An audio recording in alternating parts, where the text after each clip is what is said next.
think. Think about your choices.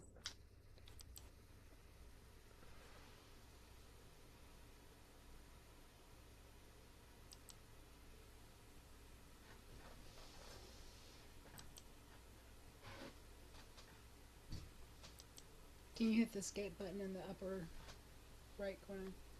Upper left corner. Yeah, upper left corner. Sorry.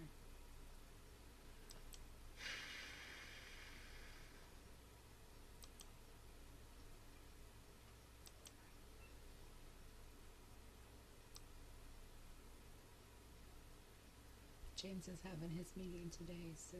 Yeah. Probably just be. Ronnie's not coming Dave in. and Patty, Morgan, Libby, if she's not on the road somewhere. Well, she usually comes in though. Yeah. That's pretty cool, her showing us the waterfall. That was really cool. Just like we were there with you, Libby.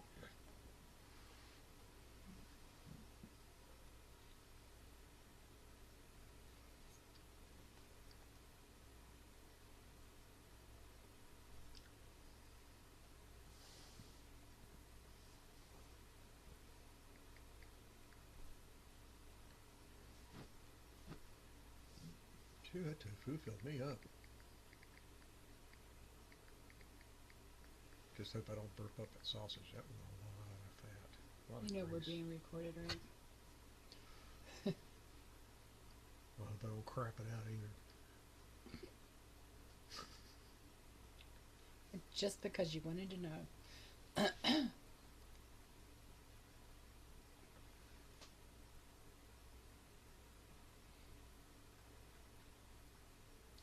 Tomorrow, I already said no. You get one a week. You had it today, you don't get it tomorrow. I'm done talking about it.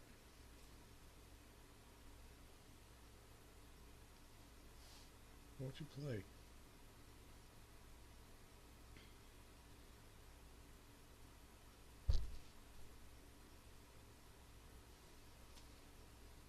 I forgot to push that box back in. What box? The box with the stuff in it. Oh, you better do it before the cat steals some balls out. Yeah, that's the last thing. I'm probably going to throw them away. Nah, put them in the Goodwill. A little light later, I try to go to sleep and you hear all over the floor. It's like, I don't get any sleep today. It'd be alright if they didn't choose to do it right as we're going to bed. That's what try to clean your eyes, dude. Bless your heart. See, you let me pet you on the head. Rub your ears. You lean into it. But you got to be half asleep for me to do it. I think I just need to start giving you Daddy's little helper.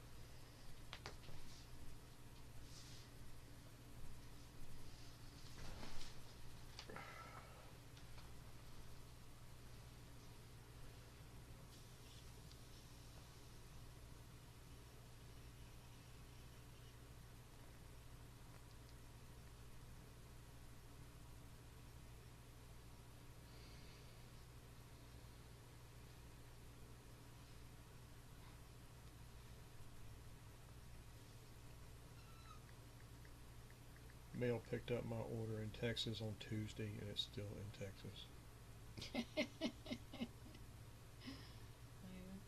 At least it's not in Indiana. I had a feeling I'd probably go there first.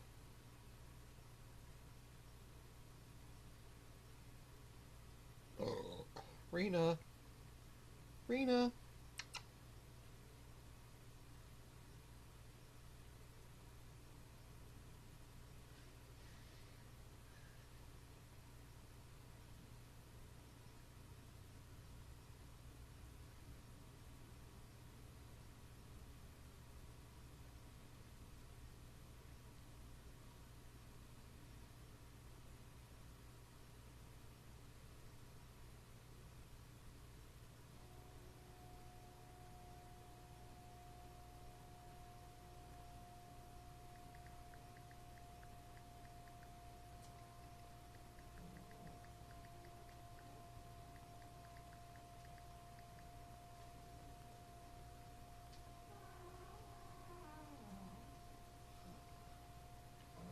happened to the tropical storm that was south of Louisiana? I think it already hit it.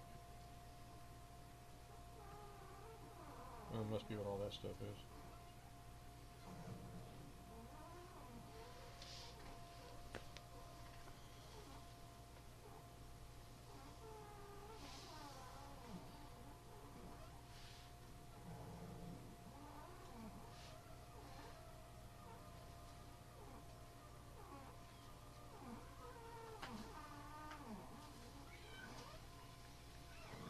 Rena! Rena!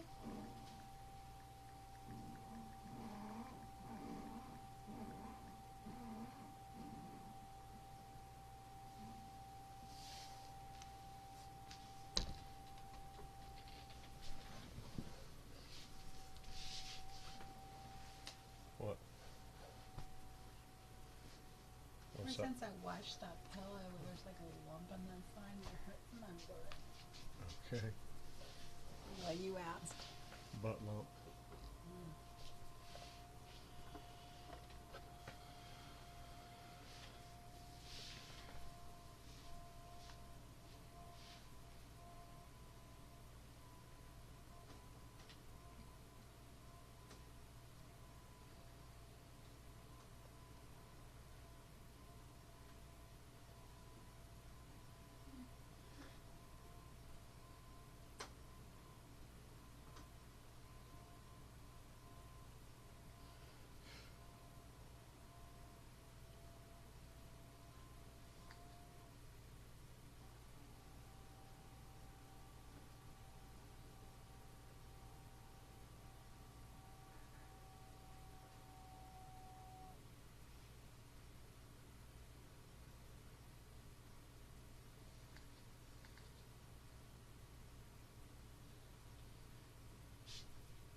Dun, dun, dun, dun, dun.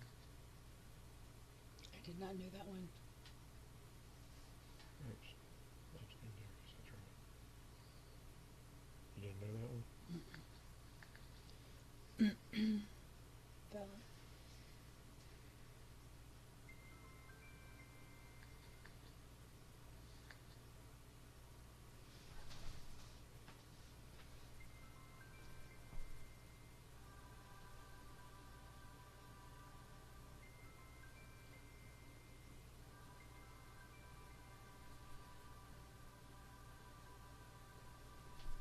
Why is it filling them in for you?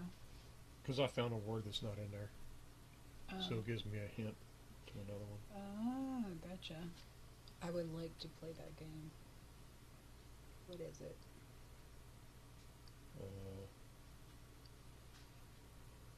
Bible trivia. Looks like that.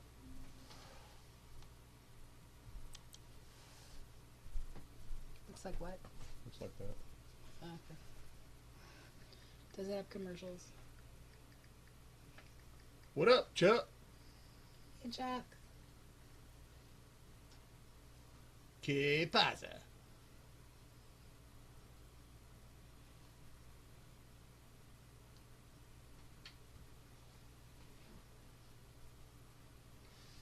So, What? Mom told you to write you want the chocolate pudding on Saturday, and you wrote Sunday. I want the put. I didn't spell Sunday for her, She said. but she said Sunday. Look, thank you, Mom. Wow.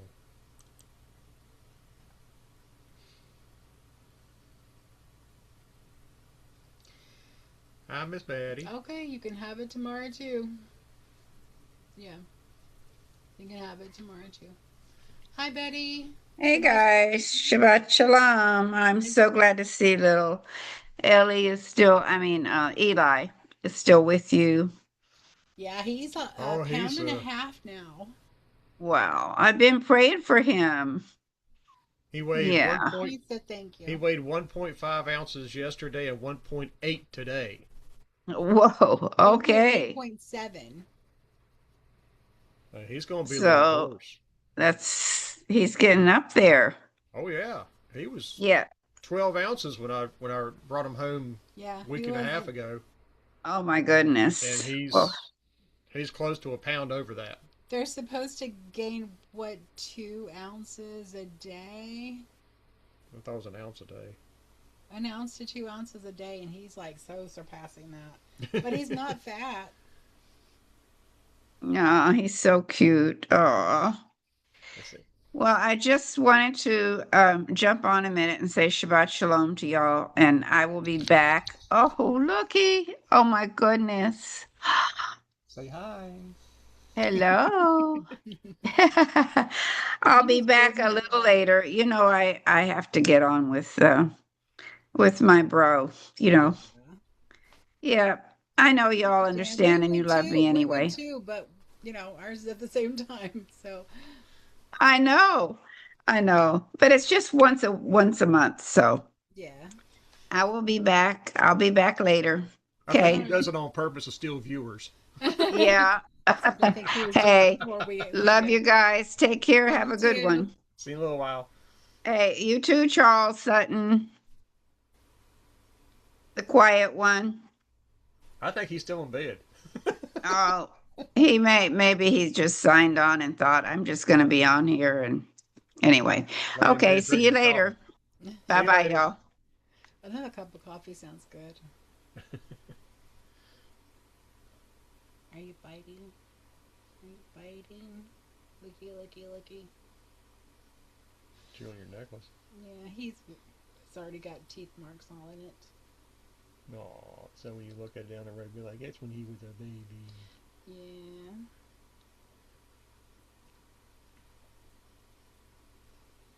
Don't you turn your head and look at me like, what are you doing? I ain't the one chewing on Mama's necklace. Hmm? He's hunting Wabbit. I mean Phoenix.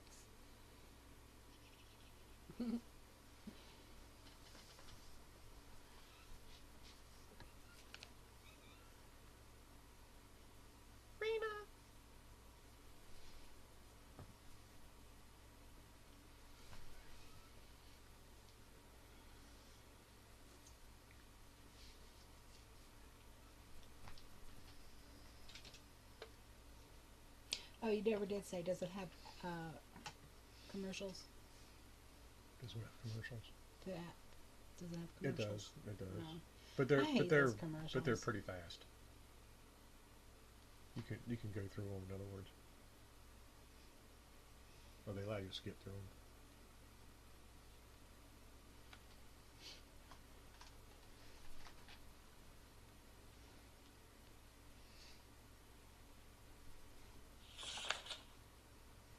Turn it down. You always keep everything cranked. It's not cranked.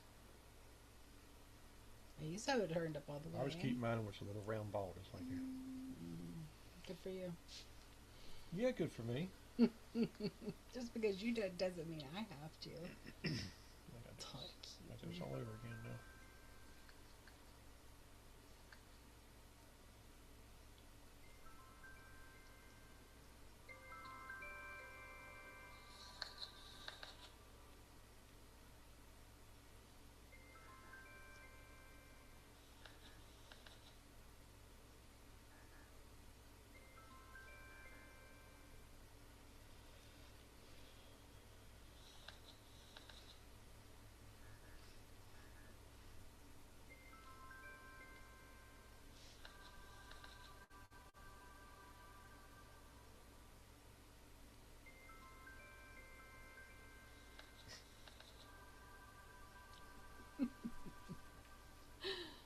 If anybody ever watches this playback, they're gonna hear.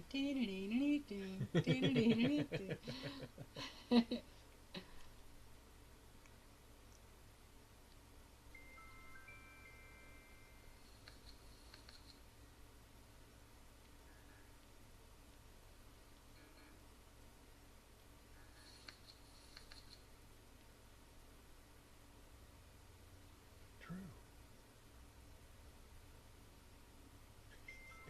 Why are you trying to mess with my head? That's not right.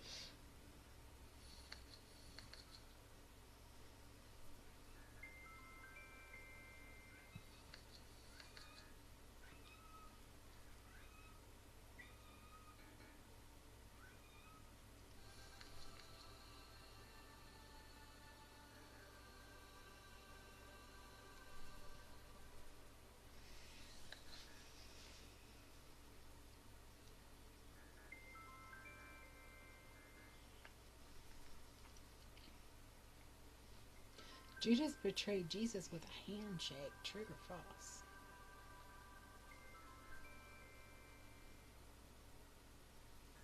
There's Baxter. Another quiet one.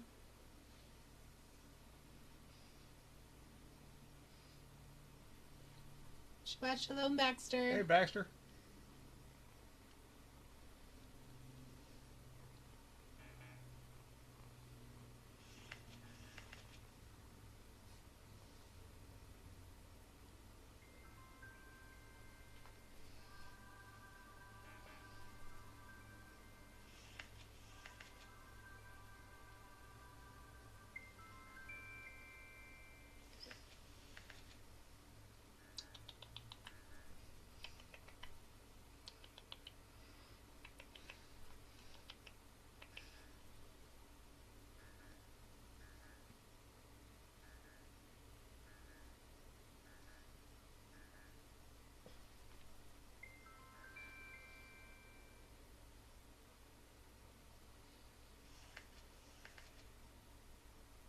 Let me see.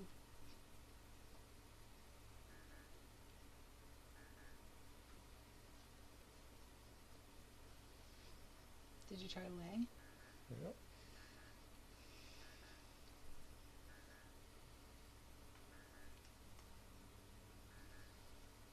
Leah? Ale? No.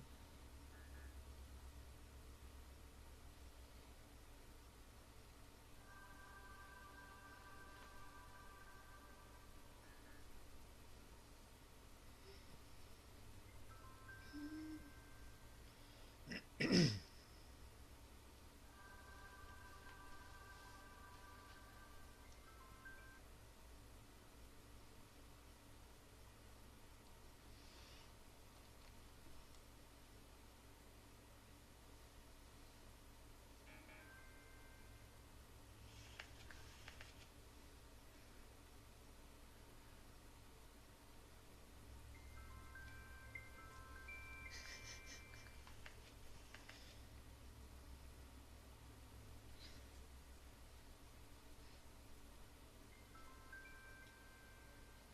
You said you wanted the pudding. Then you can have the pudding tomorrow.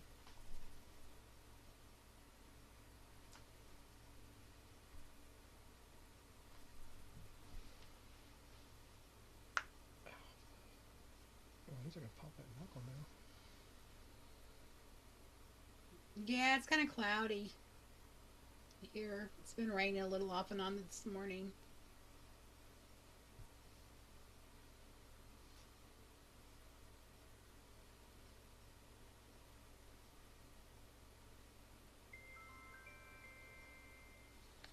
Chuck, you must be in bed drinking coffee.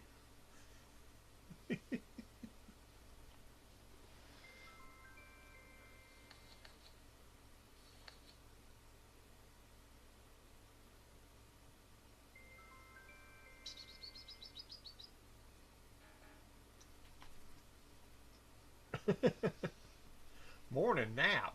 What?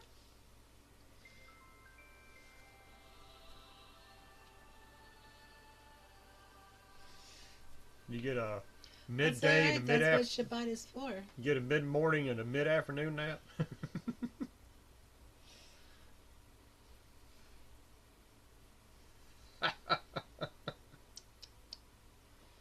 It's too early for his afternoon nap. That's funny. So you're enjoying the way, restoring righteousness.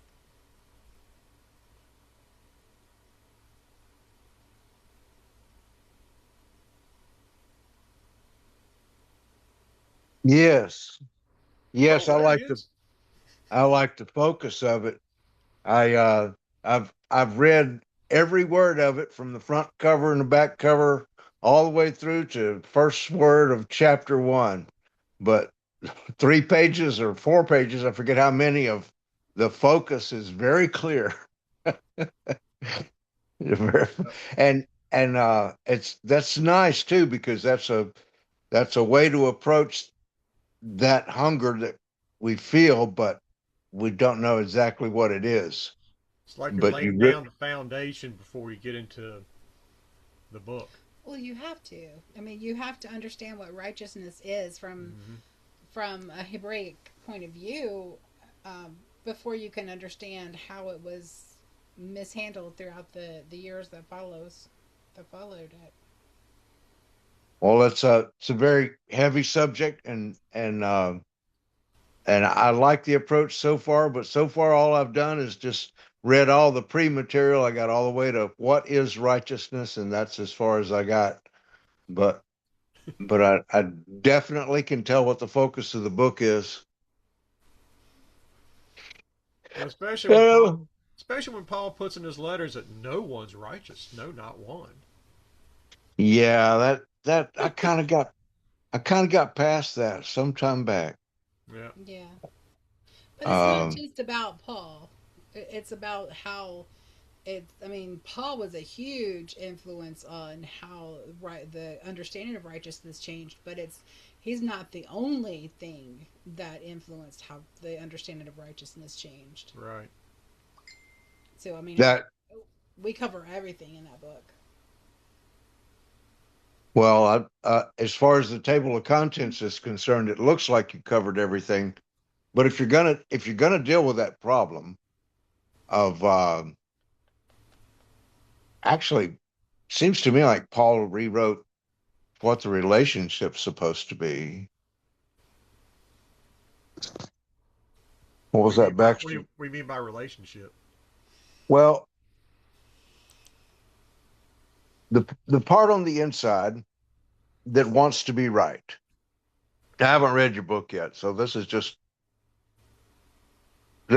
coming from me. But the part of man that is unsatisfied, there it's hard to define exactly what you're looking for.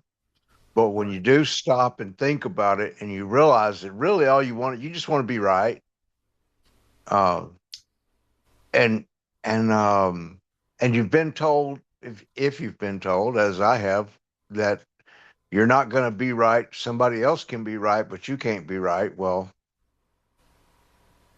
and then if you're if you're very justice minded, then what good is it for somebody who can't sin, who doesn't sin? It's not the what what kind of trial is it if you're tested, but you're not really tested because you know you're not gonna, so that person's good deeds, how can they possibly transfer to me? They're not really even a good deed for somebody that doesn't feel temptation, of course. Somebody wrote, yeah, he felt temptation just like everybody else, tempted in all ways, like all men. That was Paul's. And and yet, if he's known all along who he is, then how can that possibly be a proper test of man if he's not really a man? Yep. Good point. And so, Of course, that's a so slippery the slope, Mister. well, well, that is a slippery slope. And it is true that once you start questioning, you're going to continue to question. So that's the actual slippery slope, is the one where you're willing to, To question what you've always been taught. Yeah. Tradition. yeah, tradition. If you start questioning the traditions, well, then then it's okay for me in Alabama to question Muhammad's traditions, but it's not so favorable in the local neighborhood to question Paul's traditions, which are really sold as someone else's traditions. Mm-hmm. Yeah, because you're surrounded by a bunch of Southern Baptists down there, ain't you? Methodist, As all Methodist? Methodist, Okay. yeah. The Methodist church is over on the next hill. If you want to be Baptist now, you gotta go back into town or go a little bit further out in the country. If you go out toward the river a little bit further, now that's the family Baptist church out there. I've still got cousins and uncles and stuff out there. Well, Uh, maybe not maybe not uncles anymore. But anyway, the guy across the street, he's assistant pastor at that big Baptist church out by the river. huh. You ever talk to him? Oh yeah, yeah, we're Oh, okay. buds. He bought this acreage across the street from him from a friend of mine that I wanted to buy it, but it was just too big a piece and too much money, and I couldn't do it. But anyway, he bought it and he cleaned it up. He's invested hours and hours of equipment and manpower over there to clean that place up. It's looking really nice now. It's going to be a fantastic pasture. And of course, he's got his garden down by the creek, and he had to fence it in. The deer tearing him up. Oh, I He bet. should he should have known better than to put a garden down on that creek. Well, you get some Oh irrigation from it anyway. well, yeah, we haven't really needed irrigation this year. We've had plenty of rain. Not us. Are y'all dry? Oh yeah, yeah. I mean, it's been raining, but just not really enough to do anything. I mean, the reservoir I usually go fishing at is also one of our water sources, and it's down 15 feet. Ouch. And the main lake, uh, we have a major lake uh, just down the road from us, and it's down like 6 or 7 feet. And I don't ever remember it being down that far. And I grew up on Well, that lake. is this part of El Nino, as you think? Just a really bad dry spot. I mean, it's been like that since last year. That's the reason I quit fishing that reservoir up here.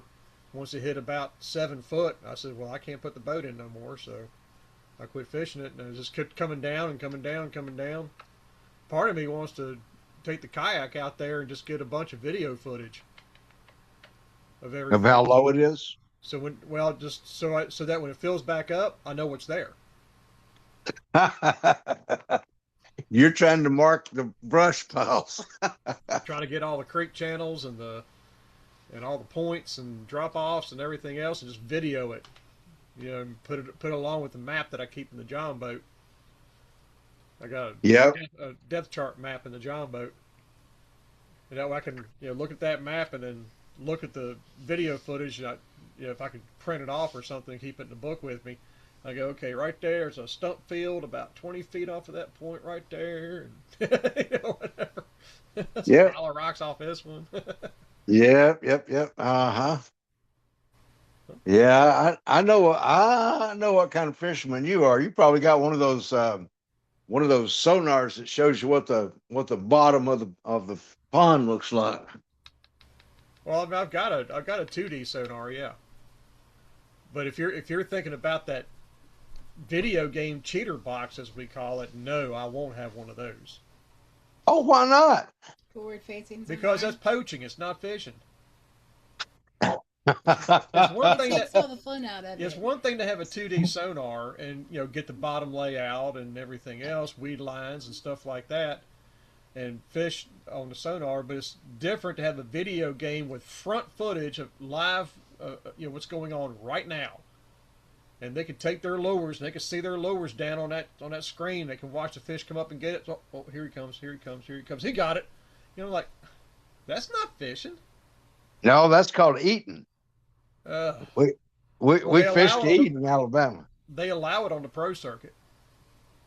Oh, And, I, we, and I'm like, I will never forget last year, one of the tournaments, is this young boy. He's like 20 or 21, something like that. And his unit went out during the tournament. And he sat there on TV, had his rod on his shoulder, and he goes, "Well, what am I supposed to do now?" And I'm oh yelling at TV, no. going, "Maybe I have to go fishing." Oh no, not that. Stupid. But yeah, but it's making. They did it half and half this year. half the tournaments you're not allowed to have it, not even allowed to have it hooked up on the boat. In other tournaments, you're allowed to have it. It's kind of like a 50-50 thing. And the guys that, these young guys that are relying on this equipment are placed in the top 20s every single tournament. But when it comes to where they have to actually go fishing, they're finishing at the bottom of the pit of the pile. But what does that tell you? Oh. They don't know how to fish. And the old school guys who never used that to begin with, who were always complaining because they don't want to learn something new, and I don't blame them. I wouldn't either. But whenever they can't use that stuff during a tournament, the old school guys are the ones that finish at the top of the heap. Because they know how to fish. Because they know how to fish. Exactly. I'll tell you, we got some tricks here in Alabama. I bet I could beat y'all up there. Kind of reminds me of a joke of this guy took his buddy fishing. His buddy just happened to be a game warden.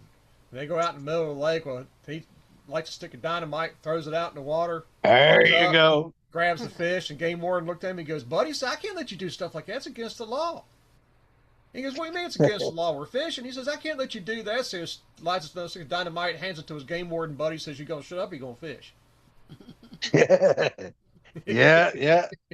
That trick's definitely in Alabama.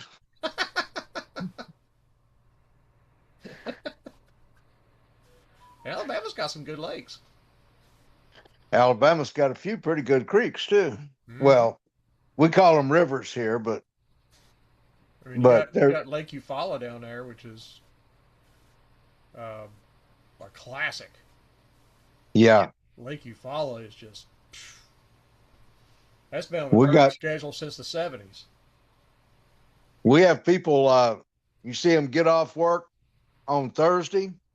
They'll skip work on Friday. Next thing you know, before the sun sets on Thursday, they're already gone down the highway with the boat right behind them. I can't blame them. If I lived near Lake Eufaula, I would too. I mean, we got Smith Mountain up here, Smith Mountain Lake, which just came back on the tournament circuit. I don't know, probably 15 years ago, something like that. They don't hit it every year, thank goodness. You think it would get fished out if they did it every year? No, it won't get fished out, but it's bad enough that the lake has become its own city. I mean, I don't think there's any shoreline left now on that lake. Oh. That doesn't have a multi-million-dollar house and boat docks galore. And I mean, I can remember as a kid, the only way to get gas on that lake was to get in the boat and drive to a gas station. There are like several gas stations all over that lake. Now there's roads going everywhere, and all those gas stations have pretty much gone out of business. There's a couple, but I think one of them's even 24-hour. It just takes your car, just pull the boat up there, gas it up, gone. But I don't know if there's any other gas stations on that lake or not. I ain't sure. It's been a while since I've been up there. But I can remember this. No, this was years ago, but like 20 years ago. But a mechanic buddy of mine asked me to come by the house on one Saturday, and we'll get in his boat and go fishing. There you are, Libby. And I was like, okay, yeah, I'll come up there. And so we start heading up this one creek channel, and I'm looking around, and I was like, is that Striper's Landing condominiums? He goes, yeah. I said, we're in Gills Creek? He goes, yeah. Didn't you used to guide here when you were in high school? I was like, yeah, but where all these houses come from? This was all woods. He goes, this ain't the 80s anymore. I was like, whoa. I didn't even recognize it. I just happened to see Striper's Landing, and I was like, oh my gosh. Where's all the woods? There ain't none. They've been cutting down a lot of the pine forest around here. You go down to the end of my road and get out on the highway, and they've cut on both sides of the highway. They've cut back several hundred yards, 500 yards back off of the highway, and it used to be all just pine woods, but I guess we're back into making chipboard down here again. Huh. Well, do they plant them back? I mean, do they? Oh, typically, yeah. Well, Okay. it depends on what they're going to do. The trees that got cut across the road, that was really not a pine forest. For well, you can tell if it's raised for profit because the trees will line up. Right. Those across the street were not, but where they come into the pine tree farm, for lack of a better word, they'll go ahead and replant that. But uh, it depends. Sometimes they'll come in and they'll poison it all and get rid of all the insects. Then they'll come back in with trees. Now I don't understand that. There's another group of them that'll bring in these big machines and just grind everything into powder. Um, big machines. They'll roll over an old stump and just grind the stump and the ground around it, and keep going in a straight line like they were farming. Huh. Um, but those machines are huge. They're as long as a semi and two or three semis wide. Wow. Shoo. Kind of reminds you of But one of them earth movers. it it's very much its own piece of equipment. That's all it does is drive across the ground and chew everything. Well, that's probably how they go back and replant it too. If you chew it I, all up and mulch all of it and everything, then you can come back and plant again. they got some others that'll come in and they'll cut it all down, and then they'll harvest all the pine that's going to the whichever factory, and then they'll push everything else together and burn it instead of poisoning everything, and they don't grind that.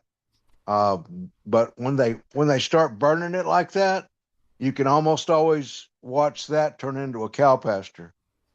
There's a farm going toward Opelika that's oh goodness, they cleared off, I don't know, 300 acres, and just just kept just kept pushing the burn piles back further and further from the highway, and now that farm's got all their big old black cows out there.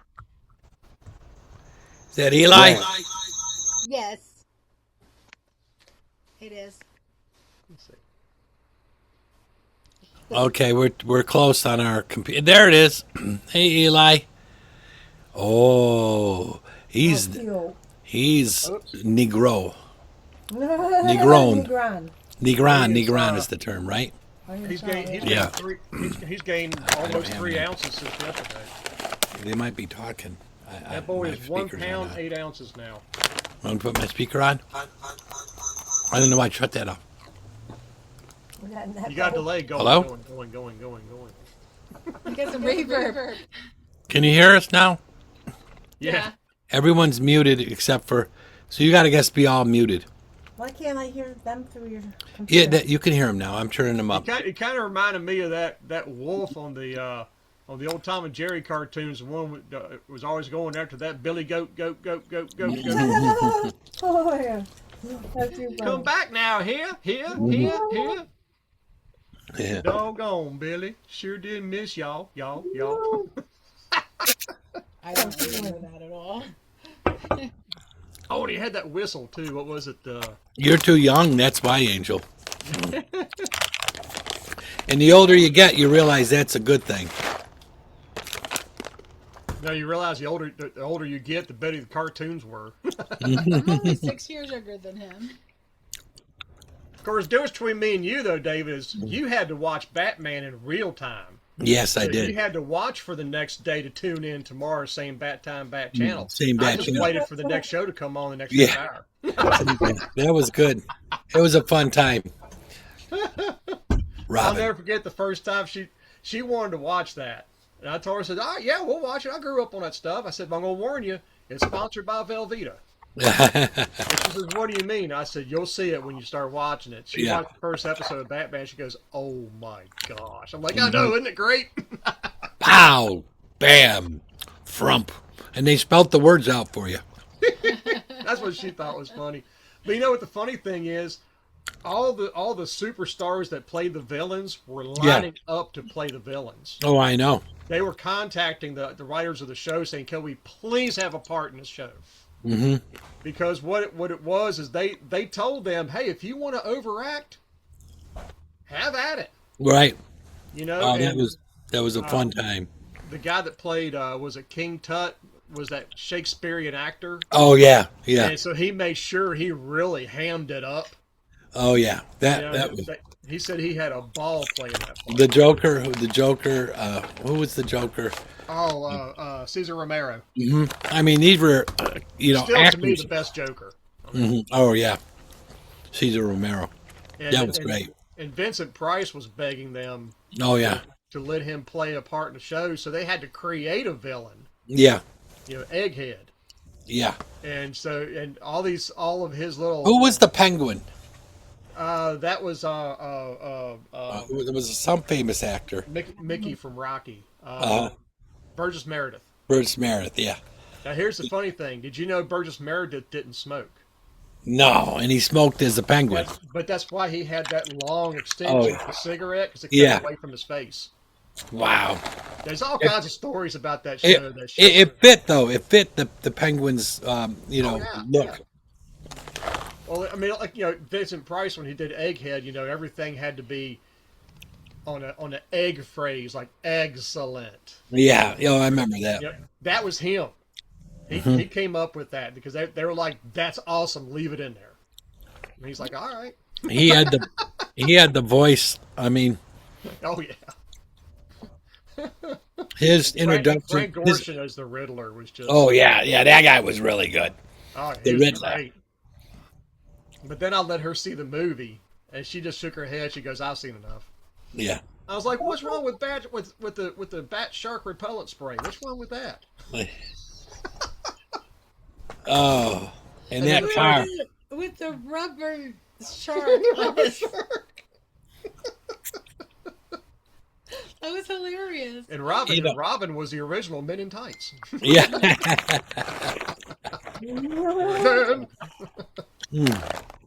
But nothing's funnier than the first time she saw Star Trek.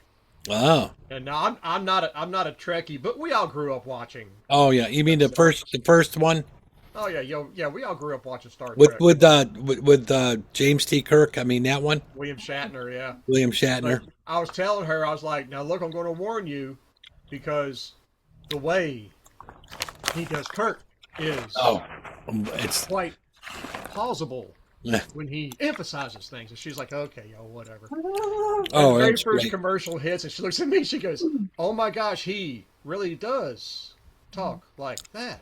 That's funny. And he always got the woman. Remember, I was confused as a young kid when he started making out with the green lady. Remember that? She thought I- Spock was sexy. Mm-hmm. Well, yeah, intelligence is sexy. It's the Listen, plus he could give you the Vulcan grip, and you'd be done. Oh my gosh. But I remember Kirk with that green lady, and she had a bikini on, and I'm thinking, do I think this is sexy? Or I was a kid, and no one told me about anything, and I'm like, this is Is unu- it sexy or weird? well, it's just you didn't know. I mean, because it went beyond color, right? You can't say this is she was from another planet, and We used to always say as a kid, why Captain Kirk always got the always got the women and not Spock? Because You're- Spock didn't Vulcan care. mm, he was half human though. Yeah. Yeah, it was a good.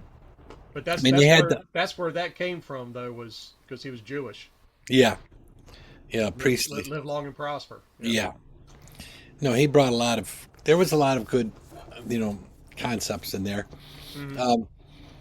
The one thing that I saw is in all of these, and it's getting worse, in terms of if you've ever been in the military, there's no way you go talking to your commanding officer like these people do. They would not tolerate. They got to watch Full Metal Jacket. That's all I'm going Oh to tell yeah. you. Stanley Kubrick. And the guy that played what do you, Sergeant Pyle or whatever they ended up Homer calling. Pyle? No, no. You Full talking Metal. about Gunny? Yeah, the gunny. The gun. Oh, Arlie Ermy. Yeah, no, but I mean, I'm talking about the kid who played Sergeant Pyle. He called him Sergeant Pyle. Oh yeah, the guy that shot himself in the Yeah, bathroom. yeah. And that guy, the story, I just saw a YouTube on it.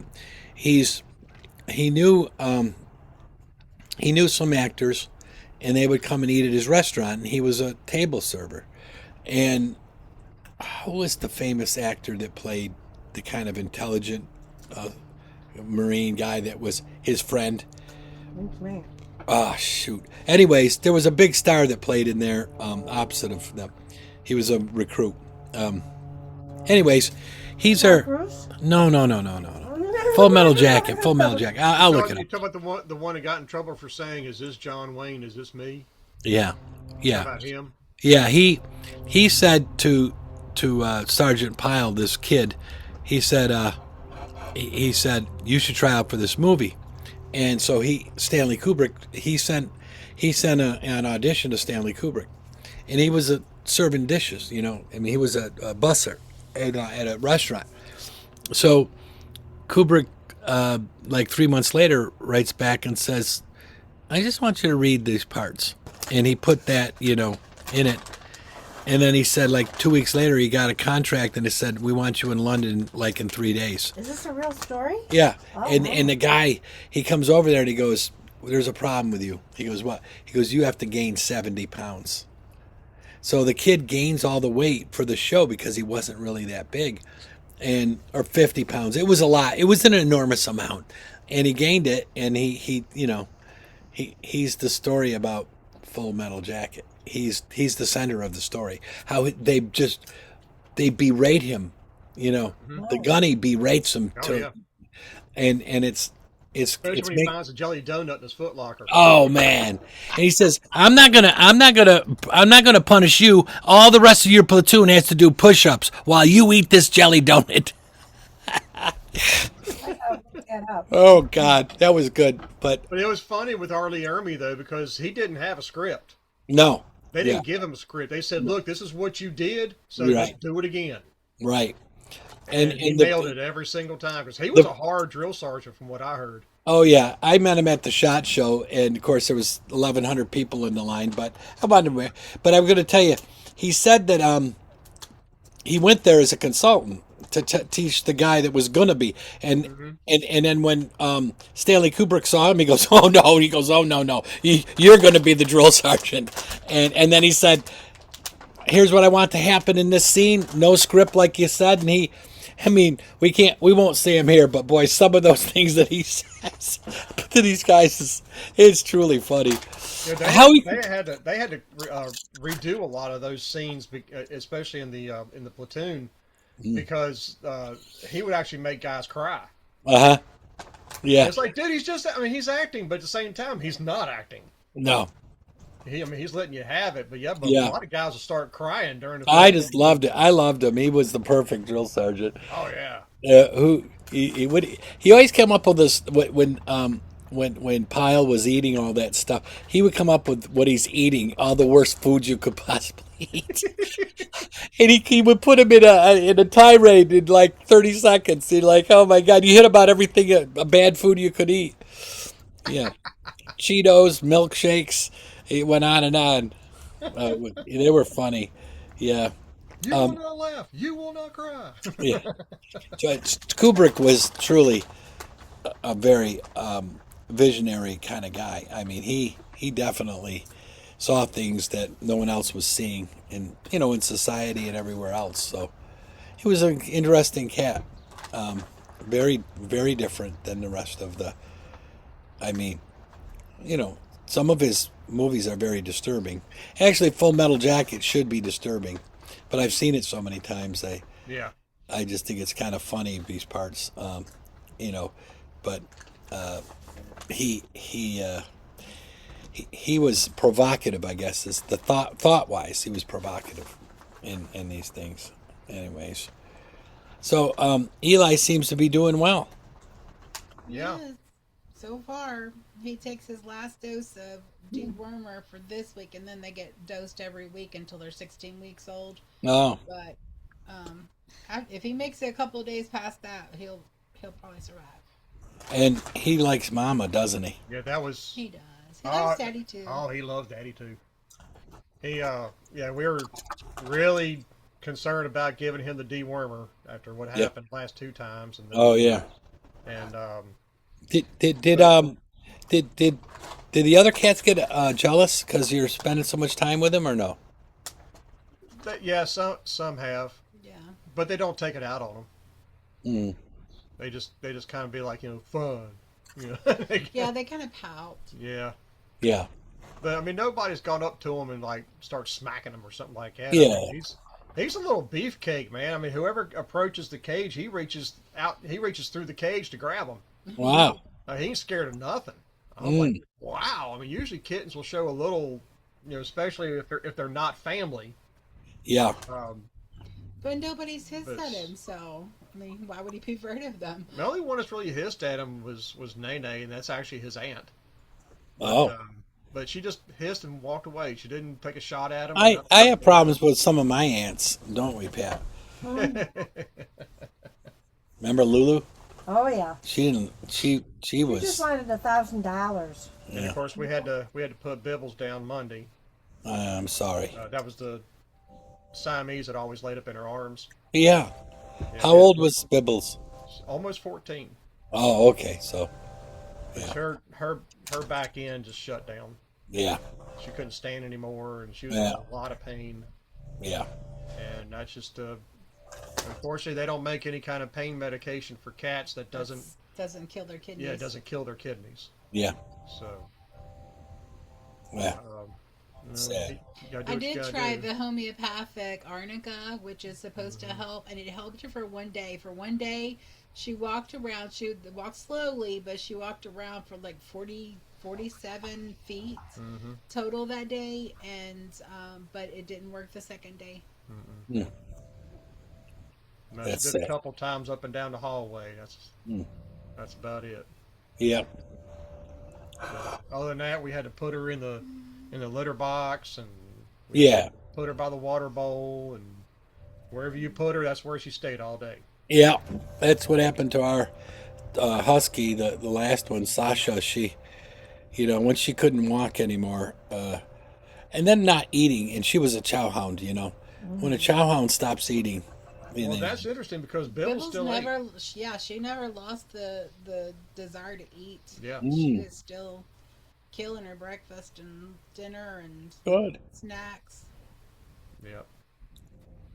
And Yeah, I knew my This little dad was this into little it. dude right here, though, man, I caught him. Was it yesterday, stomping in the cage, or was it the day before? it was yesterday. It was yesterday. he he was in the cage. I guess he was mad because she put him in the cage for a little while, and he tucked that chin in. And he started stomping his feet like a Clydesdale and everything. I was like, Attitude. He's man, got tude. that's a little beefcake right there. Yeah, man, he's got tude. He's got attitude. Well, he better have attitude. I mean, that's from the family at work, and they all have attitudes, and they all hate each other. All the cats. Yeah, all the cats in that family and his family, they all Mm. hate each other. Even the two here that are siblings that are from that family just don't have anything to do with each other. They used to when they were They used to when they were but like up to about a year old. They would yeah. sleep together all the time. Now when it comes to feeding and everything, they just start smacking each other. Wow. when it comes to cuddle time, one will just lay by herself all the time, and the other one will cuddle up with Gideon, the orange tabby that we have. Hmm. Wow. But Abby doesn't intentionally curl up with any of the other cats. They intentionally curl up with her. Oh. Sometimes And she's fine with sometimes she that. lets them, sometimes Yes, she don't. yeah, she's okay with that. I mean, it's not like she's. Depends on who it is, but majority of the time they have to approach her to lay with her. She's not going to approach them. Wow. But Nene will. She will go up to somebody and lay with them. Huh. But it's usually the it's either Gideon or Sammy. That's the only two that she does it Wow. with. And None of them are jealous of me and this little guy except Mm-mm. Nene, but all of them are jealous of him. Mm. I don't even have a Sabbath buddy today. I mean, what does that tell you? Yeah. Yeah. I've always got Jonah at least laying in my lap, and he ain't been in my lap Mm. all day. Yeah. I feel so cold. I don't know. I'm It's usually burning up when they start piling up on me. I guess we'll see if they start collecting here in a little while when it gets closer to feeding Be time. quiet. Yeah, that little boy right there, he's growing like a weed, man. it's Hard great. to believe. He was right at 12 ounces when I brought him home Wednesday before last, and the 10 days he's been here, Oh yeah, he's almost grown to full pound. he was so tiny and weak, Yeah. and now he's Mm. like almost doubled in Mm. size. There's Miriam. Hey, Miriam. Baxter. Libby. How y'all doing? What's the weather like down there, Todd and Angel? A Cloudy. little cloudy and rainy. Oh, we What had a the little bit of rain this morning. what's the temperature? Let's see. It says here 69. Wow, Been loving it. Been loving it. we're at 78 right now. Oh wow. Yeah. So But yeah, it's been like that last couple of days. wow. It's been cloudy. Ever since Thursday when the front rolled through. It's all about that global warming and weather. Oh No, wait, yeah, it's not. It's no longer global warming. It's what's it called? climate change. Climate change. Yeah. So that way you cover it either way. That's right. That's right. That's why Like they this do one it. guy said, if the Whatever water kills no, capitalism, let's do it. yeah, if well, the way he said, the one guy said it was debunking the Great Lakes problem because he's studied the Great Lakes for like 50 years and he knows all this data. He goes, yeah, if the water goes up in the Great Lakes, it's climate change. If it goes down, it's climate change. And then he shows all the hundreds of year cycles about how the water's gone up and down in the Great Lakes. So sorry, kids. You Yeah, know, didn't Al Gore say that Florida should be underwater by now? oh man, there would be no snow on Mount Kilimanjaro, and they had the biggest year they've had in years last year, and these islands in the South Pacific are going to be submersed. And they did the change, and they said the best we can tell, it's changed a millimeter, and since Al Gore said this, and they were supposed to be sunk, And he goes, "Oh," and then one of the other commentators I like, I'm not trying to get into all this stuff, but he said, "If if you really believed in climate change like that, why do all these rich people buy homes on the coast, Yeah, on the islands? Why are especially they?" the ones that say it's going to be climate change. That's what I'm saying. Why did you buy your land on an island 7 feet above the ocean? If it's going to happen. No, I'm just saying. You know, It's like, I ran across a thing on my YouTube feed the other day where it was the best of Rush Limbaugh, uh huh. the old TV show, Oh yeah. and this was from around '95, Wow. and because I'm just doing that because of the timestamps that were in it, and it was basically he was going over A through Z. It's like a videotape he did of like the best of, Yeah. and was going A through Z and everything. And I was watching this, and I'm remembering all these, Dick Gephardts and Jocelyn Elders. Oh, what an intelligent specimen she was, Yeah. and all this other stuff. And I'm sitting there watching this, going, I remember all this because I was listening to Rush at that time, and I was like, the only difference between them now and the Right. way they were back then is they're dumber now Yeah. than they were back then. And back then they weren't very sharp. Well, maybe it's not even dumb. It's they're purposely lying to us too. There could be the evil intent. Well, they were You know. back then too. Yeah. I mean, I think these people know what's going on and they just want the status quo or whatever. They hate capitalism or whatever it is they hate. Yeah, Yeah. have you noticed this new democratic socialism that they have going on now? These crazy communists. Oh. A Oh yeah. lot of them are women, Yeah. and a majority of them are immigrants. Yeah. Of course. Which I think they should pass a law that unless you're born here, you can't be in the government Right. because they're bringing that crap with them and trying to bring it over here. It's like I hate to burst y'all's bubble, but that's not going to win. Y'all can Well, cry wolf all you want to. see, it's scary stuff, man. You know, the way Yeah. these people are, what's happened to the city of New York is scary. What about Seattle? Oh, yeah. She literally chased all the businesses out of Seattle. Oh, yeah. They said, we're going to leave. She's like, bye.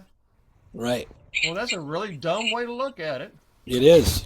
Because that's how people earn money and get, I mean, how they get, Starbucks moved to Tennessee.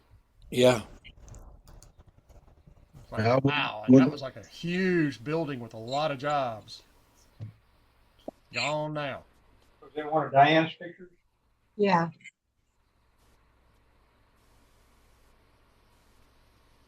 I heard that, Libby. when I was getting out of high school, right about the same time David Tyler was, all of our focus in the military at that time was, have you killed a commie today? Then get back to work. Yeah. It was just those were our enemies, and somebody to say they're communist or even socialist. Right. With socialists were due a butt kicking, and Right. communists were due a good stabbing. Yeah. So. Yeah. But that's what the environment was when Yeah. when we were younger. Yeah. And kids didn't talk and rant about politics. There were some crazy people, but you talked about what band you liked, what you want to do with your life, who's Jeannie dating, who's Sandy dating. I'd like to get a date with Lisa. We talked about those things, and these kids today, they're tweeting, and it's the birth, it's the emergence of the beta male, which is really not a good thing. I'm sorry. Well, plus you got social media to thank for that, too. Yeah, and it allowed people to manipulate. And I had a liberal friend who was very intelligent, and we could speak and not argue. And he said when he watched the Democratic presidential nominees, he said it's about who's lefter than the leftist, Yeah. and that's not how the country works. He was a centrist, and of course we want to deal with poverty, we want to deal with all these things, but you can't just give it all away because you're giving other people's money. It's called opium, other people's money. Yeah.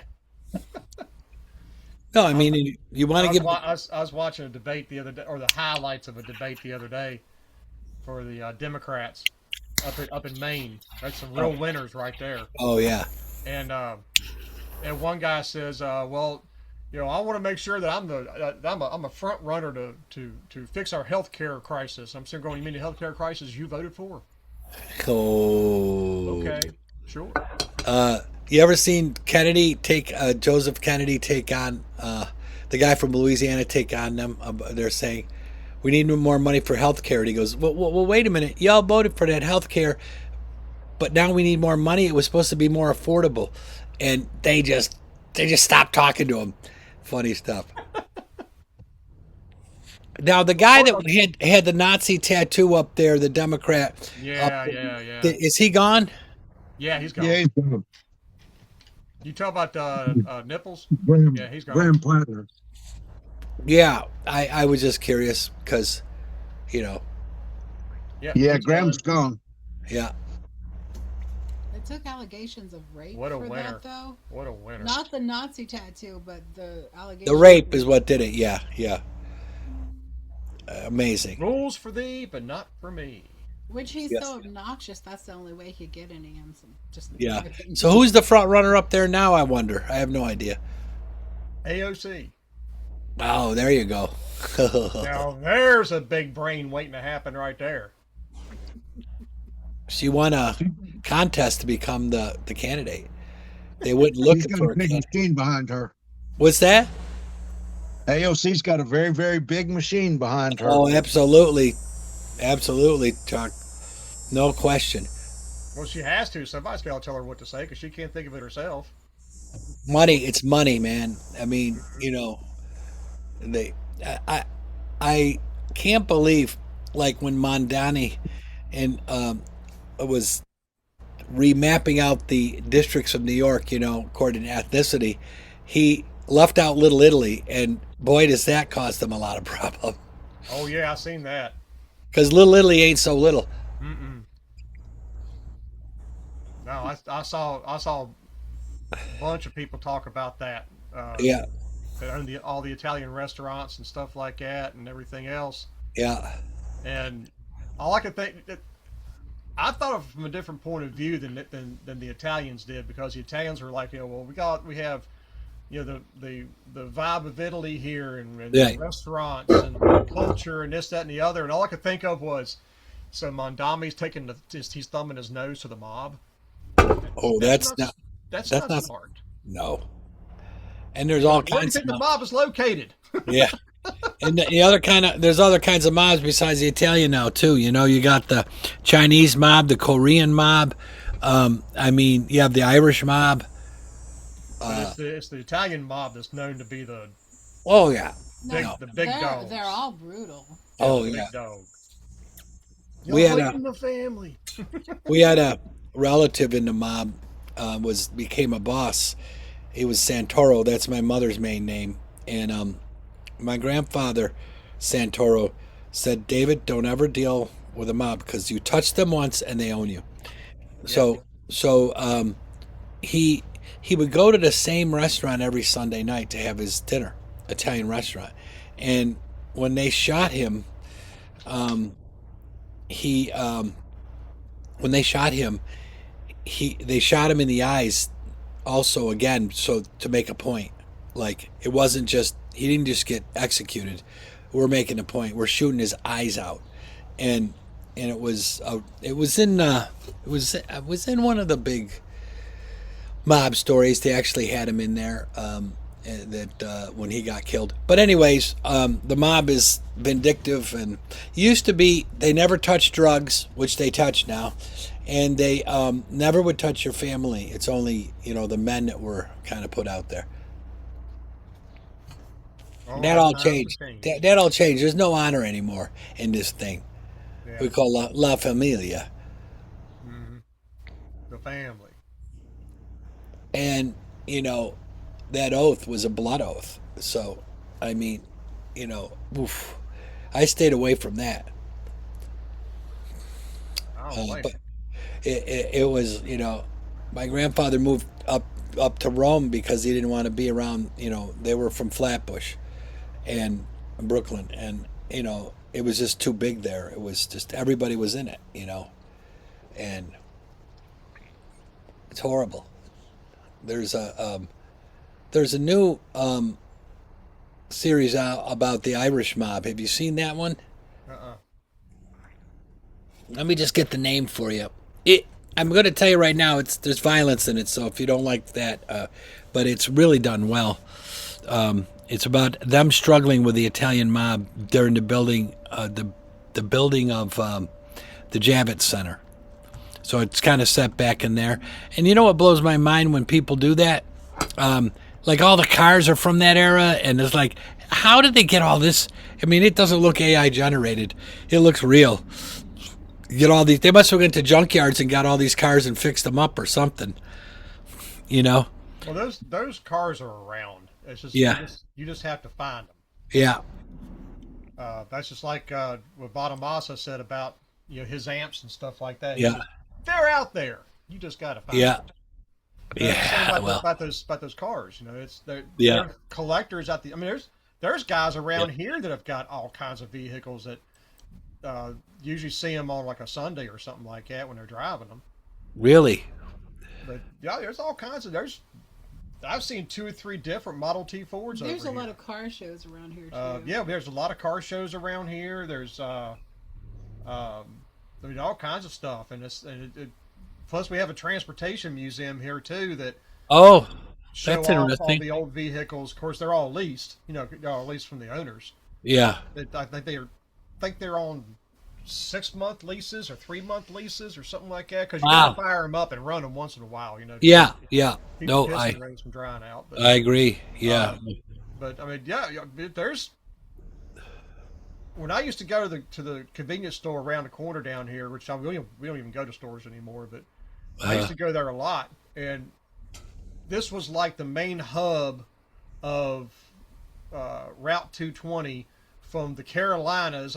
Baxter knows I'm talking about 220 from the Carolinas to going up north oh, because okay. we're right here at the hub of Interstate 81 and 460 and all that kind of stuff, and Yeah, 220 kind of runs into all that. So you see a lot of stuff at that store that's yeah, passing through. And there was yeah. a guy. Just to give you an example. There was a guy that was there had a car trailer and had a car cover over it. And I come out of the store and he was doing something with the cover. I said, "Hey man, what you got under the cover?" And he just kind of smiled. He goes, "You want to see it?" I said, "Yeah." Oh, yeah. I'd like to I show. said, "What you got under there, man?" He goes, "One of a kind." He pulls the cover back, and there was a 1984 Buick Grand National Darrell Waltrip edition with the Oh, man. 350 in it. Oh, 5,000 miles. oh, yeah, And I was like, oh my gosh, I've never even heard of one of these. yeah. He says they're very rare. He says the only other one that I know of belongs to the Waltrip family.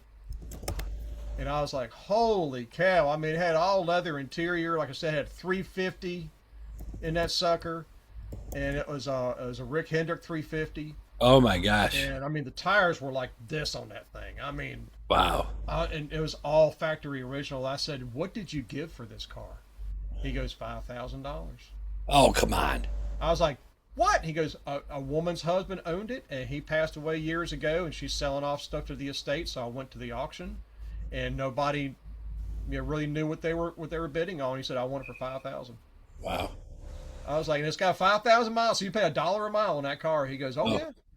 wow. I said, "So what are you gonna do with it?" He goes, "I got a garage built for it." Uh-huh. I was like, man. Another one too. I saw a guy riding a Harley one time up there, and I heard this single thumper coming up the parking lot. Yeah. I looked and I was like, "Dude, what year is that Harley?" He goes, "First year." Oh, man. Had the Those, wooden wheels. just the frame on that thing would be worth a lot of money. I mean, it was what was it, 1903? I think is what it Yeah, was, yeah. and it was all original. And I says, "Well, what are you doing driving that thing?" He says, "Well, they dropped me off at Rocky Mount. They said I came up 220 with it, and they're picking me back up here at the store. We were going to take Yeah. it back." He was from Pennsylvania or something. But, I Yeah. mean, I've seen all kinds of stuff in that parking lot. I mean, because I'll like I said, bet. that's like the center hub that connects all of the Nexus, yeah. Yeah. different places. So you never know what you see there. That's And great. but to watch that guy riding that Harley though, I was kind of like, that was cool because all you heard was pop, pop, pop, pop, pop, pop, pop, Yeah. pop, pop, pop, pop, from that one cylinder. What, it wasn't the normal Harley sound, it's the patented Ooh, one. sounded like a lawnmower with a hiccup and no muffler. That's beautiful. But that was Yeah. really cool. I mean, it wasn't like original. It had been restored, Yeah. but it was all original parts. Nothing had been changed on it. Everything had Wow. its number, Yeah. and it just the wood got deteriorated over years, so they had the Sure. wood refinished, and everything else. But it was Yeah. the Well, white wall tires and everything. yeah. It was cool. I just saw my brother is a car aficionado. Probably has 12,000 car brochures that he's collected over the years. You go to the dealership and used to get them. He has 8 cars. But funny thing is, mostly he collects middle of the road older cars, which I don't understand, but it's him. But the thing is that he sent me a short on the white wall, and I had no idea because when I grew up, white walls were spiffy tires. Oh yeah. Well, originally tires used to be white, and they then would add a chemical to make the treads part of it black, so the walls would be white. And so when they made the first fully black tires, those were the better tires. I mean, if you go back in the 20s or whenever this was, Yeah. and it's kind of funny because in the 50s and 60s, Whitewall was kind of prestigious, tire. And of course, it's a different white wall than back in the day because the rubber, with the way they made the rubber, it was like that. So it was just really it was just very interesting, the history of the automobile, and how it changed America in a big way.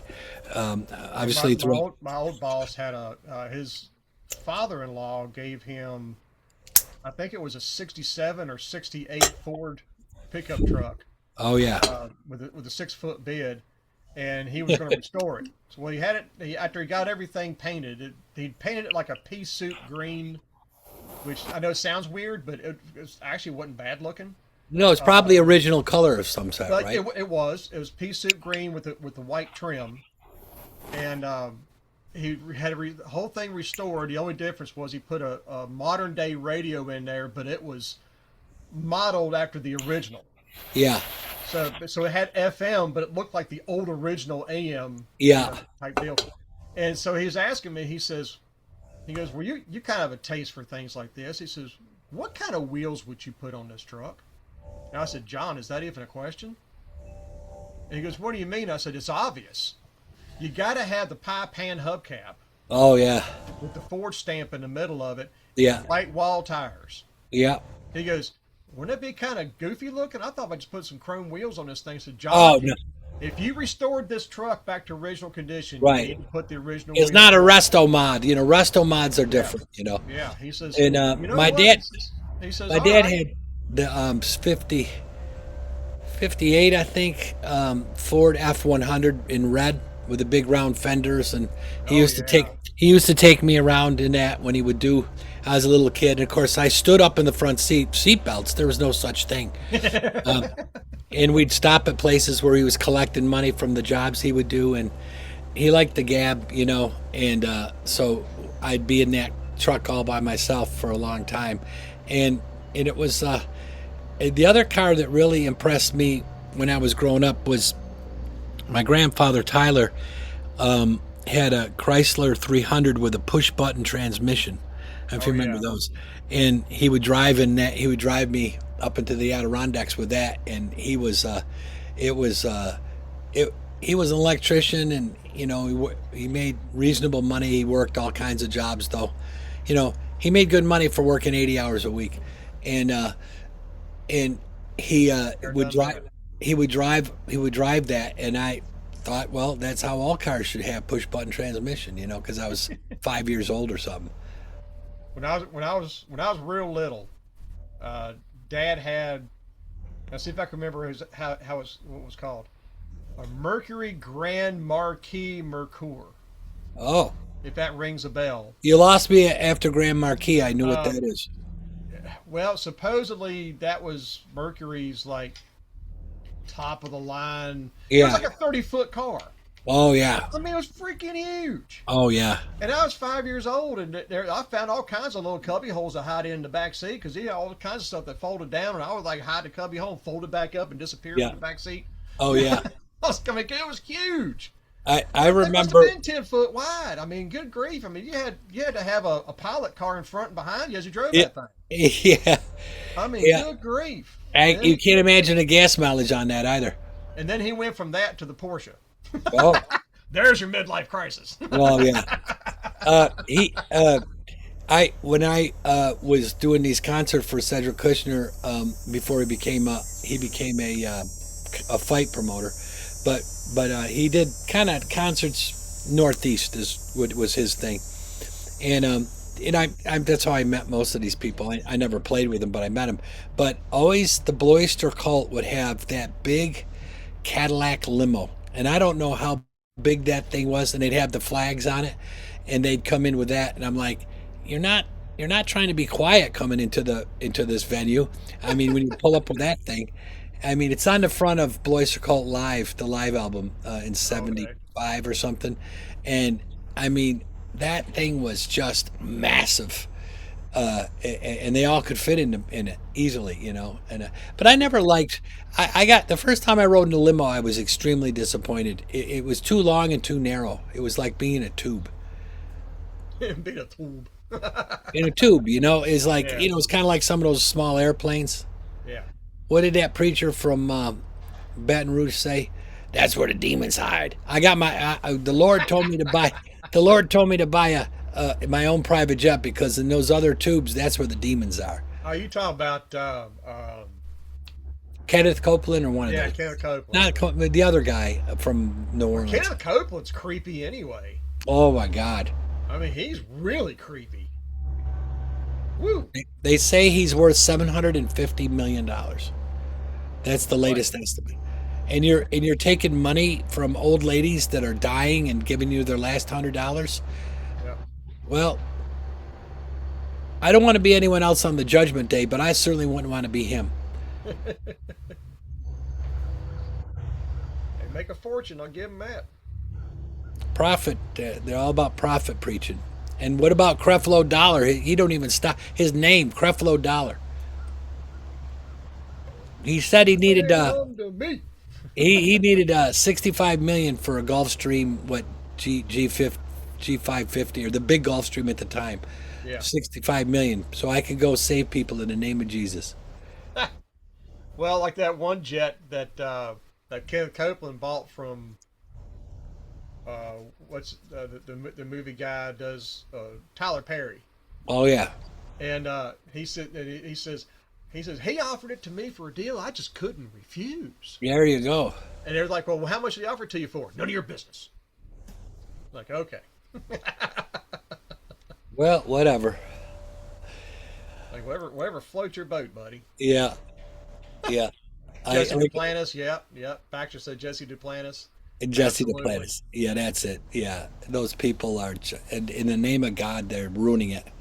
Because I saw the Toro Mobile that Schneerson used to drive. He drive around yelling out the Ten Commandments and stuff. It was pretty interesting in Who was that? Brooklyn. That was Schneerson, the big Lubavitch Rebbe. He they No. they they made a Brooklyn brownstone for him in, I think, somewhere near outside of Tel Aviv. And he said, I'm not going there ever. And he never went. Because he said, if I go there, people think I'm the Messiah. And he goes, I'm not the Messiah. And so I'm not going. So they made this exact duplicate of his Brooklyn townstone, a townhome, which is all the brick ones. They're beautiful. Yeah. This is not the Messiah you're looking for. He's actually, look at the picture that I'm standing in front of here. That's him right behind my head. Ah, that's Oh, Schneerson. okay.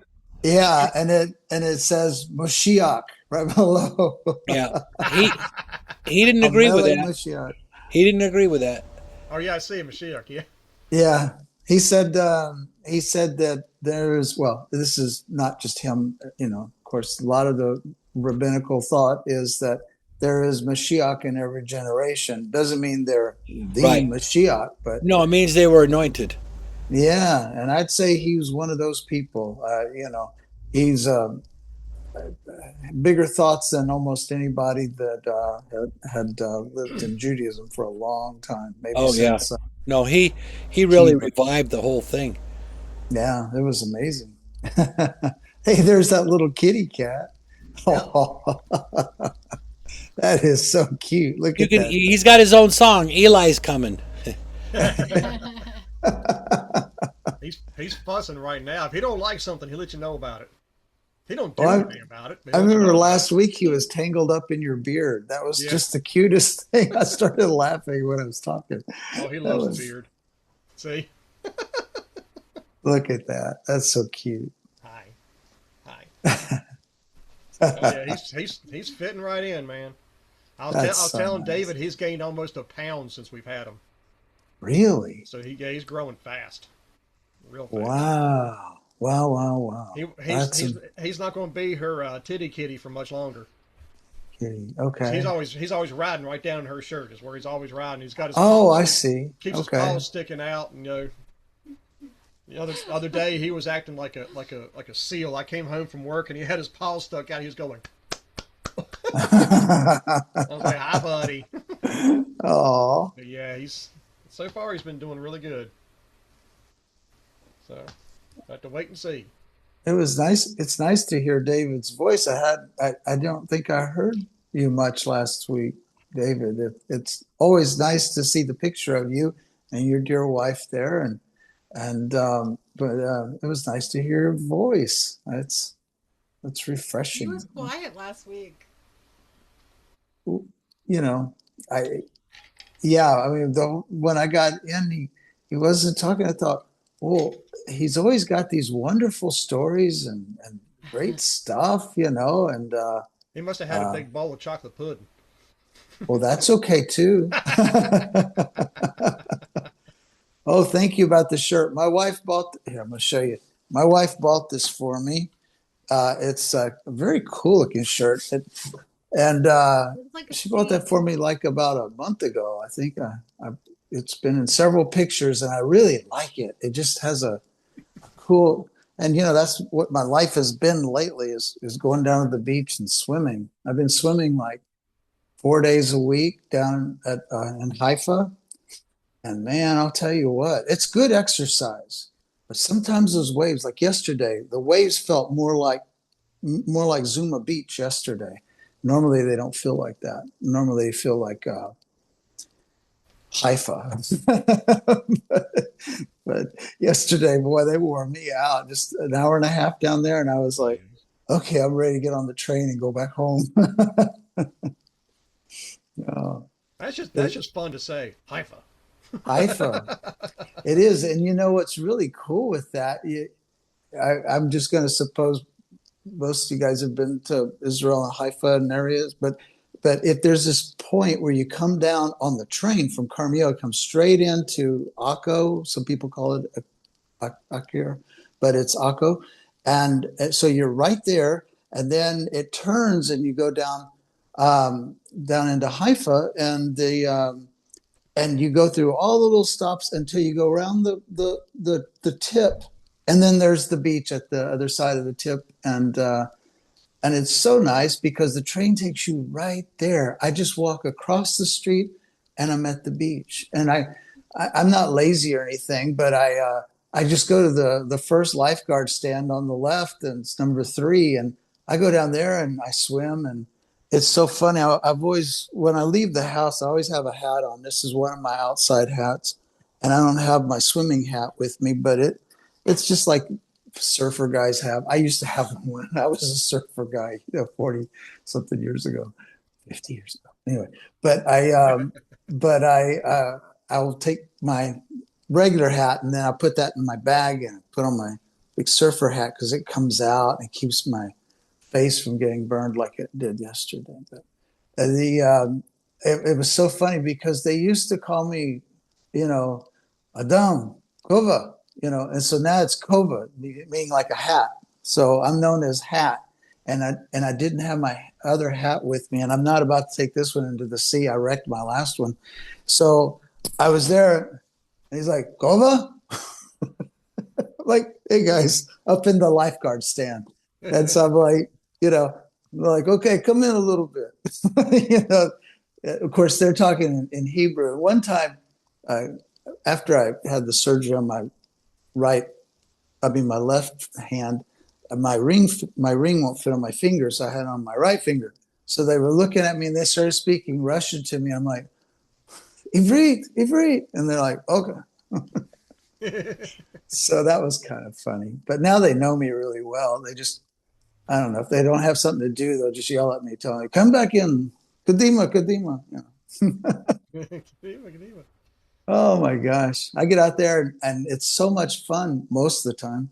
Yesterday, though, those waves were they were coming in.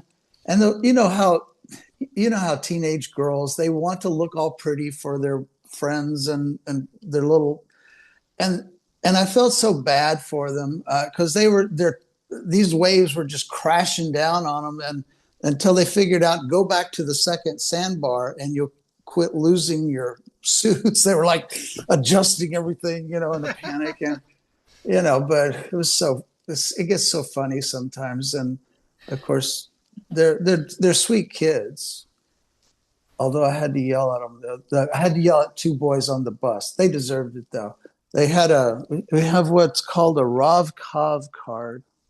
It looks like this actually. It's a bus card, and bus and train, and so these kids were goofing off. You know how teenage boys are. You know how that goes.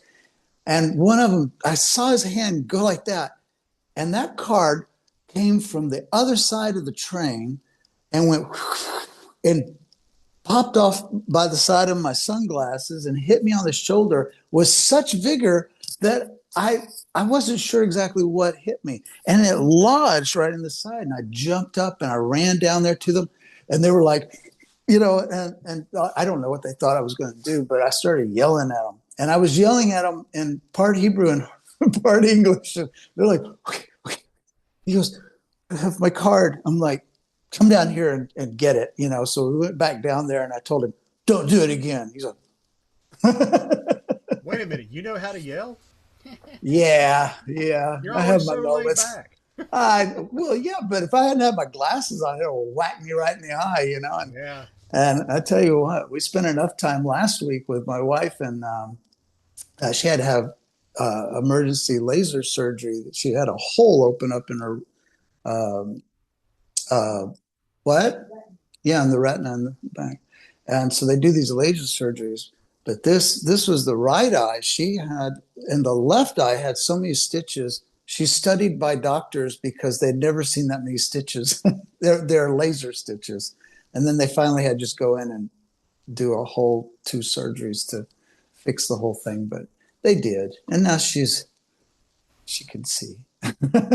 It's good. So I was in no mood to have somebody sling a card from all the way down, like 3/4 of the way down the train, and it hit me in the eye. I was not in the mood for that. I just wanted to go swim. But I did. I got to go swim. And they're just boys. You know how boys are. I can't even think. The crazy stuff I probably did when I was a teenager, this was nothing. So, how kids are. Trying to say you was a hoodlum? No. I was a good boy. Oh, No. yeah. Oh, yeah. I never wore my hair below here. And it was so funny. That's funny when you posted that picture a while back, and I started laughing. I was like, when did you start playing a Leonard Skinner? It did look like that, didn't it? Oh my gosh. Oh my goodness. Yeah, that was, but I used to dress like that all the time. And he's referring, I had this was 30 years ago. I had long hair down to here and goatee, but it was dark. It was, dark brown. And everything was dark brown. That's kind of lightening up, but I'm not that old, but this is all kind of whitish now mostly. But it's so funny because I used to have these convertibles and I would drive around and it was obviously cold because I had my fringe jacket on with the leather. It was my Uncle Keith gave it to my Aunt Trudy in 1967. So it was a highly coveted item. By the time that nobody wanted it, I took it. And now my daughter has it. But I used to ride around that and my big Panama hat. My big Panama hat was really cool because it was just about this much bigger, And I don't know how I never lost that driving around in a convertible, but I had several, and it stayed on. It stayed on. Honestly, I really can't say anything about the picture you posted because, at least in this picture, I was in a Southern rock band at the time. But Oh my goodness! Look at same him. thing with the leather Look coat, at that. with the French leather coat, and There's Stevie Ray Vaughan. Look. Oh my see if goodness! I can get it to you. Yeah, that is cool. I like that. Yeah. That was Oh, one of my that's promo nice. shots, if you want to call it that. Well, I've been an artist since like 1991 or something Let me like see that that, again. and so I just took the liberty of dressing like an artist, and it didn't seem to bother anybody, and well, bothered my daughter a lot, but I'd go to pick her up at high school, and she'd be like, "Daddy, That was in the living room. is that your father, Tara?" No, mom just feeds him, so he won't leave. Oh gosh. Anyway, no, it wasn't that bad. You know how teenage daughters are. Oh, I love my daughter. I love my daughter. Oh my, well, I don't have to tell you. You guys know about this. She was, kids. They're just kids. They got their own thing going. But I can tell you there were several things that got ruined for me because I wanted my daughters to meet people and be in contact with people like in the art world, or I used to go sailing a lot. So in the sailing world, no, those got destroyed totally. Don't ever take your teenage children to those kind of events because they will find the absolute worst person to say something about or say something in front of, and you don't get invited on the yacht anymore. And it turns out that the guy who's the wheel and deal and godfather of art won't do business with you and get blacklisted for 11 years. And Oh, it just happens. I don't know. What was she thinking? Okay, that needs a little clarification. I I was very privileged as an artist. I got taken under the wing of the right people, and I was going to be introduced by this guy who pretty much owns the ritzy part of Houston down by where the museum was. And he liked me. He liked the art he saw of mine. So he decided to put me in touch with he was going to introduce me directly with the guy who handles his art, which was a massive collection. Some of it was in the museum and some of it was in his home, which was unbelievable. It looked like his mansion with all these beautiful paintings. And so this guy's name was Albert Cherki. He's still alive. He's a lot older now. So Albert Cherki kind of had a wild look with his hair and stuff. And he kind of did look like Albert Einstein. He really did. And he walks into the cafe, and my daughter says, "That guy has a haircut like Albert Einstein." Well, he heard this. He's French. He's from Marseille, which, if you remember the movie The French Connection, that was shot in Marseille. So, that's questionable about his reputation right there. But anyway, that was a long time ago, before the war. But he decides, oh, this is the guy. So when I get to meet him, I get to really talk with him. Uh, he tells me I need to go over there and slap my daughter's face because she has insulted him. She did insult him. She did, but I don't hit my children. I never did, not even spankings. And so I told him, no, I'll take care of this. He got so frustrated with me. He refused to do business with me. And for 11 full years, I was blacklisted in the art world, and you can't afford to be that. So I had to get creative and go other channels. And finally, I was still standing after a decade. Didn't need his help or anybody else's at that point. And and so he decided that he wanted to now be my friend. So we're friends. And that was that's like 35 years. That was a long time ago. So anyway, I don't hold it against him. But yeah, my daughter just like would say the wrong things. It's so funny. But anyway, you know how teenagers are. But she's a great mom, and and my granddaughter, is so sweet. And my granddaughter is at the University of not University of Houston. I'm sorry, no, she's at Rice. She is at University of Houston. Why was I thinking Rice? Oh, it's because that's where the synagogue is. I'm sorry. University of Houston, and she had 4.0 average, and she's just, I'm so proud of her. She's amazing. Now, I would love for her to call me once in a while. That would be nice, but I'm well, you know lucky how if she kids even, are. yeah, I know. Yeah. And grandchildren. Everything was cool and hunky dory when, I was living there, but you move a few thousand miles away and you got to really stay on top of that stuff. It gets, I don't know.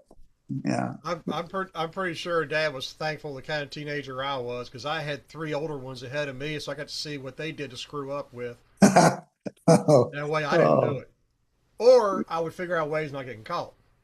oh, But my main thing yeah. was actually sneaking out and playing shows on a school night, and then basically Okay. using school to catch up on my sleep.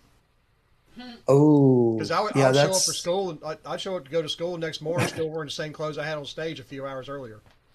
And I was just like, ain't no sense. I'm walking in the house about the same time as ready to eat breakfast and Oh my everything else. goodness. So, Oh man. but that was my hoodlum when I was a teenager, just Well, sneaking out playing yeah. shows. And that's No, I all I was mean, doing. I mean, it's not like I was out running the streets and you know, creating havoc or anything like that. And I just, I'd walk down the street, buddy of mine picked me up, and already had my guitars and stuff at the practice place. We just go by and get them and go to the show and play for about an hour or two and come on back. well, see, and that's just the price of being cool. You had to go through and do all of that. That's so it's okay. And now, now it's like, hey, this is what I did. All these experiences. That's fantastic. And it's just what it is. It's kind of fun when you look back at stuff like that. Chuck says younger children get away with more. Younger children. It's always Marcia, Marcia, Marcia. Oh my gosh. I said that today. My wife and I were, okay, wait a minute. Who's this picture? Wait a minute.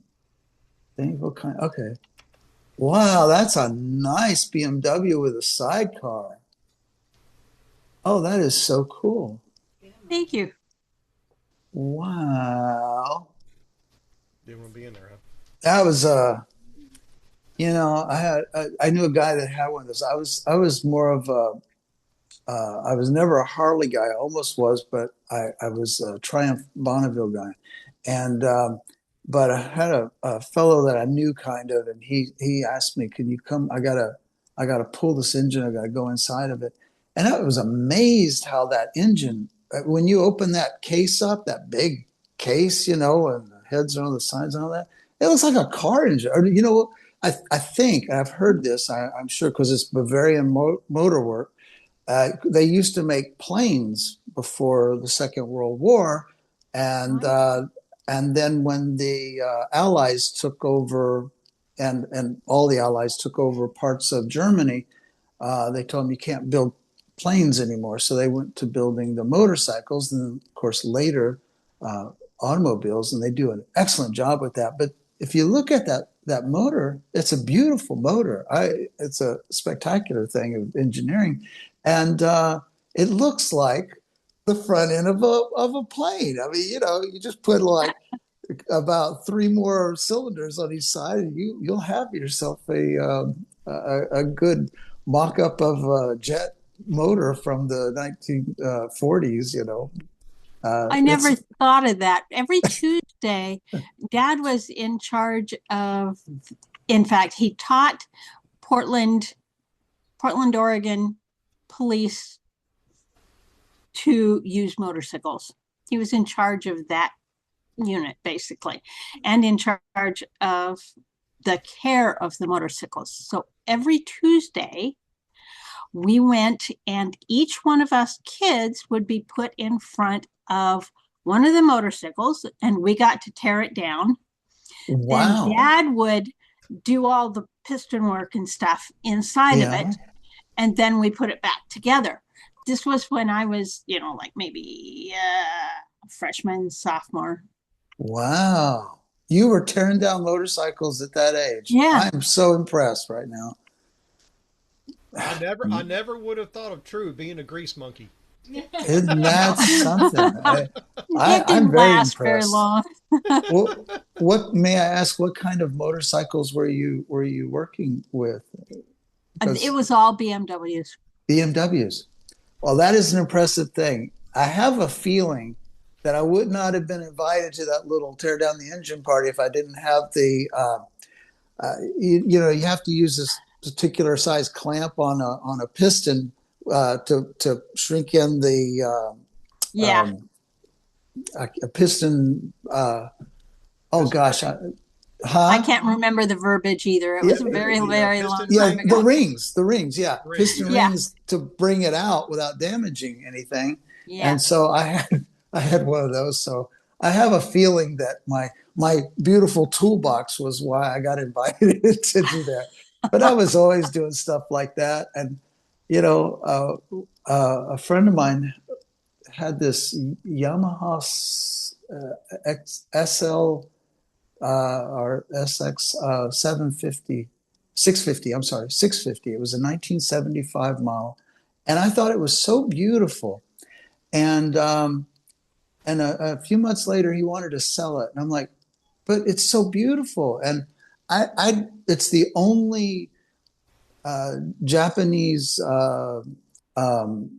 street bike I ever bought, and I ended up trading it for a truck, so it worked out fine. Yeah, but anyway, it was really a beautiful thing, and he had it like kind of choppered down a little bit, cut the frame in, and he just needed extended forks, I guess, but it had the original forks. But I think it was kind of like a cafe racer is what he was going with, and but that was mid '80s. I think it was '84 when I bought that, or '85. But I had this Triumph Bonneville that, I mean, was built from parts, and I was very fortunate. My dad had taught me how to work on cars and my motorcycles. I'd had motorcycles from the time I was about 9, but I had to help him maintenance them.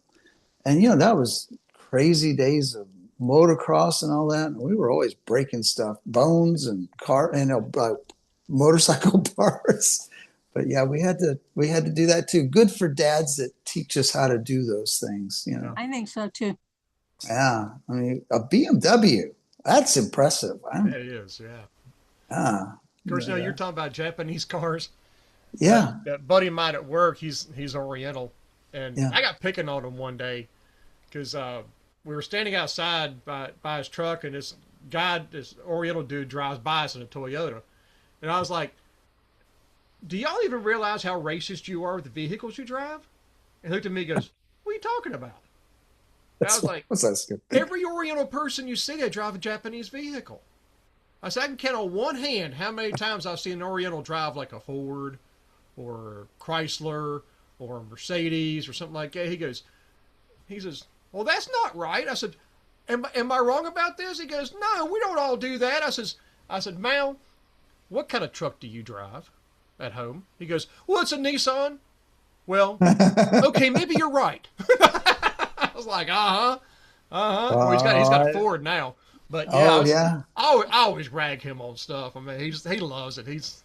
Now that's interesting because back 1969 or 70, uh, Ford came out with a mini truck. Mini truck. Turns out it was made by Mazda. Yeah, but Mazda didn't have the connections, to distribute them. So, that would have to wait for a while. But then in 1984, I remember when my dad bought one because he thought a mini truck, that just sounds good, and the gas mileage, and it was the oil embargo and all that at the time. So he bought that, and it was really neat little vehicle. But he showed me the engine. He goes, "Look at this," and on the inside it said Mazda, built by Mazda Motors, and I thought, Mazda, what is that? Well, it's like Chevrolet had a contract 70. with Isuzu. Yeah, there you go. Like with the Chevy Loves and stuff like that. That was all Isuzu. I ended up buying a Mazda truck because I liked my dad's truck from like 1960 or 70 or whatever it was there. It was a Ford Ranger with a Mazda sticker on it, basically. But I got that Ford. I mean, I used to have Ford trucks, and I had a couple of Chevrolet also, but I had 2 Chevrolet vans, not the same time, but different times. And I loved those, But that Mazda truck, I have never seen a brand new vehicle that attracts so much destructive attention. I mean, I'd only had it like a week and a half, and I was going across a bridge, and somebody had lost a piece of plywood, and this truck in front of me, this 18-wheeler, it just sucked the thing up vertical, and I ran right into it, and it just shattered, and of course it didn't look so great on the front of my truck either, but it was fine. I never had to get anything fixed with that. It just it looks like I hit a piece of plywood going 55 miles an hour. But that was like the first week and a half, and I thought to myself, it sounded like the Robin Williams in the World of Garp or the Life According to Garp, when he sees the plane hit this house he's looking at buying. He says, "We'll take it." He goes, "What?" And he says, what are the odds of this happening again? And I thought to myself at the time, I remember thinking, well, okay, surely that's about the most exciting thing that's going to happen. Oh, no, there'd be lots more adventures than that. We put 120,000 miles on it before sold it. And a few years later, I was back from Los Angeles to Houston, and the guy who bought it was still driving it. Same engine. I mean, it was up at 200,000 miles. I was amazed. I'm like, wow, that was so cool. That is crazy. Oh, That reminds me of back when I was a truck driver.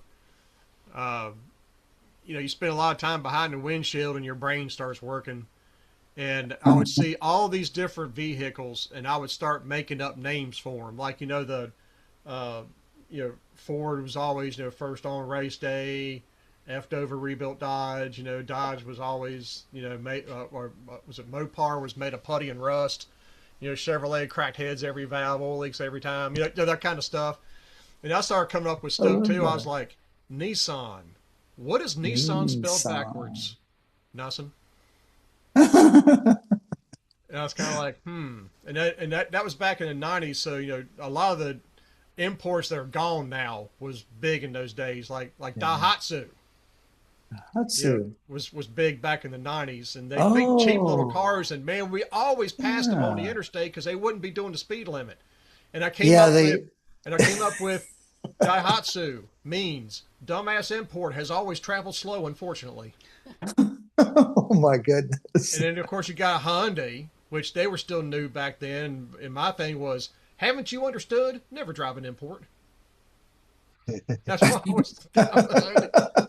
I had bunches of them here You and were the there, king of the anagram. but Oh my gosh. but I You're still so get talented. I I, like I, st- I that. still get people with that Nissan. 'Cause I always tell them, you know what Nissan is spelled backwards? And they think for a minute. I'm like, nothing.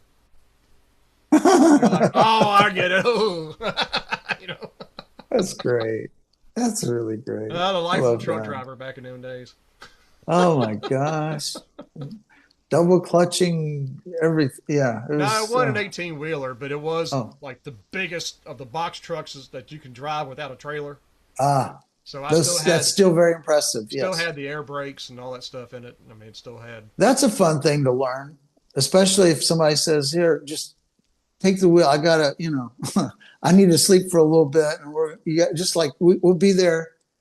I did this in Los Angeles. A friend of mine had a job and had these deliveries of cabinets, like custom kitchen cabinets. And I was brand new to LA and trying to get my situation going there in Santa Monica, Venice area. And so Cabinet Corp of Santa Monica was the name of the place. And so he says, can you just let me just get some sleep and you just take the truck? I'm like, okay. I'm like, try to look and boy, those air brakes. That's the point that got my attention because that, Big that thing brakes. was like he wakes up. What are we doing? Oh, I Poor know. guy. I Guy had had a a heart attack. I had like a small box truck with the van front end that I drove for a while. It was like a Ah, 12 yeah. foot bed or something like that. You know what? It wasn't real big. And then they got that big 32 and said, "All right, here's your new truck." I'm sort of going, okay. Can you put the camera so that I can see what you're saying? Who, me? Yeah, Oh, I'm sorry. it's all on Angel. Oh, well, I'm seeing Well, me. She doesn't want it on me. She's Oh, okay. But Well, whoever's talking. but yeah, I had to teach myself that thing because that was wow. okay, and I got to tell you where we went that day because it's so cool. It's just worth hearing about this. Out at Point Dumais, which is the kind of point that you see from Santa Monica Pier, and you look out, and it's where people go and look at the ocean. It's where Charlton Heston saw the Statue of Liberty and all that stuff in the movie Planet of the Apes. And anyway, we went to Bob Dylan's house, and that's that.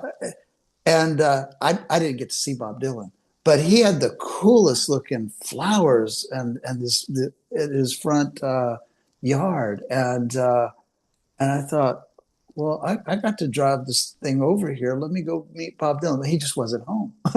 but his house was so cool. And he lived like, I can't say across the street, but just right down the street from Goldie Hawn and what's his name, Corrine? What? Goldie Hawn's husband? Kurt Russell, yeah. Oh, And they lived like kind of catty corner right across the street. And we used to go, my wife and I used to go to the beach down there. It was so beautiful.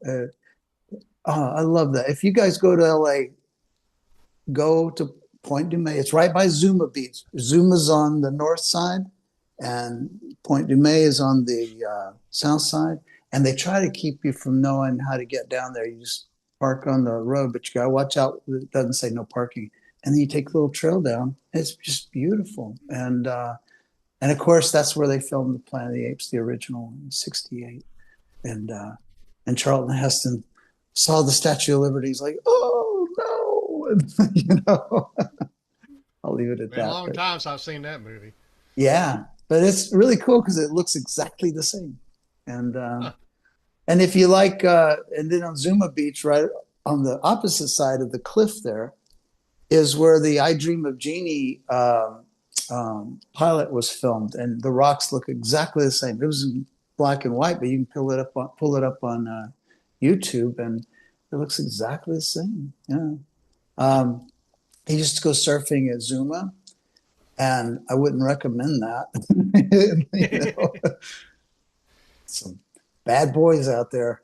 Bad boys. What you gonna do? Yeah. Yeah. I learned they get real territorial about cutting in line when you're out there waiting for the waves. They don't like it. Just don't do it. Don't do it. Don't do it. Oh my goodness. I mean, it's like Venice. I lived in Venice Beach area. We lived, my wife and I lived a few blocks from the water. And we got there when it was nice and pretty. It was like a hostile suburban jungle, you know, or urban jungle. That's what I meant to say. Just 10 years before, I mean, you wouldn't have driven down there. You wouldn't even have gone down there. It was so nasty. And I mean, they had this beautiful pier out there with lots of rides, and it had all just decayed and crumbled. And it was just like junk all over the water, and it was dangerous. And they cleaned all of it up, and it was just beautiful. They cleaned it up about 2 years before I moved there, and it was so gorgeous. And my kids, I used to take my daughters bicycle riding down the bike path. You ever seen Three's Company?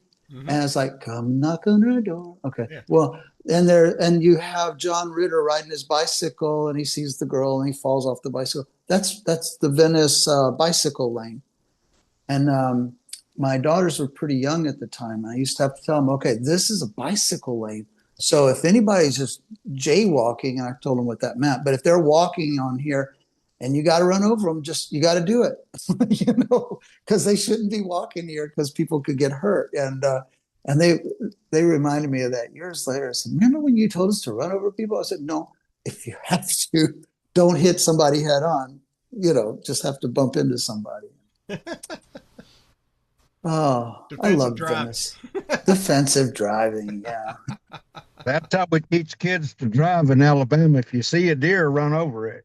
Oh my gosh. Yeah. My dad's he died 30 years ago, but my dad was from Mobile, Alabama. And oddly enough, I was never in Alabama with him, but other times. But yeah, I love Alabama personally. I really do. And Mobile Bay there, whew, that's nice. I love that. Now, I haven't been there in almost 50 years, but it was nice last time I was there, you know. I like the hilly parts. The what parts? I'm sorry? I like the hilly parts. Oh. We call them mountains, but they're really just hills. Yeah, I know what you're saying. You talk about being out in California and all that scenery where this film was made and this TV Yeah. show was shot and this, that, and the other. And like I was telling Chuck last week, the only claim to fame that we have in our area around here is we're 15 minutes from the county line where the moonshine capital of the world is, where NASCAR was born. NASCAR. Yeah, And that's Dirty Dancing was filmed at Mountain Lake. Well, yeah, well, Mountain Lake's like an hour, 20 minutes from here. It was down where I lived before I met. Oh, I thought that was like the Poconos or something. I thought that was No, supposed Oh, to be. Virginia. Oh, I didn't know that. Huh, No, that's matter really of fact, neat. we did the roof on that building on that hotel. Gosh, 20 years ago, 15, 20 years ago. Wow. Oh, that's It's in kind of Miles cool. County. It's its own world up there. I'm going to tell you, it could be 30. We were there in the wintertime. It could be 32 degrees at the store at the bottom of the mountain. By the time you get to the top where the job site was, it was 5. Oh my I mean, gosh. completely different world up there. And in summertime, I think it stays in the 60s on top of that Oh, mountain, and it'll be like really? 95 or 100 down at the bottom of the mountain. That's amazing. Yeah, Yeah, we were there it's for fascinating. 6 or 8 months, doing that. Wow. Well, in the wintertime, we'd go there, and they had a temperature gauge outside the hotel, and it would say like 5 degrees, and you go to start the panel machine to start running panels, and it wouldn't run. And they were like, "Well, let's Wow. try the lift," because we had our own lift up there. I'd be cranking that thing, cranking it. It would not start. It was just too cold, so we Who just had was to the pack up and come back. who was the guy in Dirty Dancing? Patrick Swayze. Patrick Swayze. Patrick Swayze. I never He saw the said it movie. was freezing in the water when they were doing the water scenes. He said it was just, I mean, everything he could do to keep his muscles from just like, you know, locking up, and he had to catch the girl and all that kind of stuff. And they didn't like each other apparently. I'm glad they didn't say this at the time, but it was a cute movie. I saw it a long time ago when it came out, I guess, and I never uh, saw it. I I'm I more of a wouldn't have gone to comedy the guy. movie for it, but it was like on cable TV or something. And so I got to see it because if you have teenage daughters, there's no way you're not going to see it. But so anyway, they're like dancing, and I was like a little embarrassed. I was like, buttoning up my shirt and stuff. Like, I feel so comfortable being in here when the kids are there. And they're like, "Daddy, watch this part. Watch this part. Sit down." Like, okay. Like, all right, well, is she gonna put clothes on? It was just funny, No nude scenes, but it was like, it's Dirty Dancing. I don't know. Ooh. I was always in the band. I don't know how to dance for anything. They dance worse than that now, I'm sure. Oh, yeah. No, I think I you're dance like a white dude, so there you go. right. I can do the redneck chicken. That's about as far as I can go. That's funny. Oh my gosh. That's why I played in bands. I didn't want to be the one out there dancing. I was interested in music, and my grandfather, when he's been gone a long time, but he used to, when I was a teenager. Okay, he paid for like 8 guitar lessons for me. Okay, and if you heard him say it, it'd be more like 25, but no, it was 8. and so, but he thought that gave him the privilege of driving me somewhere, going in, meeting somebody, and then telling me, "Go get your guitar and come on here and show what you can do." And like, I didn't even bring my amp, Papa. This is a Fender Stratocaster. And my favorite story though is at a place that's still there. It's right outside of Cut and Shoot, Texas, and I was up there at our weekend place, which was right there. And my grandfather said, "Go grab your guitar, throw it in the back of the truck, and we're going to go down to, like behind the seat. And he had a big Ford truck. And we're going to, just come on, don't tell your grandma." Okay, yeah. Because Papa tells you something, it's like, something's going to happen. So I did what he said. And he's like, "Hazel, we're going to go down and pick up some root beer and stuff like that, and off we went. And we go to this little place called Salty's.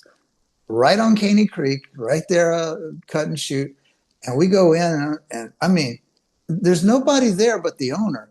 But the place looked dangerous, you know. And when you go in those old redneck bars, Yeah. and so we go in there, and he starts talking to the owner, just like they'd gone to school together or something, right? Never met. And he says, "Okay, go get your guitar." So, Papa says, "Get your guitar." So I went and got it. And by the time I got back, I'm guessing that he gave him some money, and I don't know how much, and I don't know the circumstances of that. But he tells me, "Well, boy, get up there and plug in all that amplifier at the end, and the band's coming soon, so get ready." Oh my gosh. I never met these guys for anything. I did not Let know me what their get the set list was. And found we on. just I just went with it and kept looking over to the side to see where the bass player was, because if I could see his fingers, I could figure out what chord I needed to be.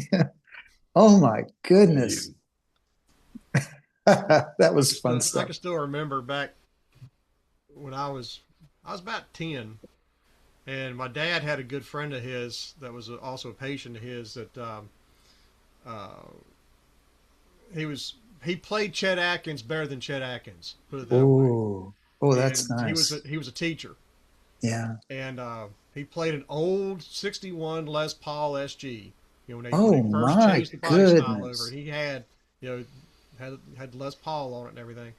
And he played it through a Wow. 410 Fender Bassman Oh man, that's combo. nice. And I mean, he was a phenomenal player. He's also a phenomenal luthier. And Wow. his garage at the back of the house was his guitar shop, where he would actually build guitars. I mean, we're talking That acoustics, classicals, things like that. And wow. I took lessons from Corky for maybe 6 months because Dad wanted me to, and I was kind of like, well, 10 years old, I'm kind of not liking into the thumb picking and reading notes from books and this, that, and the other. But I didn't know what I was. I should have stuck with it, but 10-year-old kid, and then I heard Ozzy for the first time, and I was like, I heard Randy Rhoads, and I was like, oh my gosh! I said, I did lessons. I had it on tape. I says, can you teach me this? And he goes, that's not real playing. I said, well, it is to me later. Oh my gosh. So I just started learning on my own Oh, after that, But I did love that. eventually go back to him. I was about 14 or 15 years old. I actually went back to him to do an apprenticeship in his garage because I thought, Wow. building instruments was fascinating to me, It is. There's a and whole science to that. It's electronics amazing. and all that kind of stuff. And I was just like, man. So yeah, so I did my apprenticeship with him for about 3 or 4 years, just Wow. building stuff, painting things, I love that. whatever, and so that's kind of how I learned a lot about what I know. But Wow. his wasn't so much on the repair side as it was building, building one from scratch. Where I was more into learning the repair side of it and Yeah. everything. But I Well, do that's a good remember, skill to have, I though. remember he had a classical hanging on the wall in his studio. His studio was like a side porch that he had framed in, and everything. It Uh-huh. had wood walls on it and all that kind of stuff. Sounded really good. Oh, that's And cool. he had this classical that he built that was hanging on the wall, and you had to be careful what note you hit because I always noticed that he never played an open G as far as a chord. And I asked him, I said, why are you always fretting a G chord? Don't you hit an open G? He goes, you want to know what happens when I hit an open G? And he hits an open G chord, and you hear pow, pow, pow, pow, and you look up on the wall, and 3 strings just broke off the classical. He had Oh built it my that goodness. well that Wow. when an open G was played around that guitar, it would pop strings. You could play it on the guitar itself, it's fine. But hanging on a wooden wall right by Oh, the amp, oh, he would hit an open G and a couple of the strings would pop right off just the guitar. resonate to the point of Oh bursting. yeah. That I was just like, that's that's amazing. crazy, dude. I That mean, that is a is. well built guitar. But Wow. he was picky Wow. about that. I mean, he shaved the braces and he had them under a microscope and he constantly check with the caliper every time he's doing those things. I mean, he was a Love fanatic that. about it. And I I don't know what love that. happened to all the instruments that he built. Because Wow. he's been passed away for a long, long time, but 30, 40 years. But I think his son ended up with that Les Paul. But I can remember uh, him telling me, he says, I might refinish this neck. I done worn all the paint off the back of this neck on this guitar. I said, don't you dare. Don't you dare do anything with that neck. That's He's like, great. well, maybe I won't. I said, man, that's because I told him, I said, because you don't know about bleeding fillers and things like that like Gibson used. I know how to do the bleeding filters. I said, you use bleeding filters from mahogany, but you don't do it with with a stain in it, so that Oh when the yeah. lacquer hits it, that's how Gibson Yeah. got that cherry red. They didn't paint it Aha. that color. They used a wood filler with cherry stain in it, so that when the lacquer and it had a alcohol solulene in it, so when the lacquer hit that wood filler, cherry red came out. Wow. That's That's really how cool. that's how it fades. If you ever see some old Gibsons and stuff, they've turned brown, just brown mahogany, Yeah. because that Yeah. red fades over time. Isn't that So something? that's just like the red and the cherry sunburst. And in most of your '59 Les Pauls, you hardly even see a sunburst on them anymore. You just It see looks like that's what David's playing there in the picture is that's what we call the 1970s clown burst. Like somebody just took oh. a red paintbrush and went. Be careful what you say about Hey, that. I've had them too, buddy. I had a I custom just I like I think that. it's think a it looks gorgeous. It's beautiful. That freaking gorgeous, Oh, I had and it. I had a deluxe. It was a '77, and it had started to fade. It was beautiful. But that's I've also had some that we call the clown burst, like somebody just took a paintbrush and put the sunburst on it. I've had them. I've owned them. yeah, But I never thought of it that that way. late set around here, the late '70s are known as the clown bursts. But it's not that they're all clown bursts. It's just that there are some that it's obvious. Uh-huh. Somebody took a paintbrush with a sunburst on it, and it's like, ooh, Good why would you sound. do that? I was going to tell you, you were talking about playing at some places, Valentine. yeah. So our singer says, "Hey, I got a gig for us. We got to do covers." I go, okay. And back then it was in the '70s. We're going to get $250, and then plus the door, or part of the door. So we get there, and you know, our covers were Led Zeppelin, the Stones, Who, Beatles, Aerosmith, Allman Brothers. If we wanted to get. So Skinnerd. It was rock, southern rock, and that. So we get there, and I go, we're screwed, because we get in the bar, and it's the Rednecks, and there's chicken wire up in front of the. I go, I go, Been there. I I'm not bringing all my guitar amps in, because we had. Oh my gosh. For some reason I thought I needed 400-watt tube amps and four bot. I needed 16 12-inch speaker. It was just ego, Oh, and maybe fit 150 people, maybe 200 if it was crowded. So he goes, no, no, he goes, we're gonna get up there. So we used to do this Led Zeppelin, whole lot of love, and then in the break we would break into Communication Breakdown, and then we'd come out of Communication Breakdown and go into the end of a whole lot of love.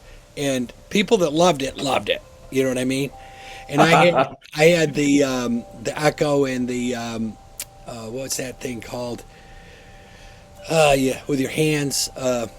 You put your hands near it and it starts screaming. oh, yeah, okay, A yeah. theremin.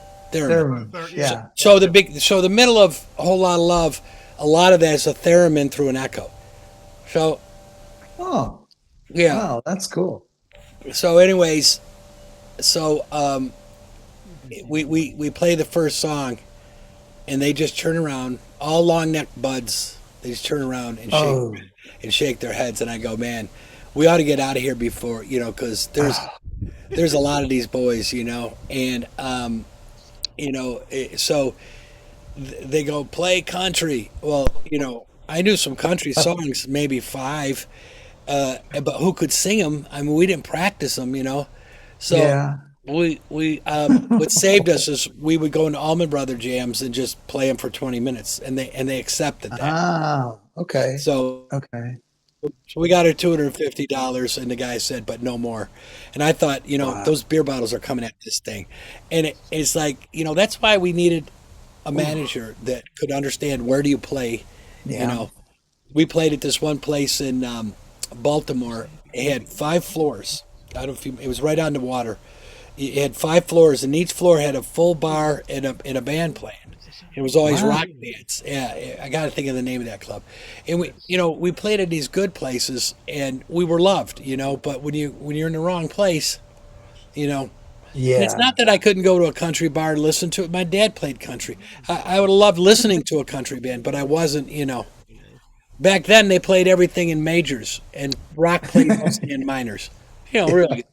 Yeah. It's not true. It's not totally true, but it was a good. I get what you're Yeah, saying yeah. though. And I could play all over the net because I came up with a jazz method, and but it was we certainly weren't going to do. We would do Bastille Day by Rush. They would have Okay. killed us if we played that. Oh, there's no bread, let it be cake. I couldn't even sing that high. There's no end to what they'll take. Flock the fruits of noble birth and wash the salt into the earth.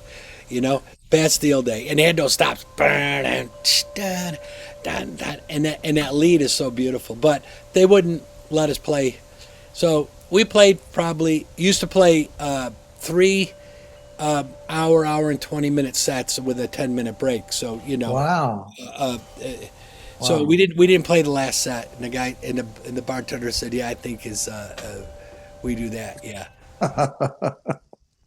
yeah. Chuck is saying music in minors was the devil's music, Yeah. and Oh my the goodness. Catholics said that with the diminished chord was evil. Did you know that? Yeah, The I did not know don't that. don't forget the flatted fifth and the blues scale. yeah. It's That's just because phenomenal. black people played that, and Yeah. it's like, well, where did rock come from? It came from all those slaves and the blues came out of blues.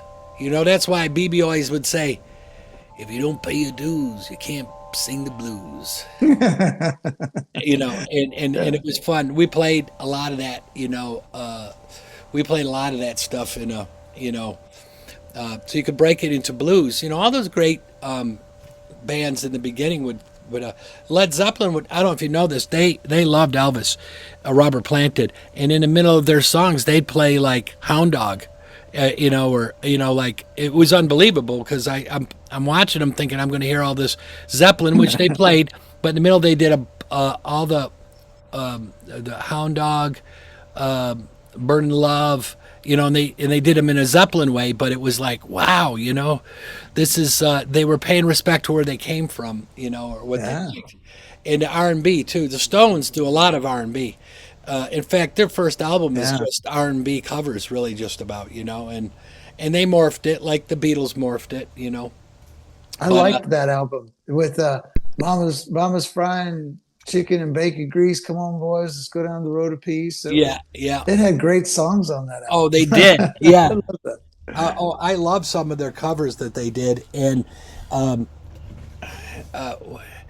I know you're gonna leave me. Bum bum bum bum. What's that song? They did that was Yeah. a Motown song, To and let you know yeah, if you're going. Yeah. Yeah. that was a great song. And so we would do those, and it was fun. And then when I really learned a lot about different parts of guitar playing, we played as an acoustic trio, Patty, myself, and this guy named Mick Cummings. And we actually played at a UIWU conference once, and Dr. Tabor and Dennis Jones lost their mind. They just loved it because he would come up with these old songs, like St. James Infirmary, like where are you going to hear that. And he would never play. He was a smart player. He had a voice, sounded. He was a God-given, like, just have him sing a song. But he played in the keys that he felt comfortable in, and so I started learning the flats a lot more, And while I learned that growing up on the guitar, playing it live, and saying you're going to improvise now, in these different keys, it wasn't the same as the typical rock keys. And what I mean is I could play things, but I wanted to play stuff that meant something. So I Yeah. really learned the guitar over again, and I kind of start out with the safe things, stay in a pentatonic mode, but then you can kind of do Mixolydian, and you can throw some other stuff in there, and and you learned, right on the spot because he would never practice. He'd just say, and he liked doing John Prine. You know what I mean? Like, and so I had to learn these John Prine licks because they're very. If you don't play them, they don't sound like the song. You know what I mean? And Yeah. and I learned a lot of that stuff because playing electric, you kind of just tend to listen to your electric guitar players mostly, And Mhm. we used to do the Grateful Dead "Friend of the Devil" and that little descending lick that's in there, and and then he would let me kind of improvise, so I would keep that lick in mind and I would just go off of that lick, and people just loved it because he was such a great singer, and then he would pull up stuff that you wouldn't, like Rocky Raccoon. Like, I don't, I think I heard that song once, these strange Beatles songs that because I knew, I mean, and mostly when you got the tune, the chords, but the Beatles did some strange chord work. They did. They were like Norwegian Wood is just a phenomenal, set of chords and licks. They were definitely great songwriters, but I kind of liked my favorite band to play live was when we were going to jam was the Allman Brothers because I just love Dickie Betts and of course Dwayne Allman. I mean, forget it. I mean, he was, I never. After I heard him play the slide, I didn't even want to try. But Dickie Betts, that Les Paul through those Fender Twins, and that like Jessica. How many other guitar players could play the same note so many times and get away with it? No, no, no, no, no. Albert Collins. Oh yeah, yeah. Oh, I liked Albert Collins. Oh Albert Yeah, Collins was the Iceman. yeah, he was. Yeah. You're talking about your custom, David. yeah. This is the Uh, this is the Oh, there he I hope it goes. shows the fade Yeah. really good. But this was Mm. a very well faded cherry summer. This is '77. This was my number one for like 30 some years. oh As you can tell by the finish missing off of it. yeah. But it was a Wow. three piece is very faintly quilted top on it. Oh, But yeah, that was the '70s eras are not the most sought after in Les Pauls, but No, I've seen some like this one here and some others that I've had that were phenomenal. I had a friend who had the black custom and I have never played a guitar as smooth as that. I don't know what it was. It was just the freakish way it was played, and then he got this. I won't say it here, but an insect went somewhere in his body. You know what I mean? In his bottom, and oh, he put new tuners on it, and it never played the same. You know, oh man. because he Yeah, wanted. I've had that happen on Pauls. Yeah. I don't know how it. I don't know the physics behind it, but something goes wrong, and it never played the same. And it's kind of like, wow, how could tuners make a difference? But That's what you call well played. oh yeah, There's no finish on it. And you could tell I played in church because that's where my thumb sat every time I had to play a B flat or an F. And my thumb actually wore a spot in it. that's beautiful. I I Like that yeah sort. But the cool I thing about church is it taught me how to play major scales and leads. yeah yeah yeah. Oh, absolutely. And it's kind of like country. I got into country for a while because Patty and I quit playing and we had our children, and then we'd play acoustic, and then we went out and did when Shania was big. Patty really did Shania very well. So we'd go to these bars, and the two of us would play, and he'd make $500. I mean, it was like different than a band. And what would happen is I got to learn that these drunk country boys. We went up to West Leiden and played, and a man comes over and he says things to me about Patty that I wanted to knock him out. You Oh know. man. Oh yeah, and Nice. but I just said, well, thank you. She is a beautiful woman, and we're married. And they're drunk. You know what I mean. And then one time we were playing at the Otter Lake in the Otter Lake Inn in Adirondacks, and it was the night before Thanksgiving, and the place could have maybe held 50 people, and there was like 180 people. They were outside. It was Oh, packed. gosh. And so we get up there, and Patty starts singing Shania. The place went crazy. and we did Martina McBride and a little Tanya Tucker, and so she's playing, and this boy had just gotten there.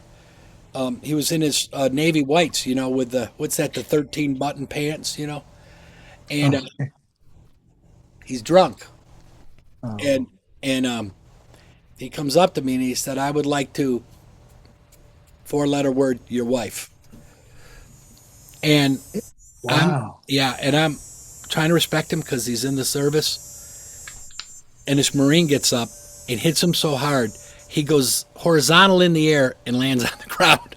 And I just said, "Hoorah! The United States Marines have landed."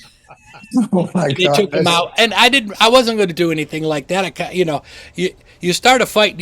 I'm sure that I am sure that Todd has been in a bar where once the fight starts, it doesn't matter who's fighting who. It just becomes a brawl. And all I remember is if I had a nice guitar, I'd run for the back door with my guitar, being the pussy that I am. I've only been there a couple of different times where the whole bar turns into one fight, and all I can say is I'm glad stuff was on wheels because Absolutely. we were rolling everything. I had guitar cases laying on top of my amps, and I was rolling everything out at one shot. Yeah, and I Wow. was like, we were at dude, another place that was in the middle of nowhere, probably the only bar within 30 miles, and I'm not kidding you. The guy that owned his name was Bobby Zimmerman, like Bob Dylan, and he worked with my father, so he was kind of between my age and my father's age. He goes, "Dave, you guys got to come up and play," and it's all acoustic, and we go up there with another guy, so I'd put to my memory, Tangled Up in Blue, which is like, I don't know, 10 stanzas. And so I started singing, early one morning the sun was shining. I was kind of doing the Dylan thing. I was laying in bed, wondered if she changed her hair, or wonder if she changed it all if her hair was still ready and all that. Tangled up in blue. And so they were loving it. And these two big boys started punching each other, and it sounded like a Rocky movie when they were hitting each other, and and they went down, and Robert Zimmerman spun his hand in a circle saying, "Keep playing," and they drug the two guys away. We've seen some interesting ones, usually in the country bars, because they drink too much, and it's just good to get out of there alive. And you used to have to play till 2 in those days. That's yeah. gone now. No one plays till 2 anymore. There's a few bars, but most bars close at midnight because after COVID, everything changed, which is good for old people. You know what I mean? But I'm just more That's what interested. Tommy told me. He says most of their shows last a couple 3 hours, Yeah. and they're done for the night. So And the younger groups don't come out like they used to. I remember in 1975, 76, we're going to play. You would Wednesday night around here it would start. You'd have pretty good crowds. By Thursday night, packed. Friday and Saturday, forget about it. There would be just people everywhere, and they'd pay $5 back then to get in. So we would get $2,500 for playing. Now, if you get, I think our last big show we got $1,200 because we took the door, and people come to our shows because you know, we don't play a lot, and Patty puts it on Facebook, and everyone starts coming, and then we play like at times when all the people are home, like maybe around Thanksgiving or Christmas time, where so when we play, we would get 3, 4, 500 people at a bigger bar, and I mean, we couldn't play that way every weekend because I seen great bands. There's this band called Bad Dog. Those guys, the three guys, they were phenomenal. They played Robin Trower. They did their versions of Steely Dan. I mean, they were phenomenal. Everybody in the band was phenomenal. Bass, drums, and guitar, and singing. And I went to see them because I really like them. They're friends of mine. 12 people show up. Oh, And gee. it's like, do you realize how good these guys are? Like, they're a musician's band. Like, if you're a musician, you say these guys, because a lot of bands, they're kind of sloppy and they just play the songs and people like it. If they can, one of the things I realize, because I'm not that good of a singer like Patty, if I pick the right song and the bar's into it, forget it. You know what I mean? The whole you're going to do great, you know. But if you try to sing some obscure song, they're like, "What's this?" But I play the Stones in these bars, and I can do Mick pretty good. And you know, they just lose their minds. They just love it, you know. But Wow. that was we haven't played in a long time now, but we do the studio work and we're making the album, so it's all that was a training ground, you know, for what sounds right and you know how to develop and write music. And I like the fact that I listened to a lot of great albums, but I would see the bands live and their interpretation live because, like Led Zeppelin, there's just three instruments. I mean, you know, and and they Jimmy Page would have five, six guitar tracks a lot of times. Well, he played the highlights, you know, like he didn't play all the parts. He couldn't, you know, and and you would hear him, you know, he would do it. And people like that, you know. And then other bands like Rush kind of made it. They made it a three-piece thing, but then Getty had to play pedals and the keyboards, bass, and sing. So I mean, that guy was very. So now on this current tour, there's there's another there's a keyboard player that supports them because it's you know he's too old and you know his parents were Holocaust survivors. Did you know that? Yeah. Oh, Yeah, I, didn't- I didn't know that. yeah, and it was Gedaliah was his name, and his friends would call him Gary, but his mother was like Getty, and so that's how his name stuck like Getty, you know. And it was pretty. I talked to him about it a long time, and you know his bar mitzvah. I talked to him about you know because I just wondered if it was just a lot of Jews they give up everything, but you know it was pretty cool to meet him, and they were all Canadian, of course, from Toronto, and I. Alex told me a story. The guitar player once. It was really good.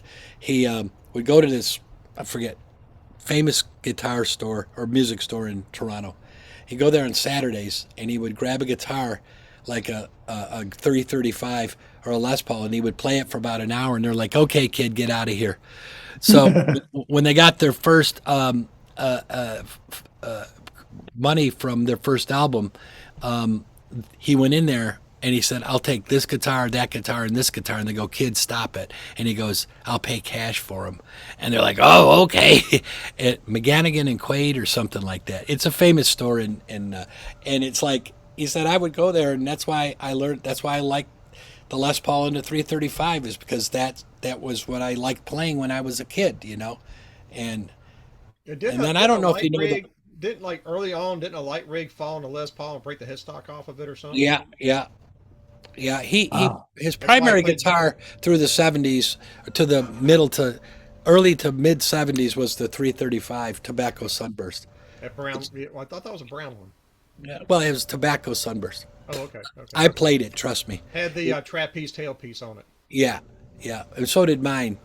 I brought my guitar once, and he played my 335. You know, I was just I'm gonna let him play it, so I can say because they were good people to me, and you know it was fun. I was invited up to Massey Hall in Toronto for a New Year's Eve party, and I was dumb enough not to like book a hotel, so I had a Volkswagen Rabbit and I stayed up there. I have a famous picture of me and him smoking a joint, which my kids found and said, "Oh, Dad, you did do drugs." I said, "I never did drugs."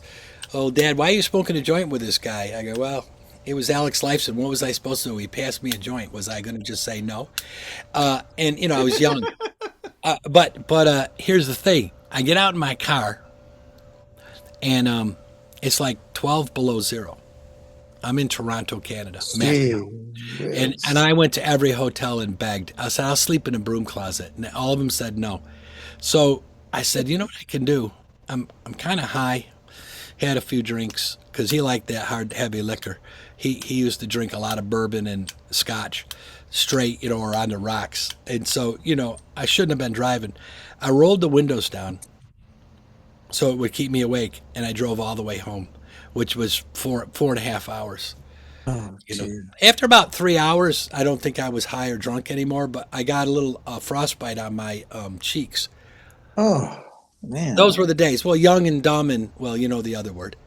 But you know, it was a great time in my life because of the experience of seeing Rush at Massey Hall. I mean, it's a theater, maybe holds 2,500 people, and Wow. it was New Year's Eve, and you know, they played for like 3 hours, and it was great stuff, you know, and I got to help Alex set up his guitars, and they were so nice, and I you know, thought, well, I'm this close, I'm going to make it in rock and roll, so I don't need to worry.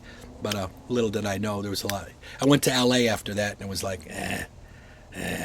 you know, if you were a great guitar player, you could make reasonable money by being in the studios. But like when I went to the first open mic there, which I'd never been to an open mic, and at the Baked Potato. Do you know where this place is? It's a very famous place.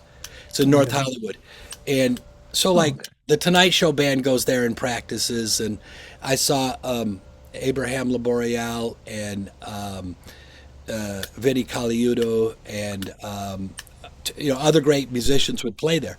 So I go on Sunday afternoon was open mic, and the guys goes, "You got to go there."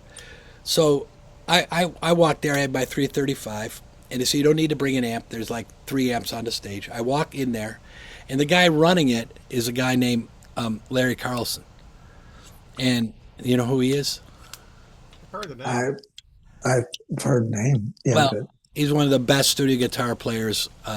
Larry Carlton, excuse me. Oh, Larry And Carlson, yes. Carlton, yeah, he played for Steely Dan, and he's Yeah. played on probably 1,200 albums that you've heard, probably 300 of them. And he's standing there, Mister 335 is what they call him, and I start kind of shaking, you know. He goes, "What's wrong?" I said, "You're Larry Carlton." He goes, "Yeah." He goes, "What's your name?" "Dave Cowley. Glad to meet you." I said, I'm not as good as these people." He goes, "Well, what do you like playing?" I go, "Well, I feel comfortable playing the blues here tonight." He goes, "Well, that's what we'll do." And oh, he got my guitar out, he tuned it up, you know, and because I was just shaking. And I went up there with those guys, and I played from my heart. And he goes, "I don't know what you have, Dave, but there's something in you. You have the passion." And I was so, you know, it was not like they're like, "Get out of here, kid, you suck." Because compared to like Michael Landau, my God, I mean, watching him play, I'm like, oops, oops. And then Larry got up there, and they didn't show off. They weren't. They were playing the stuff they liked, and jazzy, bluesy stuff. And then, you know, he gave me some tips. He's like, you know, relax, let the notes spread out a little bit. You know, just a good critic of, you know, we know you know the scales and you can do some good tricks, blues tricks. We get that, but let it spread out next time. Hold that note a little longer. Let the chords go over a time and come back in. You know, like don't be so rushed and panicked. You know, and you know, it's, you can play in your practice room all you want, but you get on that stage, it's a little different. You know what I mean? Especially in front of those people, because everybody in the audience was a studio musician. I mean, it wasn't like they were just the average idiots out there. It was people that knew what you're doing. You know, and so it was. I sat and learned from other people, and I watched them play, how they would play between. The guy loved to play the Fender Rhodes, the keyboard player. I love them. And Yeah. he would, him and the guitar player would trade off these licks in a very, and you know, there's a different way you play on a piano and then you do on a guitar, but the guitar player Michael Landau would kind of play like these piano licks, and you know, it was all good. And one day I went there, it was on I think a Sunday night, and Doc Severinsen came in and just with four Whoa. piece and just blew that horn, and I'm thinking, he's a jokester, but that guy knew how to play. I mean, he could blow that thing. And you know, when he was warming up, he played all classical music in the back room, and I'm like, this guy is a lot more than I thought on the Tonight Show. Then one night we went there to watch the Vinny Caliuta, the drummer, and I brought my son Daniel, and he was a drummer, and I just happened to be in town, and they took a break, and I said, Danny, let's go meet Vinny. And Vinny goes out and back to have a smoke. And I said, Vinny, I said, I'm Dave, and this is my son Daniel, and he's a drummer. And he goes, how long you been drumming? He goes, oh, I've been drumming for about 8 years. I go, Vinny, he's not a studio guy, but he kind of is a Keith Moon with a little more punk edge. And he goes, Danny, why don't you come up and sit next to me on the stage and watch me? That's what a good guy he Wow. was. And Wow. and my son sat there that night watching him. I go, Daddy, what'd you think? He goes, he's phenomenal, you know. And so then he came up to me and he said, I'm going to need help. I'm making a. He was obsessed with the Book of Revelation in the Christian Bible, and he was making a. He's a Christian, and he was making an album, and he gave me all the beginnings of it. I never heard of what happened to it, but you know, it's one of those nights you never forget. If you ever go there, so your whole dinner's in a baked potato. That's why it's called the baked potato. So when you pay your money, Oh, I know what you're talking about now. I don't. yeah, Okay. and Yeah. it is the premier place for the live musicians to go, and it still is. And so, who's the guy that runs the Tonight Show now? He does a lot of stuff there. I forget his Uh, name. I But anyways, these haven't seen people it in a while. It's been you see. canceled, hasn't it? Oh Has yeah, it been canceled? yeah, maybe it was kind of the last time they had a big band on there. That after Doc Severinsen, somebody took it over. What was that drummer they had? He'd go there, Ed Shaughnessy. What a drummer! I mean, these guys. Of course, they were professional musicians. That's all they did all day long was play and practice. And they've been playing for 30 years. And you don't last in that field unless you're really really good. I went to an audition once, and this guy comes in with a rack.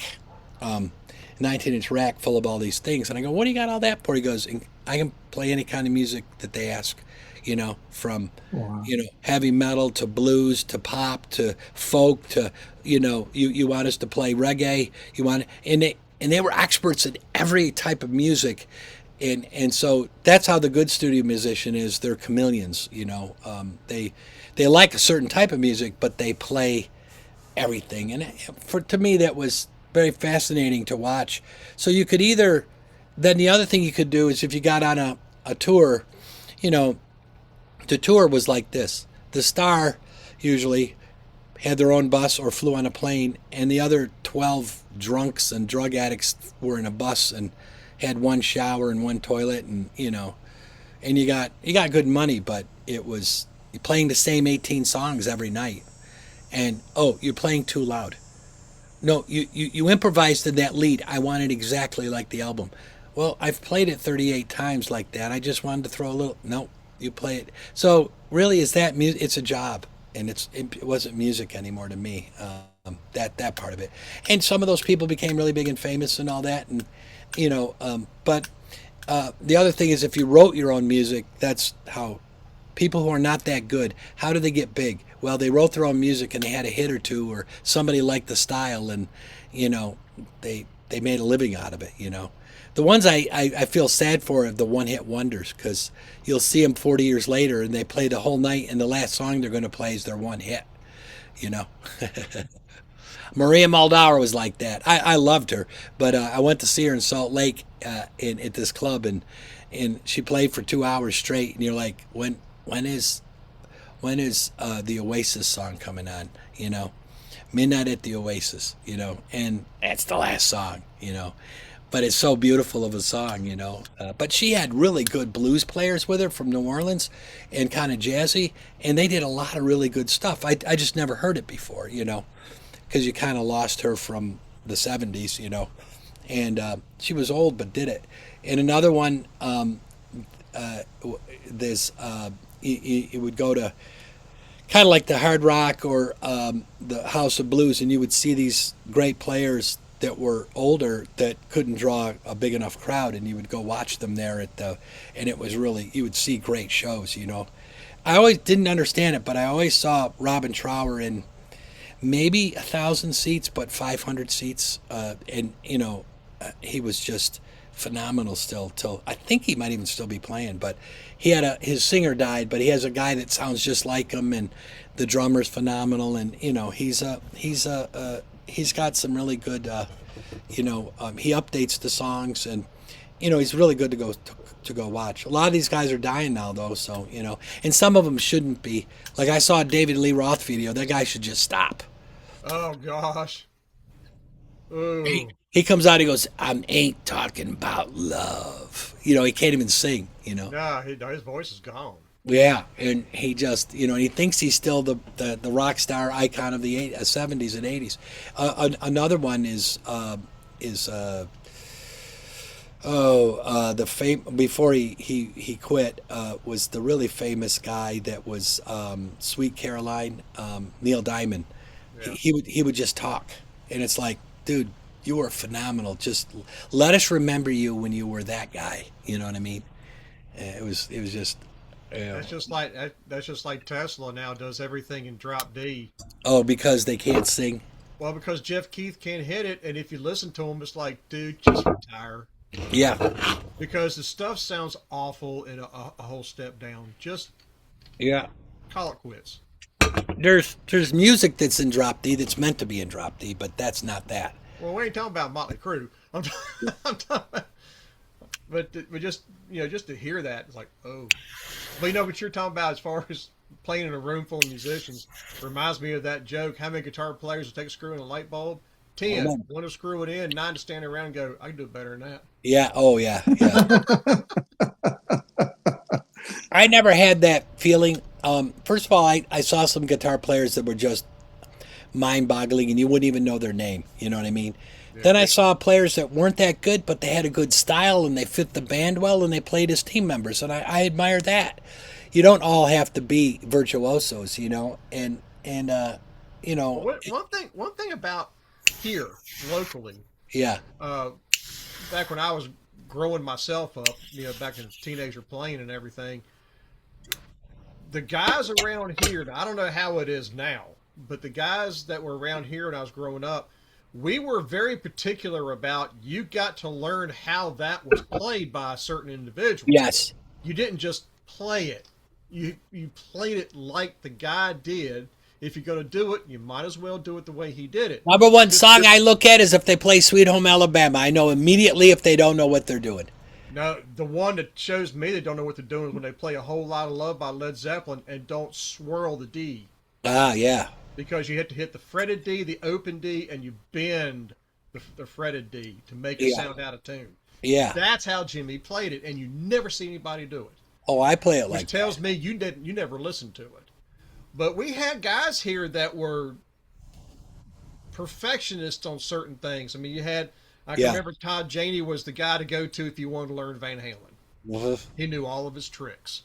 You had another guy here who was a huge Peter Frampton guy. Yeah. And he knew every trick in the book. And another guy was a Ted Nugent dude. I was more of the Ace Frehley and Yngwie Malmsteen guy. Oh. I liked Ace Frehley. With a little bit of some Randy Rhoads in there too, but there was another guy who's also really good at Randy.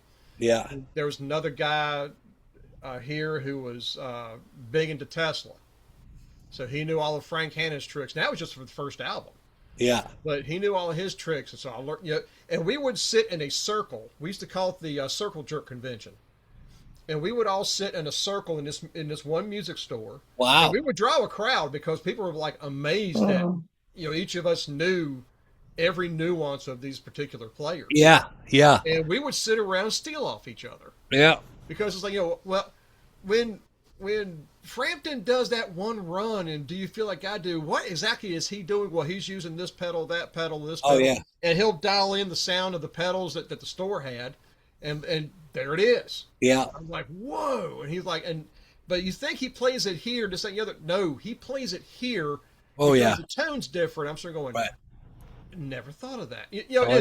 And you learn from each other. And it's like, okay, so that's how, just like one of the guys I remember one time, Todd Janey played the Van Halen stuff. He was like, that one run that Yngwie does where he goes from here to here to here to here to here. I said, that's just an octave run in Phrygian. So I was like, doodle doodle doodle doodle. He's like, now do it in slow motion. Show me what he did. Yeah. And I'd show him. He's like, that's it. I'm like, yeah. He's He like, sold it. He I sold could it. have done that. He could have sold it. Hey, did you ever play a scalloped guitar like he uses? I used to scallop my own guitars. Really? Yeah. What does that do to the playing? I had no idea. I mean, I he mean, loves it. it's a completely different feel. Now, I didn't scallop mine very far. I just enough to where I just felt just that string. But Yeah. if I pressed it hard enough, I could feel the wood. Like Uh, especially if I bent a string. But it doesn't change the action of the neck. I mean, you still have the same action height. It just clears some of the wood out from under your fingers so you can bend it. He got the idea from Richie Blackmore. Really? Blackmore did it? I think Blackmore did. I've seen some old photographs of Yeah. Blackmore having a scalloped neck. Yeah. I saw Ingve, and I talk about loud. That guy was freaking loud. Well, he plays super leads. So there you go. Well, Super leads? Marshall super leads. the, Yeah. the 100 key watt amps. the key the key letter there is leads plural. Yeah. Yeah. And now he didn't have them all on, No. but he had them on certain areas of the stage, so as he moved around, he can hear Right. the cabinet. It was loud, man. Oh I yeah. I love loud music, but that was like, I Unheard of. we But no I'm one's as loud as Motorhead. yeah, I was in a bar in L.A. and Lenny was at the end of the bar. It's where they now have a seat with it's his seat. No one can sit there. But I'm looking down and I go because I was not Motorhead was like after my time, of really being into music. And I heard of him, but I didn't know. And he's got that god awful mole on his face, and I said to the bartender, I said, he looks like somebody I should know. He's from Motorhead. So I went and sat next to him, and he was a nice guy. And I said, I hear you're in Motorhead. Yeah, yeah. I play the bass. And he was 3 sheets to the wind.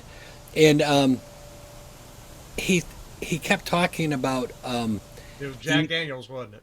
yeah, it was Jack Daniels. And I started drinking Jack with him, which I shouldn't have. So when I got out of that place, I got a taxi instead of my car. Because, drinking with Lemmy.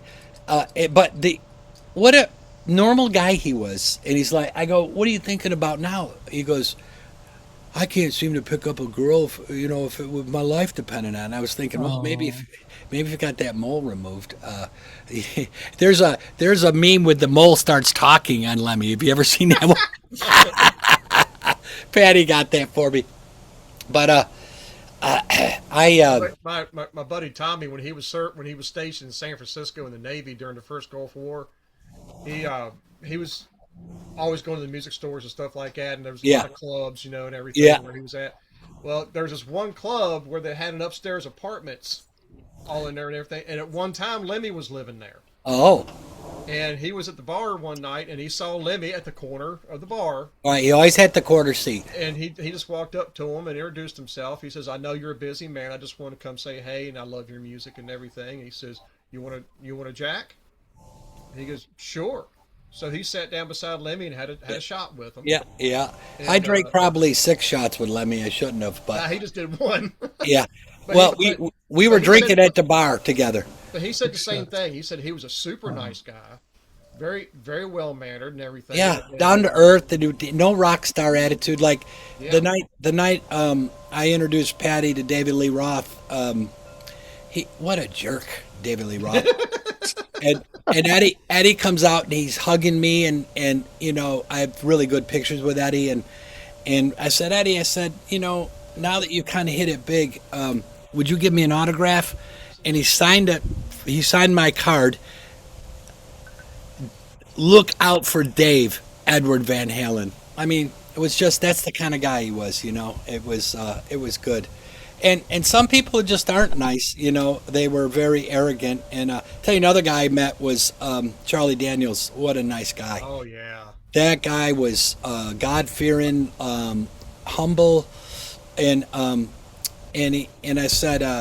said, you made me cry tonight with one of your songs. And I said, because I don't know if you know, at the end of his career, he would play guitar for the first set, and then he'd play fiddle for the rest of it. And so he's playing his guitar, and he says, "I got one more song to do." And he said, "I'm going to tell you a story." So his tech brings out a 335, and he said, "I might get it wrong. Toy, was it Toy that played guitar in the Marshall Tucker band? Toy, or which Cadwell played guitar? I I forgot, can't remember off the top of my head. but I think it was Toy." Anyways, he goes, after Toy died, his widow called me and said he wanted you to have this 335, and he said I was gonna hang it above my fireplace or somewhere, and he said, but that's not what Toy would have wanted. And he starts playing "Can't You See," and I mean, there's like half the audience bawling because what a, you know, and I remember Toy because he never used a pick. All those leads, there was his thumb, and he had a thumb that Wow. he could probably poke through your chest, and and and Like Jerry Reese said, the man with the golden thumb. yeah, and it was to me one of the most amazing concerts, and afterwards we went, we knew the people in the in the crew, and we got to go back, and I just say, "Hey, I want to just say," he goes, "Sit down, brother." He called me brother. And I said, "I got to tell you that story about the Toy Cadwell guitar." I said, I have a 335. And I said, when you played that song, I just kept crying. He goes, "I got to be careful that I don't cry when I play it, And boy, talk about food. That guy had food backstage. Some people, they have all this health food and stuff. There was no health food behind Charlie Daniels stage. It was all a lot of cheese and fried, and he said, "Would you like something to eat?" "No, I'll just have a drink." I drink a beer, and there's like 30 people back there, and he spent like, I don't know, 10 minutes with me. It was so cool that he needed to talk to everybody, but he was so nice. And Chuck says he met Jerry Garcia. Chuck, tell us about that one. 1977. That was kind of at the height of the Grateful Dead, I would think. Oh, before Touch of Grey. I was in the Coast Guard boot camp with a guy named Garcia, and we won all the honors for 3 weeks in a row. So we got an overnight pass at the end of boot camp, and this was at outside of San Francisco, at the Coast Guard Island there. Oh yeah, So Garcia lived in San Jose, which is, well, right across the bridge. Yeah, I know where that is. Anyway, he invited our Coast Guard boot camp company to come, out to San Francisco, because that was his hometown. So we went there, and I spent the night at Garcia's house, because that's all. I didn't know his first name. Anyway, so he said his dad was in a band, and he said he was in the Grateful Dead, and I told him I didn't know what a Grateful Dead was, but I knew Johnny Cash. And he said, well, we play a little bit of country. And so anyway, I met Jerry. I spent the night in his house. He had this little bitty pickup truck. We went driving up through the hills. He offered me a joint, and I didn't know nothing about marijuana, so I didn't do it. But he gave me one, and I took it back with me when I left, and I smoked it at the airport before I flew home to Arkansas. I was nearly sick. I couldn't focus. Yeah. Oh my goodness. Because I hadn't smoked, I mean, we had ditch weed and we had Mexican weed, but I wasn't into that, because yeah, I was more like put it in second and let the truck just go down the gravel road and throw the beer cans out the window. Yeah, or beer bottles actually. Yeah. So I didn't know, and that's funny. Anyway, he was a regular old working guy. Yeah. But I will tell you something else about him that I learned, though, is he said that they were talking about cooking supper, and he was talking about he had been hungry when he was younger, and so now when he gets hungry, he eats. If he sees it and he wants it, he eats it, and he doesn't even pretend to, because he was rather hefty. Yeah. Anyway, he was just a regular guy, but he had his mind made up about when he decided he was going to eat. He was never, his words, never going to be hungry again. Yeah. That, Those are his words. yeah. So I don't know what happened to him when he was younger or whatever, but something happened to that boy. Yeah. Yeah. I 100% know what you're talking about. And he played a lot of different types of scales. I was never a fan. I just went to see him once, and I got laced with LSD. I told you that story about the Kool-Aid, but I woke up in a house half dressed, and I wondered, "Forgive me, Lord, whatever I did last night." But live, they were. I wouldn't want to go see them all the time, but I understood why people liked them because they were a live band. They're and if you want to hear his bluegrass, it's called "Old and in the Way." And he did bluegrass with David Grisman, and it's really he's a very good bluegrass player. Which you wouldn't know listening to the Grateful Dead, but I mean, he was really good at bluegrass. So "Old and in the Way" is called, and I respected him for his talent. I know there's people that are good. I just don't care for that style or whatever. There's nothing wrong with it. It's just and then there's people like Jerry Reed. You just go, well, that's talent. That guy, man. There's a thing on YouTube where he plays 6 of the greatest country hits at the time, and I mean, he's on a Les Paul, and it's phenomenal. Les Paul custom, wasn't it? Yeah, just phenomenal, that guy, and he had those songs that people try playing some of those songs. You know the chords, but what he's playing is a lot different. And he does a lot of banjo runs. Yeah, yes, and he was one of those guys that, my dad used to listen to him all the time. He liked guitar players, and that's why I really loved Roy Clark before he started singing. If you listen to that album, The Lightning Fingers of Roy Clark, you go like, oh, and he had a Fender, wasn't a Stratocaster or a Telecaster. Jazzmaster. And he does the 12th Street Rag, playing it at break speed. In the end, he stops. He does it in double time, and you're like, "Come on! How is that?"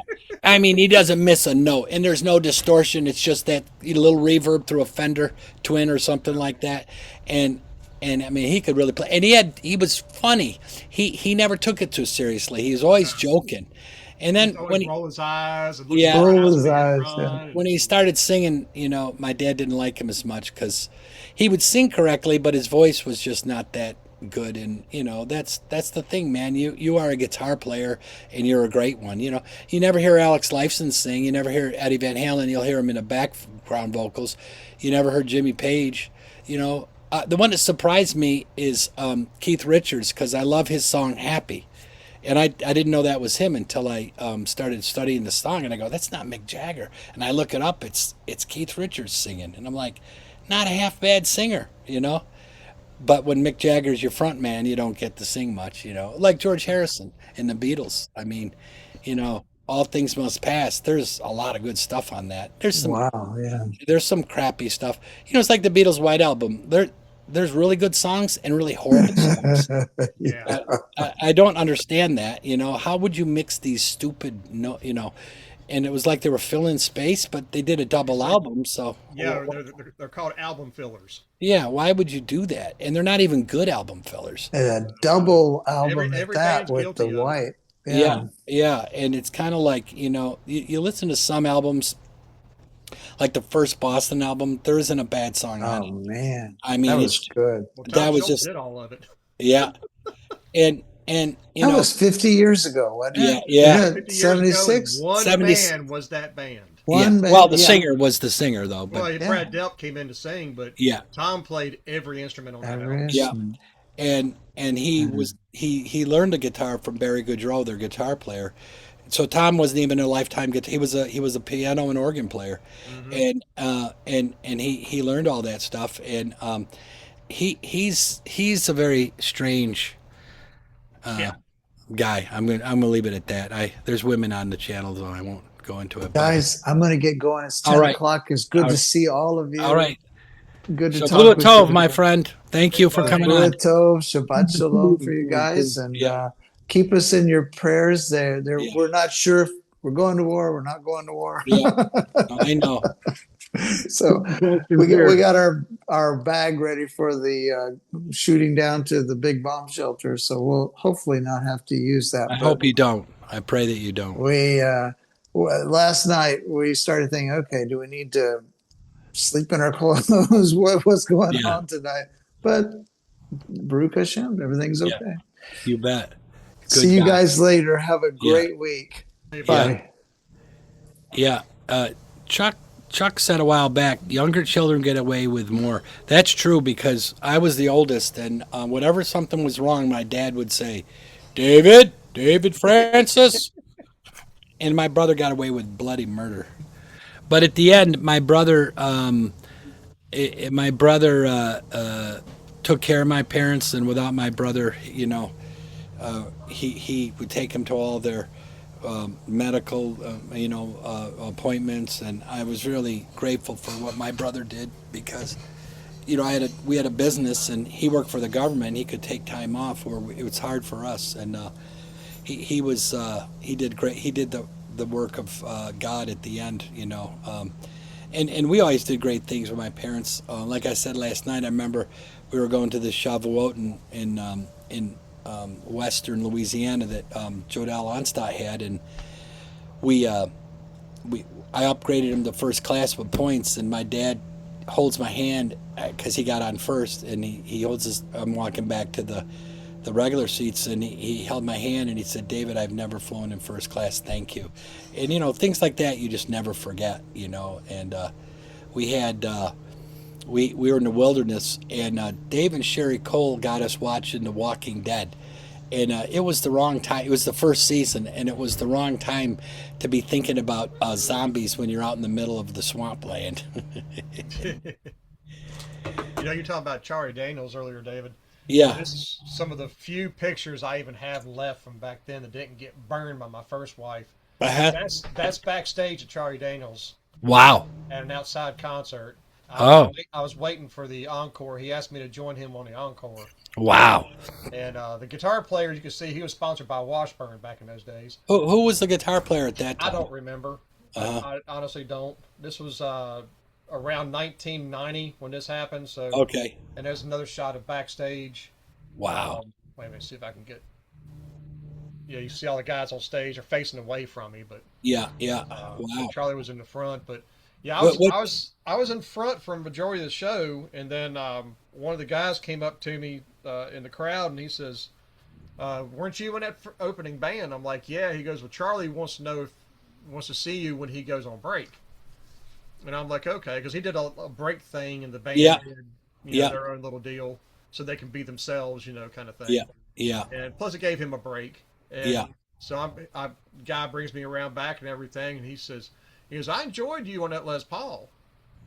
And Wow. I played my Strat too, but that Les Paul sounded better that day, and everything, and I still have all of our stuff was still up there. Wow. And he says, "Are you familiar with some of my stuff?" I said, "Yes, sir." He goes, Would you want to come on stage and do South of Rise Again and Devil Went Down to Georgia? Do you know those songs? I'm like, "Yes, sir." He goes, "Well, why don't you come up and join me for the encores?" I'm like, duh. Yeah. Sure.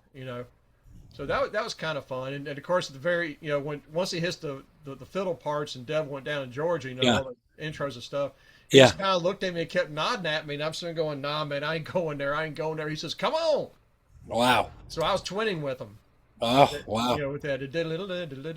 Yeah. And I was trying to scramble my brain going, what scale was it again? Crap, Yeah. Trying to think what it was. But he was, at the end of it, he's like, "Pretty good, dude." He said, "I enjoyed that." I said, "Well, you didn't enjoy as much as I did." No, that's good. Like, wow. That was really cool. There were probably a lot of people there too, weren't there? It was an outside venue. It was an old football stadium, which is gone now. Mm-hmm. But yeah, I would say probably half the field. Wow. So it's probably a pretty decent crowd. I mean, it's not the biggest crowd I played in front of, but biggest crowd I played in front of was at an amusement park. Really? Over King's Dominion. Yeah. Wow. I've heard of King's Dominion. Yeah, I think was that Virginia Beach? I'm not. Yeah. Yeah. Remember off the top of my head. Right, right. It's I close don't. to Virginia Beach or Yeah, something. well, I don't go to amusement parks, but she doesn't Yeah. like them either, thank goodness. No. But No. no, my management had put me there because one of the guys from uh, Marshall Tucker was out, Oh, so okay. they asked me to come fill in, and I was like, okay, so that was several thousand people at that one. Yeah, I bet. But so that's the biggest crowd I've ever played in front of, and I have to admit I was a little nervous at first. I was kind of like, Yeah. oh, this ain't no club, man. Well, I don't No. know. No. And that But one wrong note will be heard by thousands of people. yeah, but it was thankfully for me it was a bass playing gig, so at Oh, okay. least I didn't have to worry about you Oh, know yeah. who plays where and this that. Like Yeah. let those guys handle it. I got the bass Yeah. on this. Just keep thumping that baby. Yeah, just keep going with it. Yeah. So I was Yeah. like, man, Stay in the key and no one will know the difference. yeah, because I knew they had all those guitar players. I'm sitting going, because when he told me, he says, "Can you fill in?" But he didn't give me all the information yet. I'm sitting going, Yeah. "Yeah, I'm available that day, whatever." And he says, "Well, I'll get back with the info." And I was telling my roadie, I was like, "I don't know what I'm going to do when I get up there, dude." So they have like 3 or 4 guitar players. Yeah. I mean, how am I supposed to know when I come in? Yeah. And he's No. like, "Do what you always do, wing it, man." I'm like, "I don't." And there was no practice then either, was there? No, no, you had sound check. That was it. Wow. And it was like that on just about every one of them. Yeah. Of course, they would give me a set list, which that was a waste of time because it would never match the set list they had up there. Yeah. Because they're always changing stuff. And, Yeah. I mean, The only I'm sure they gave him the set list, but Yeah. it's just that doesn't mean that that's what they're going to stick with. No. Because a Like- lot of times they would change it, especially if there was a fill in. Yeah. They would change it to make it easier on the guy filling in Yeah. and still keep up with their hits Yeah. rather than other songs that weren't quite as big Right. that we're not going to be familiar with. Right. So, Right. And the other thing is, hopefully they do them in the same key as you last heard them. well, yeah, unfortunately for me, of course, my ear has dropped since I've gotten older. I hear everything in E flat now for some reason. I don't know why, but I did have perfect pitch back then, so I can listen to a song and go, it's in this key.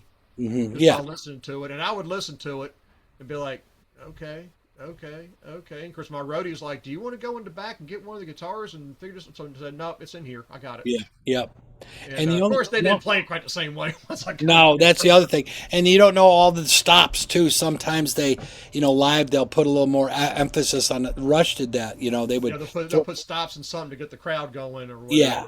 And it's like bum, bum, bum, bum, bum, bum, and it's like all kind of just a feeling because they played together for 40 years. Whereas you learn an open mic. Don't try anything too complex because the band doesn't. They just won't know all the cuts and stops and stuff like that. I do remember the one cool thing though is of course my roadie. I had to force money down my roadie's throat because to him he was, he said, "Dude, I'm around these bands. Why would I take money from you?" Yeah. I'm like, well, you're doing all the work. Yeah. You're rolling into stuff, this, that, and the other, driving the truck most of the time, and everything Yeah. else. All right. But see you, Okay, Chuck. Chuck. But yeah, he was always like, man, I'm hanging out with all these people and everything. He says, dude, I'm having a blast. I'm sitting going, and I still remember we're at I don't even know if it's even there anymore. There's a place called the Boathouse in Richmond. Uh-huh. And it's where a lot of Southern rock guys came Okay. and, to support the drug habits. Hmm. And Blackfoot was playing. Uh-huh. I remember that. And they were also under the same management that I was under. Most Southern rock bands were. Oh, okay. They were under Vanguard, and Okay. they were up in Maryland, Uh-huh. and probably gone now, I'm sure. But they the other guitar player was out, so they asked me if I can go. I was like, Blackfoot, heck yeah. Yeah. And but the cool thing was they were going to do the encore, which the encore I remember was Train, Uh-huh. Highway Song, which was their Freebird. Yeah. Every Southern rock band had to have a Freebird. Yeah. And stuff like it's like there was a third one I can't remember. Might have been Left Turn on a Red Light. I can't remember. Yeah. But anyway, it was all off the Strikes album. Oh. And so for the encore, Richie Metlock was like in love with my Les Paul Deluxe. That's Uh-huh. what I showed you the picture of. Yeah, And yeah. he's like, dude, I have never played a guitar like that. Yeah. I said, yeah. That guitar does sound really I said, she's kind of good. my baby. Yeah, I mean, I've owned 50 Les Pauls, and that was the very first one I bought, and that's the one I had left over after 50 Les Pauls. So what does that tell you? Wow. And this comes from a luthier, somebody who can refret them and whatever and make them play Right. better and stuff. That doesn't matter. But yeah, he fell in love with it. So he asked me, he says, hey, man, can I play that for the encore? And I was kind of looking around, I said, well, I got a couple other guitars. He goes, no, man, play my Explorer. Wow. I was like, you're 58, excuse me? Mm-hmm. I was like, okay. So, so I'm strapping it on, and my roadie Frank is like getting my attention. He goes, do you know what guitar that is? I'm like, yeah, I recorded all this stuff, man. Yeah. He's like, oh my gosh, dude. Wow. And I was like, I'll glance over at him on the side of the stage or whatever. He's like bowing to me, going, man. Did it play well? Actually didn't play that bad. It could have used a little work. The action was a little higher than I like because he played slide a lot too. Oh yeah. So he had it kind of that happy medium. But I used to play slide on that Les Paul with super low action. Never had an issue with it. I guess it's that kind of touch you have. I always used a copper slide. He used a glass slide, but I never sounded good on glass, and I never sounded good on steel. But I do sound good on copper. It's just the way you play. That's all it is. And I put on my middle finger. Oh. That way, I'm in the middle of my hand. I can adjust, and I can still fret chords. Yeah. Yeah. But yes, that was cool. And man, that thing really sings. Yeah. He still plays it today. Wow. And I think he's got a backup. That's also a 58. Wow. I could be wrong. It might be a little bit later. But yeah, he could have afforded. But he's had that 58 forever. Yeah. Wow. Remember when he bought that, you can get him pretty cheap. Really? Back in the 70s, yeah. Yeah. Yeah. Oh, you think he bought it back in the 70s? Wow. Yeah, because that was like a 15-year-old guitar by then, and they were still consider it to be a flop. Yes. Until they reissued them in, was it 74? Yeah. And I'm sure he probably bought it before that, or I would hope he bought it before that, because it would have made it a little more expensive after those came back out. Yeah. So I don't know, but that was pretty cool, man. I was kind of like, and so at the end of the show, I was putting it back in the case and everything. I was putting my Les Paul back in the case. He walked over and I see him walking across the stage with the case. I looked at him and said, hey. He goes, what? I said, I think you got the wrong case in your hands. He goes, oh, did I grab yours? Oh, my bad. I'm like, yeah, right. Good luck, buddy. He goes, I wasn't going to take it. I was just messing with you. Wow. Nice guy. He really was. He was a nice guy. But so that was. But yeah, I just remember Frank was just like, dude, you know whose guitar that is? Like, well, he's got mine. And I told him, I said, I won't warn you now. If you go to the neck pickup for anything as loud as you are and where you're standing at, she's going to squeal. Yeah. He goes, well, thanks for the warning. I said, you ain't got to worry about that Bill Lawrence in the bridge. Don't worry about that. Yeah. But But he liked the fact that he went to use the tone on it, and I was like, no. He's like, was it? I don't have it wired like that. He goes, huh? I said, it's not a stock wiring. I told him how I had it wired. Yeah. And that the top, the neck tone, it was actually my master volume because that's the easiest one to reach. Yeah. That's why I had that worn spot on there. Yeah. And I said, and the tone on the bottom is a coil tap. As soon as you start rolling that thing on zero, the bridge pickup is a single coil. Ah. And he goes, oh, well, that's kind of different. And I was like, well, that's just, I don't, because at the time, I didn't use tone. Mm-hmm. Who used tone back then? So I was like, now I use it. I've gotten older and I understand it a little bit better. Yeah, Of course, I also don't use a stock wiring for tone either. But there's the kitty. Look at front and center. Front and center. Gosh. How cute. That would be Gideon. Oh, Gideon. Hey, Gideon. He's the snake. Yeah. He's got the snake tail. Getting time to eat. That's why he's all. Yeah, we're getting ready to eat too. You're right, buddy. We're getting ready to eat too. So, I thanks for having this. We're gonna go, and Patty's got some good stuff from the garden. There you go. And it won't have the, what's that called, Patty? Chlorosporiasis. Chlorosporiasis. Something like that. It won't be in our garden. So. Yeah, hopefully, unless I You never know who came in there and used it as a litter box. That's just fertilizer. Yeah. Well, thank you guys. Thank you, guys. We'll see you next week. Bye, Miriam, Libby, Lando, Baxter. Bye, everyone. Have a great Shabbat week. shalom. Love you guys. Bye. Right. Love you too. Miriam, how's your babies?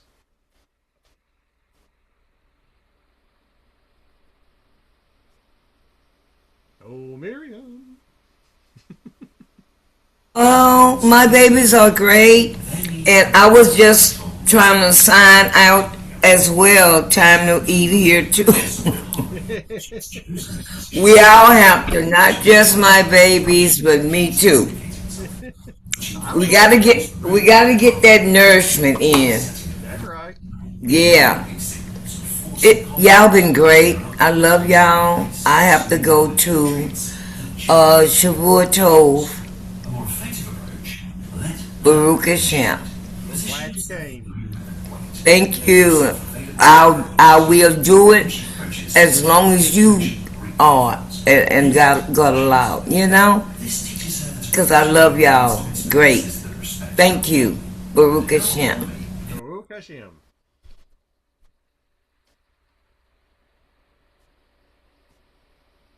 She already typed that in. Time to eat here too.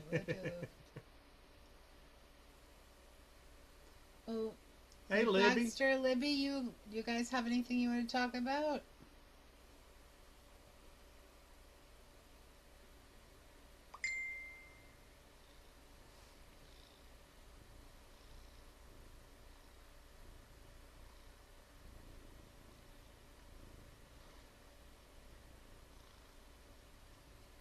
Oh, I guess nothing. We might as well shut it down too. That's what you call dead air on radio.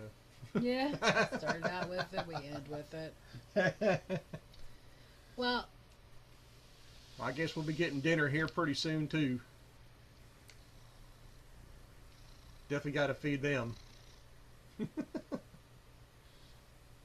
They're waiting patiently. this guy's snoozing. I don't know why he always sleeps best when he's like sleeps. I don't know. You gonna purr for everybody? There you go. All right then. Shabbat shalom, Shavua Tov. Shabbat shalom. See you guys next week. Thanks for joining us. You guys take care. You too, Oh, Libby. I'm so sorry to hear about Ghost Kitty. Yeah. What? Do you know what happened? I don't know. I don't know exactly what happened, but I was walking down to the house that we're building for son-in-law, and when I came back through, I was over in the pasture where our goats feed. She was laying there not very far from the fence, but I couldn't climb over in the fence because there's barbed wire and electric wire around it. So when my husband got home, I told him that I thought it was her. And so he went down on the lawnmower and got her, and we buried her. But we had heard in the night, our dog was barking, and I could hear coyotes in the distance. So I've got a feeling that maybe they attacked her because she goes out in the pastures at night and hunts. And the rest of them stay up pretty close to the house. But she always went across the field and the pastures, and she would go out in our fields. And she would come from that direction every morning when it was time to put food out.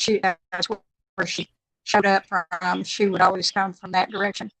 So I've got a feeling a predator got her. And she was not a very aggressive cat, so I don't think that she would have fought back or anything. But I did hear the dog barking quite a bit. My granddaughter was here and she was hearing it too. But he hears other dogs howling and stuff, and most, we have fencing around to protect all of our animals. But when a cat likes to go under, I can't keep them contained. So yeah. Anyway, we were heartbroken because she had started becoming very lady coming up, she'd lay in bed on the porch the rest of them. When I would open the door, she'd lay there. And used to, if she saw us, she would take off running and go hide in the barn. But she had gotten where she was just laying around waiting when I got up to go feed her, and she never would run off. She didn't come right up and let us pet her, but I got my hand pretty close to her a few times when I was putting food out, and she didn't run. So we're feeling pretty sad over it because she was quite a challenge for us to tame her down. But yeah, it happens. It's part of farm life. You know, we've lost goats and we've lost sheep. Yeah. It just happens. I lost a chicken not long ago. She had a growth in her chest, and I thought that it was what they call water belly. And so my friend came over and we inserted a needle in it to try to drain it, but nothing ever came out of it. So it must not have been water belly. Now I'm not real sure what it was. But she was one of my really pretty cormorants, and I hate losing her. But those particular hens have a tendency for it as they get older. So I don't know. It's not really a growth. It's just it affects their breathing when it enlarges like that. They can't get their air, and they usually will breathe with their beak open. So anyway, I'm still learning about all those things. I tried to do things to help her, and sometimes we don't know what to do. Yeah. Anyway, I won't be able to be on the Zoom tomorrow. We've made a date with some older friends of ours. We don't get to see them very often, but I saw where our local movie theater is showing Young Washington, and we don't go out to the theater very often, but I wanted to see that one. I've been hearing good reviews on it. So they agreed to come and have dinner here at our house, and we'll go back in to town and watch the movie. We don't get to go out very often in the evening because we always have to get home before dark because my husband doesn't drive after dark with his glaucoma, and they don't like me to drive. I can still drive, but with my neuropathy, they feel like it's too much on me. So we're rather limited to what we're able to do, but we do what we can when we're able. So anyway, I hate missing this call because I guess he's going to talk about more of his research on the Shapiro. So, and I don't know if it'll be recorded or not to watch later. So anyway, thank you all for hosting again. And I did want to ask Baxter, are you still there? Yeah, he's on 2 different devices. No. He's here. He's just on 2 different devices. Baxter, she wants to ask you something. I had heard him. Okay, and I am very untechnical. Going with the I can't think of the Put this one. We'll try. I guess I'll cut. I was wondering about when you went over for the dig with. Go ahead. Go ahead, Libby. Okay, on the dig.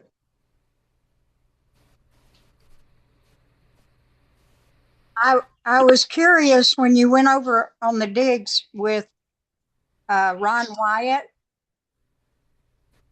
if you met anyone over there that was with him at the time you were there, if you met a man named Marvin Wilson. Yes. From Texas. You did?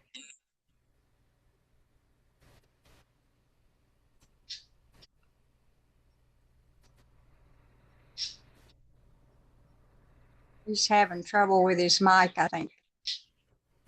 I think you mute. Yeah, you accidentally muted yourself again, Baxter. Okay. Am I? Okay. Yeah. Did you say Marvin Wilson? Libby. Yes, Martin Wilson. Yeah, what was he from Texas? Yes, he lived in Salina, Texas. Okay. Yes, I was over there. I think he was on the one in I think '05. That one time there were two main ones, '03 and '05. There was 37 of us on one of them and 55 on another. What I remember about him was I'm not so sure that he wasn't the one that found the sulfur balls and told Ron about it. Now, I wasn't there. Ron passed away in, Yes, he I think, did. like October of '99.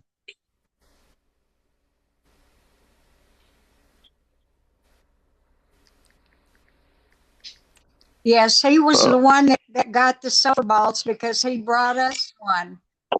Okay. I have one that he gave to me. Yep. But I think he But might have he been the also was person. there. I'm not sure how many. Go ahead, Libby. I'm not sure how many times he went, but my husband had been reading a magazine and read a story about Ron White and some other guys that had gone over there, and I guess they got arrested and put in prison in Turkey because they were in the wrong area or something. Something that, huh? He was captured at Kurds, is what my husband is saying. Do you remember the year? Yeah. No. 80, that would have been like 87 or 88 when they were captured. And Richard Reeves was with him. And I guess, Wilson was with him too, wasn't he?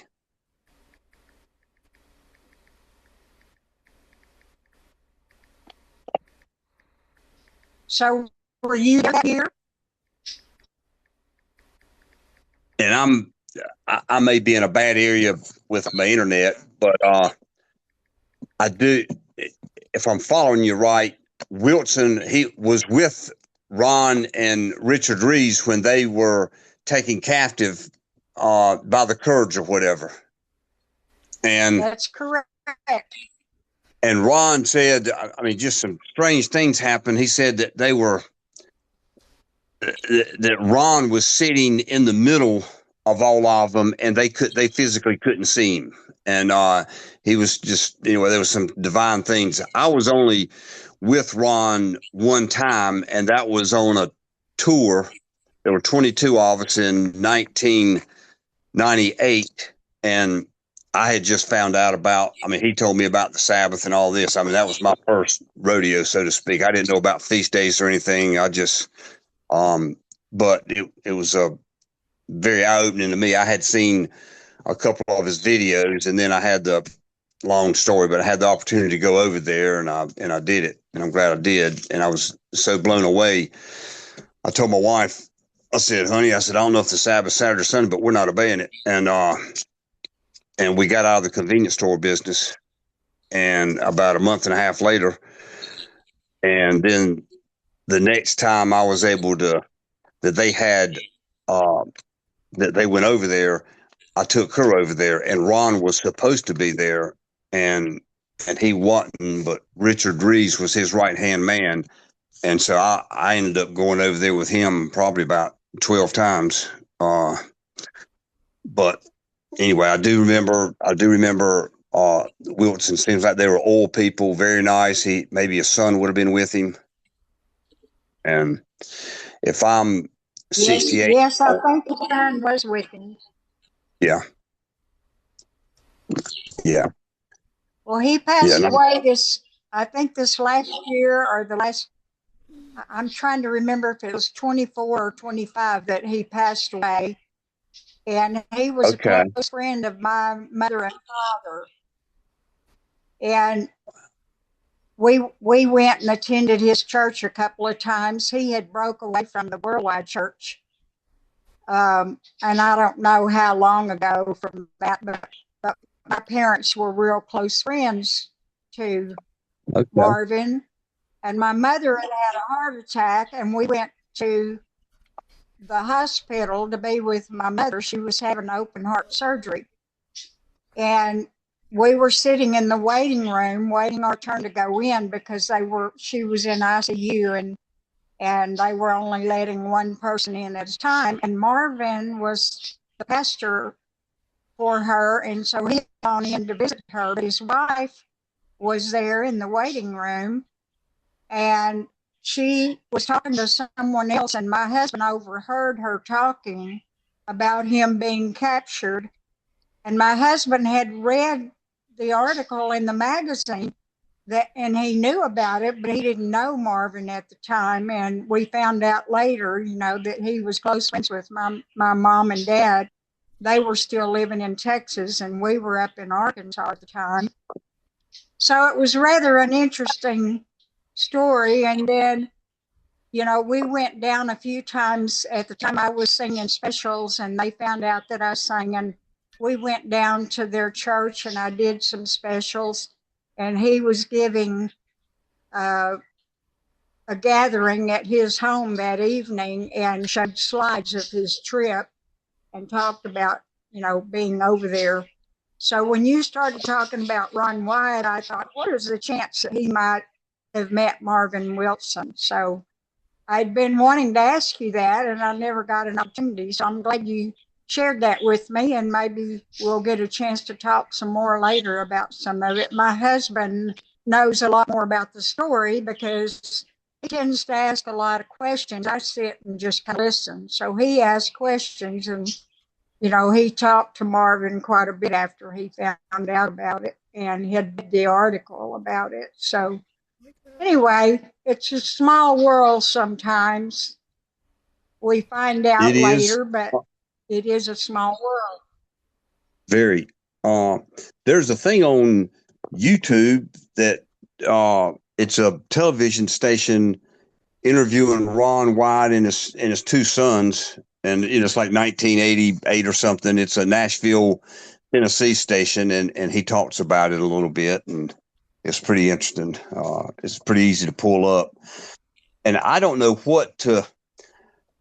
I don't know how to say it. I was a part of the digs. Ron passed away, and then Richard Reeves, who was his right hand man, who lived in a Quonset type hut with his family, probably still does, right beside the Wyatt Museum. And when I thought of Wyatt Museum, I thought of big columns and a big museum. It was a probably late 1950s, early 1960s service station off an interstate that was a couple little rooms made into a quote unquote museum. And when I went to see them, they were very humble and still are, down to earth people, the Reeves, and so I want to say caught up. I was very fascinated and very interested in all that. So I ended up going over there quite a bit with them and all the digs. Richard's thing, again, Ron's right hand man, he was that scripture, hold on to that which is prove all things, hold on to that which is true, whatever. So I don't know whether Richard and then believed everything or not. I mean, we found sulfur balls, we scuba dived in the Red Sea, but we tried to find the Ark of the Covenant, and they went through a lot of stuff to try to prove that and didn't. And I'm not 100% Richard believed it. He said he wouldn't ever. He held his cards pretty close to himself, and he would go, well, I believe Ron did, but did Richard totally? In the end, I don't know. But that's and also found Ron be very humble and very kind with that tour. There was some Seventh-day Adventists, which I wasn't used to, but that was very interesting for me. I was in a Baptist church and Presbyterian and Pentecostal. But,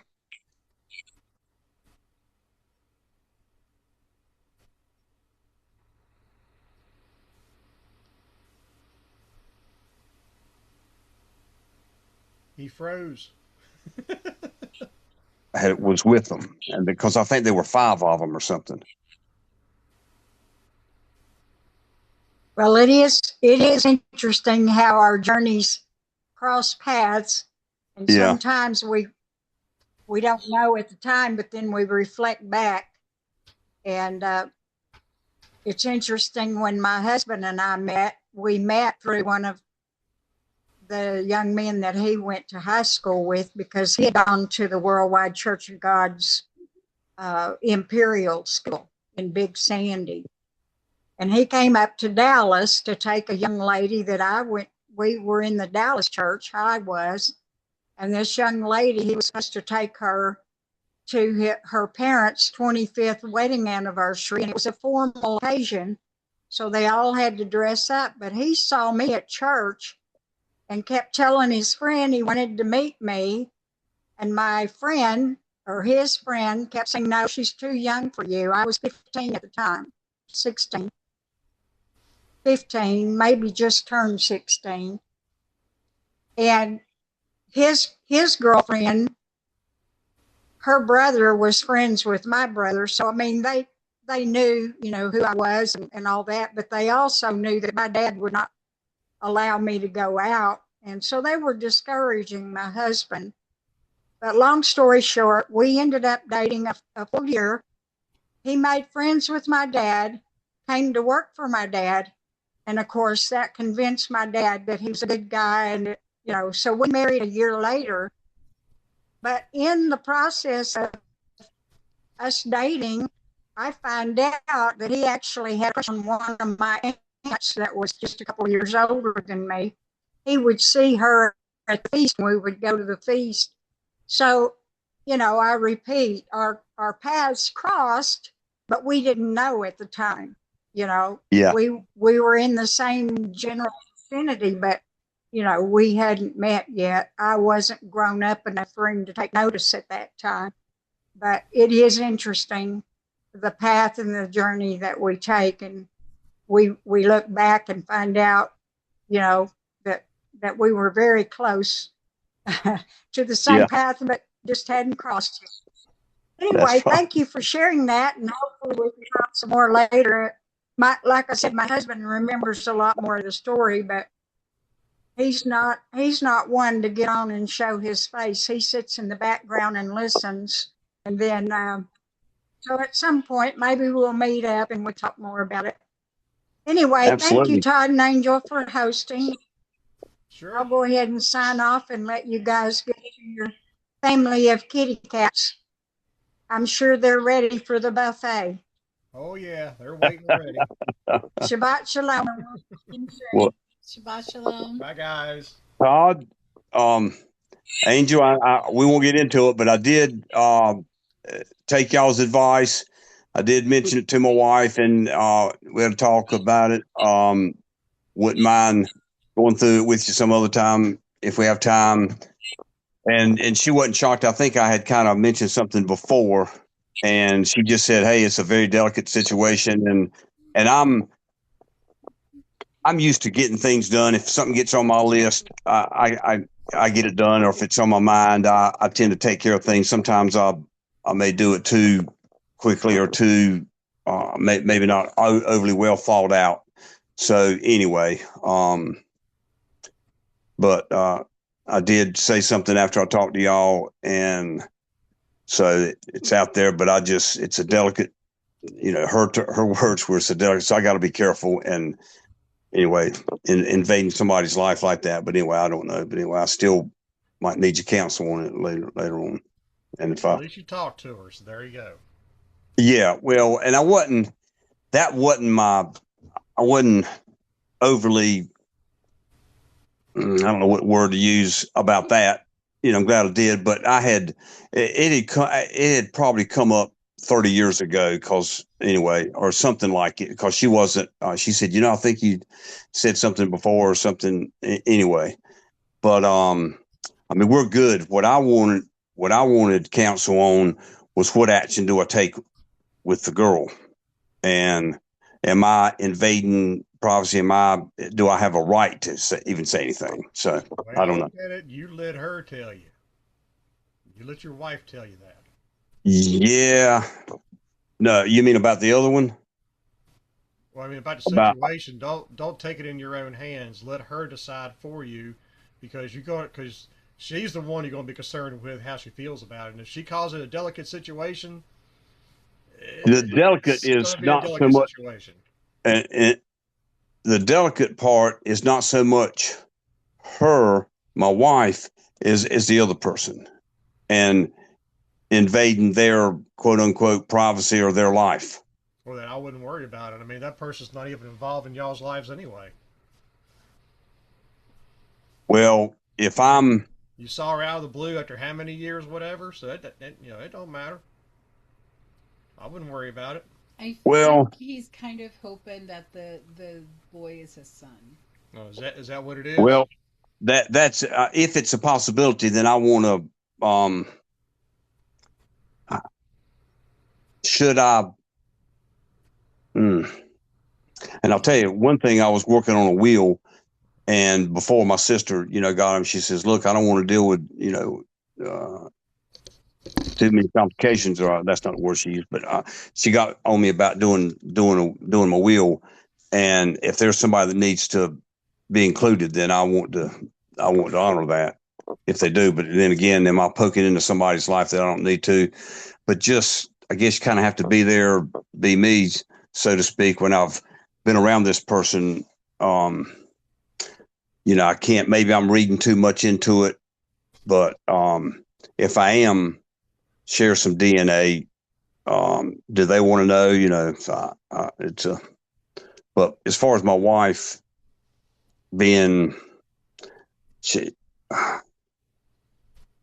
she wants to, whatever the right thing is what she would want. Now we just, I don't know what the right thing is to, should I talk to the girl or confront her or say, hey, is there a chance that I'm, blah, blah, blah. And so you would say, leave it alone.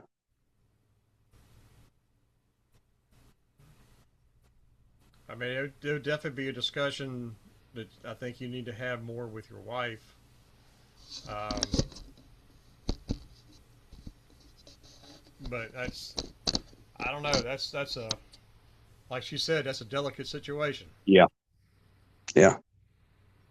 So Yeah. you said he's in his 30s now. Yeah. I mean, he might just want to go on with his life. You don't know. Oh, I would certainly think so. Because I wouldn't leave that up to his mother. I'd leave that up to him to decide.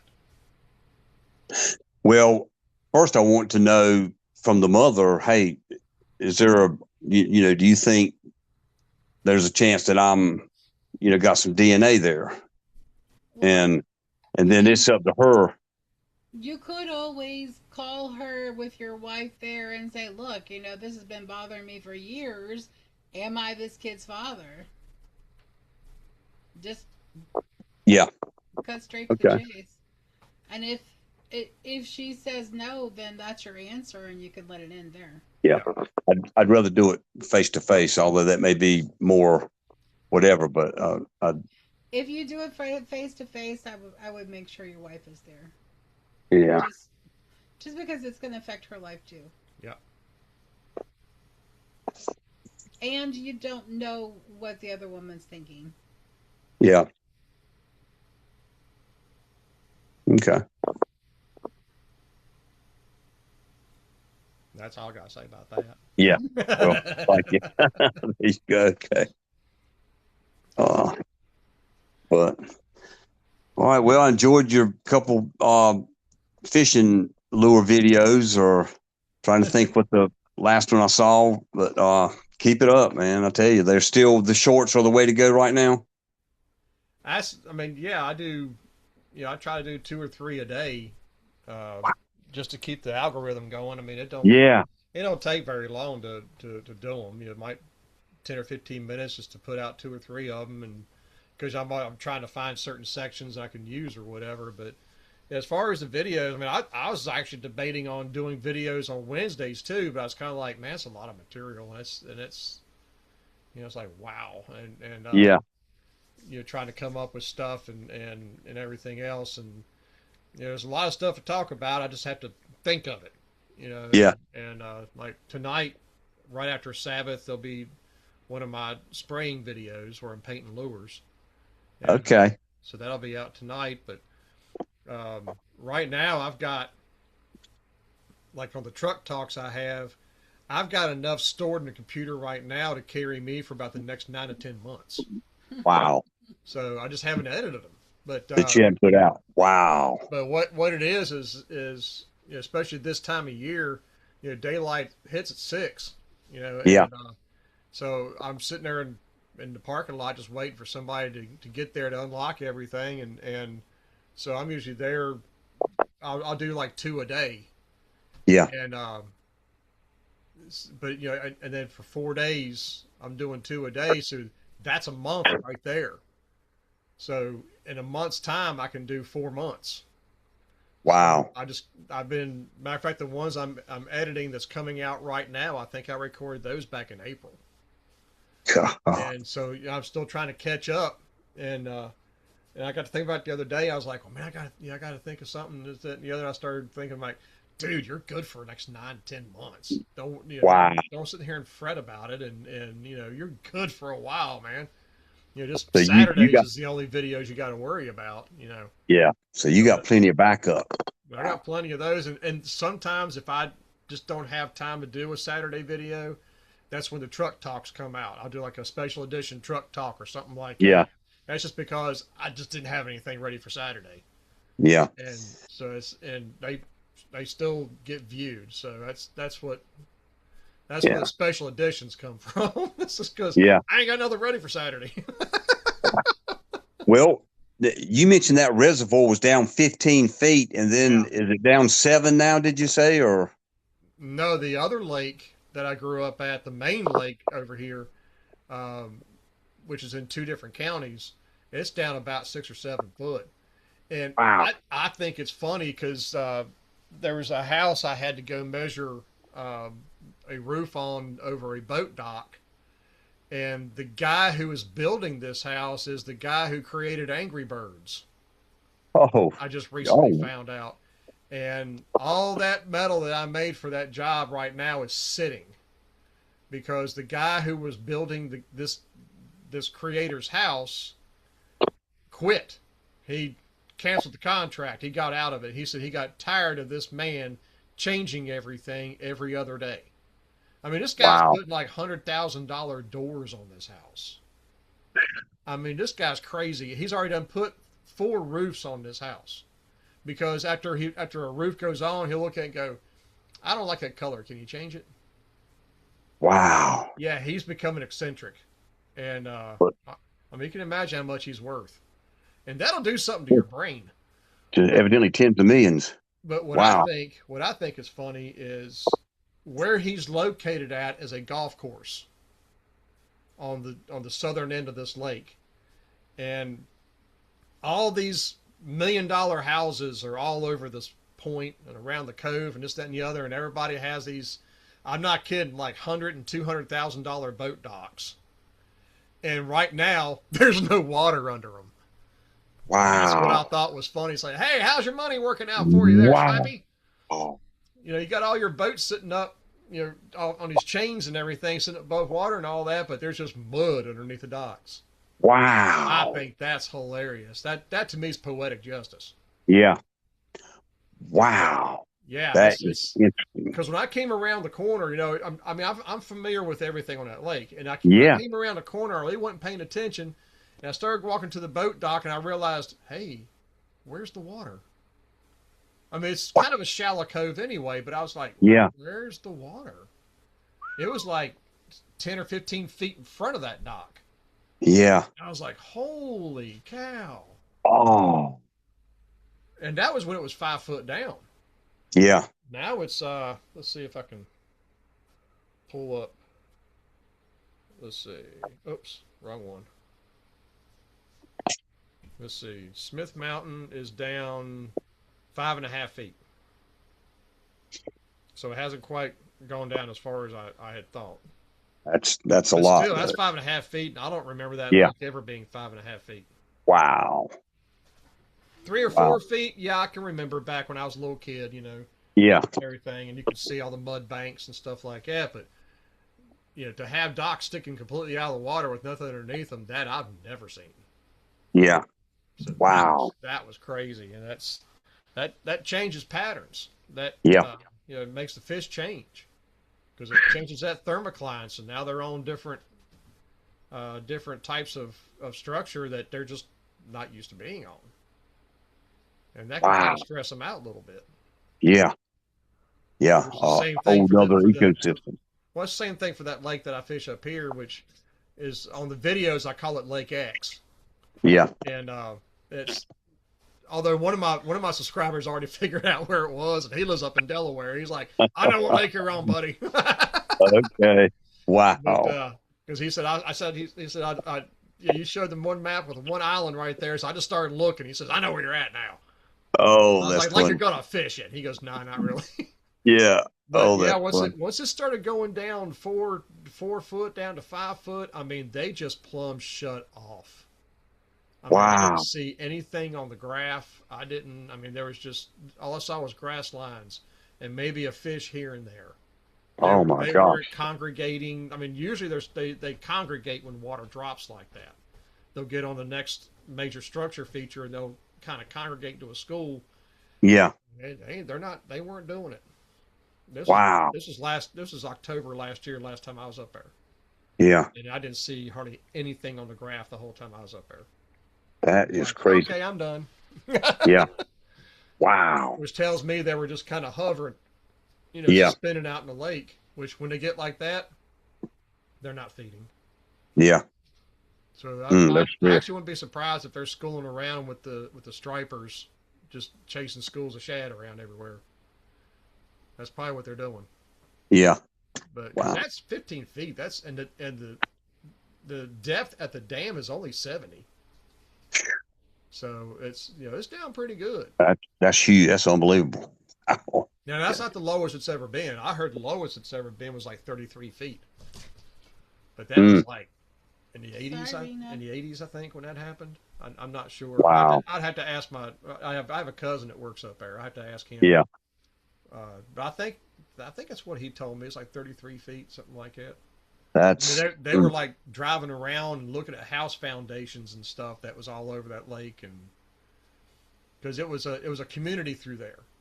yeah. And the original map I have to it is the actual landscape map of their proposed area, and it just has the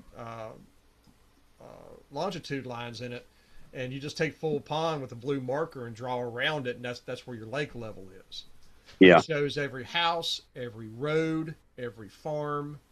I mean, everything's on this. It's a survey map, so it was Yeah. from the early 1940s. And Wow. a friend of mine who owned a construction company, he had a copy of it, and he just gave it to me. He goes, "You should have it," because That's there pretty was cool. nothing online that had this lake on it. Yeah. And I was like, "Dude, this is a gold mine right here." So how many people have a copy of this lake? He goes, "Nobody." I was like, "Oh, Wow. nice," Before they dammed it up or whatever. Yeah, yeah. Before they dammed it up, Wow. so it showed every house foundation, every road Oh, bed, everything, and I was kind of like, well, this is kind of that neat. that's And awesome. I had called the water authority because it belongs to the water authority, and I had called them. I was like, how come there's no map for this lake? I said, all I've got is an old survey map, and I'm just calling to make sure I have the elevation right before I draw it on the copy that I just made. And so the lady didn't know what the level was. I'm like, but you're the water authority. This is your lake. And it's like, well, Wow. let me get in touch with somebody. So another woman answered the phone, and she says, yes, sir. The elevation is this. And I was like, okay, I thought that's what it was. I just wanted to make sure. She says, well, what map do you have? Yeah. And I was like, I have an old survey from the 1940s. It's got every house foundation, every farm Wow. road, train track, everything on it.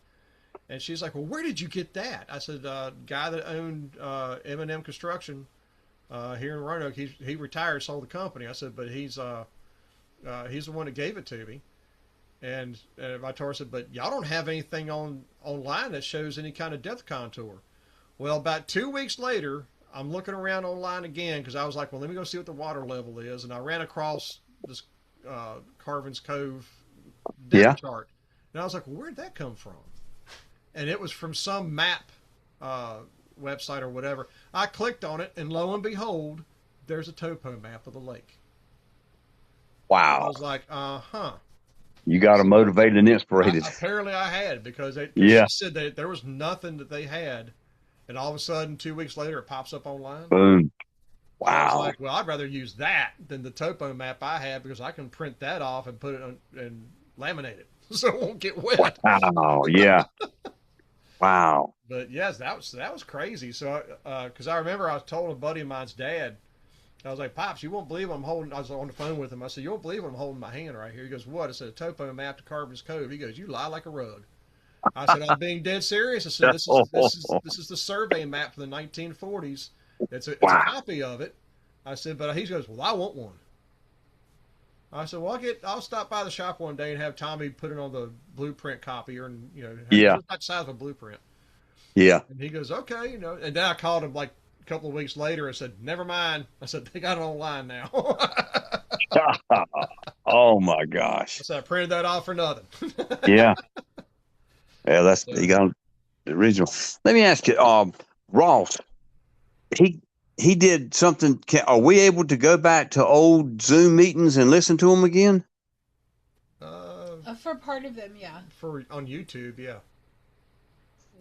Just YouTube, but it seems like there was something that I got an email maybe a week or so ago that you could they had done something where you could go to the old Zoom call meetings and listen to them. Yeah, they do have those on YouTube. The after class, is that what you're talking about? No, not the after class, the Zoom after the after class. It's what I assumed it was, to the Yachad group or Yahad. Mm-hmm. Well, the only one I know of is the Zoom call after class. Yeah. But this was, you could, I assumed, I could be so wrong, that you could hit that they had done it. It was something new that you could Where did you see listen it to, the last few weeks or something, or last months. I don't know, but you don't know. You hadn't heard that one, have you? Where did you see it? It was probably last week on an email, and you had to sign up for it or something. Now, that wouldn't be that new one he's got called Band that he's on. Yeah. Is that it? Yeah. That's it. Yeah. Okay. I haven't even joined that yet. You haven't joined that yet? Mm-mm. Yeah, he sent me a link through YouTube, and I was able to click it on YouTube, but I had to download the app. Okay. Then I was able to click back on the YouTube and then sign up for it. Okay. And everything. When did she go to England? The YouTube thing. She got the email. Okay. And couldn't access it through the email for some reason. Okay. But I'm on there, and I haven't done anything though. I mean, I'm really bad about social media. Yeah. As far as doing stuff, I see people posting on there, sends me stuff. So and so posted, so and so posted. I'm like, okay, click. Yeah. I just don't take the time to look at it half the time. I'm just on there because Ross invited me, and yeah. So that's why I'm. When does he go? When does he go to England? Don't know. He was supposed to go to England with Cam. Yeah. And Cam got arrested. Whoa. What? Yep. Yeah, Cam got arrested for the saving the beagle puppies. Yeah, he went to a beagle farm that they do all these tests on the beagles and everything, and he rescued the beagles and got arrested for it. So, my gosh. You think the trip is postponed? I don't know. He was supposed to be the one filming it. Yeah. Okay.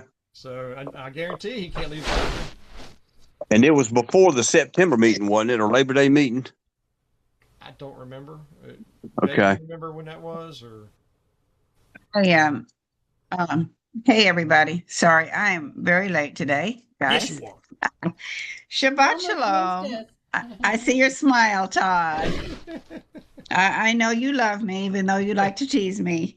Now, regarding Ross did had originally planned it for August, but because of everything going on in Israel, he postponed it.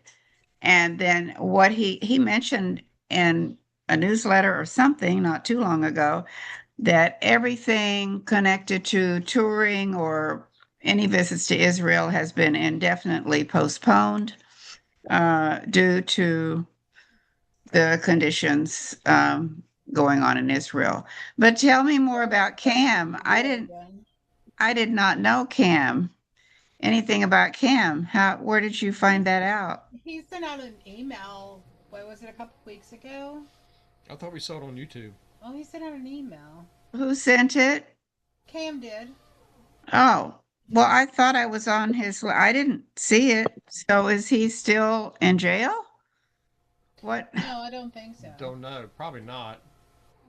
Uh, But they were doing they were using the beagles to do testings, and yes, so I read some time back there was a big uproar about that, and it was supposed to be completely stopped, but I guess it started up again.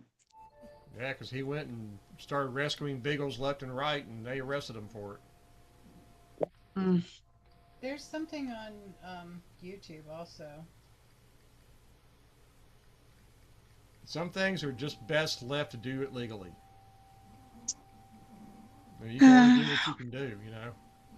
Well, with the state of the world now, who knows?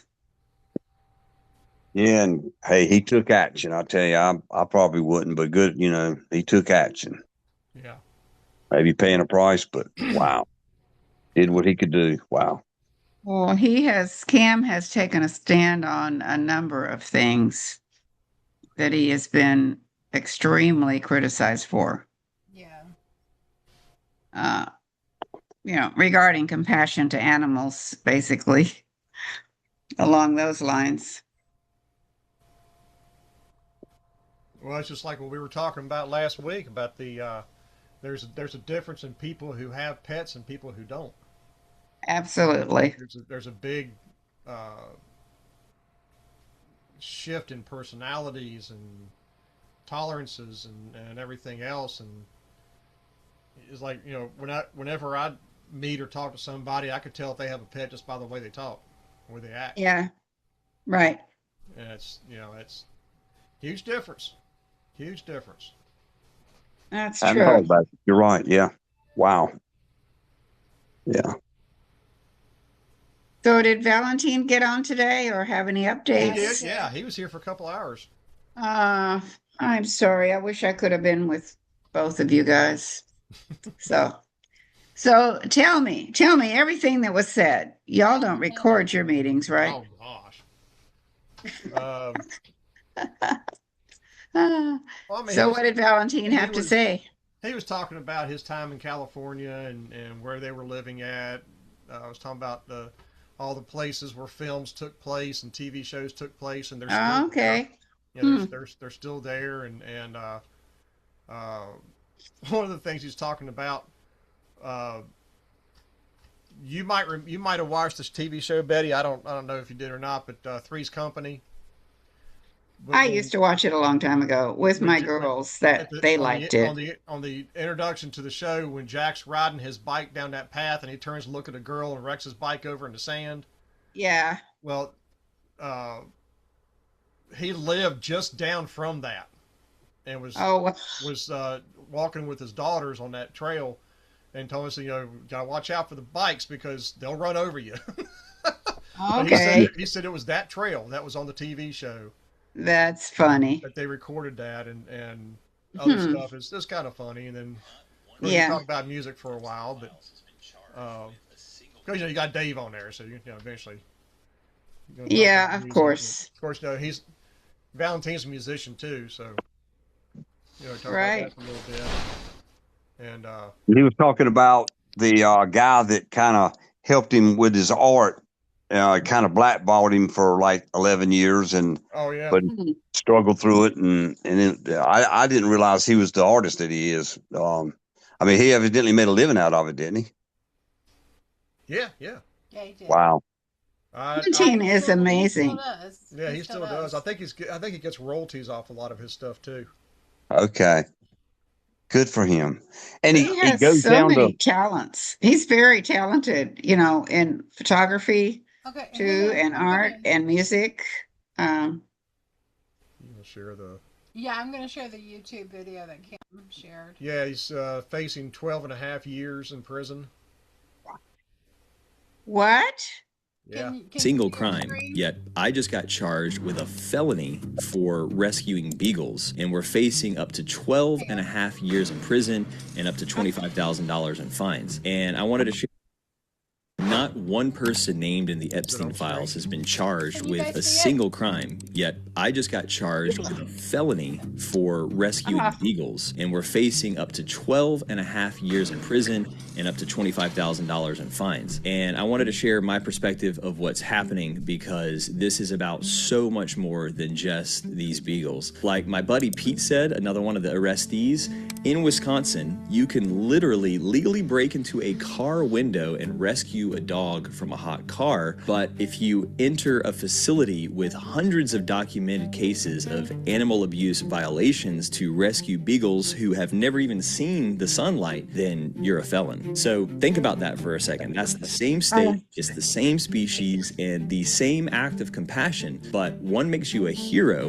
and the other one makes you a criminal. It literally gets you a decade in prison. And that's why this case is about one thing: the right to rescue. So if you're new here, I want to catch you up a little bit on this story. Back in March, I went to Ridgeland Farms along with a bunch of other animal rescuers to document one of the largest direct action animal rescues probably in history at a facility breeding thousands of beagles for animal experimentation. And this isn't some clean, regulated lab. Through investigations, a judge had already found over 300 cases of felony criminal animal abuse against Ridgeland Farms. Things like unqualified staff performing surgical mutilation to the eyes of the dogs without anesthesia, literally removing parts of their body by people who weren't even veterinarians. Not to mention cutting the vocal cords of the dogs just so they don't bark too loud, and they're just stuck in these facilities under fluorescent lights and just spinning around in circles from the psychological trauma. But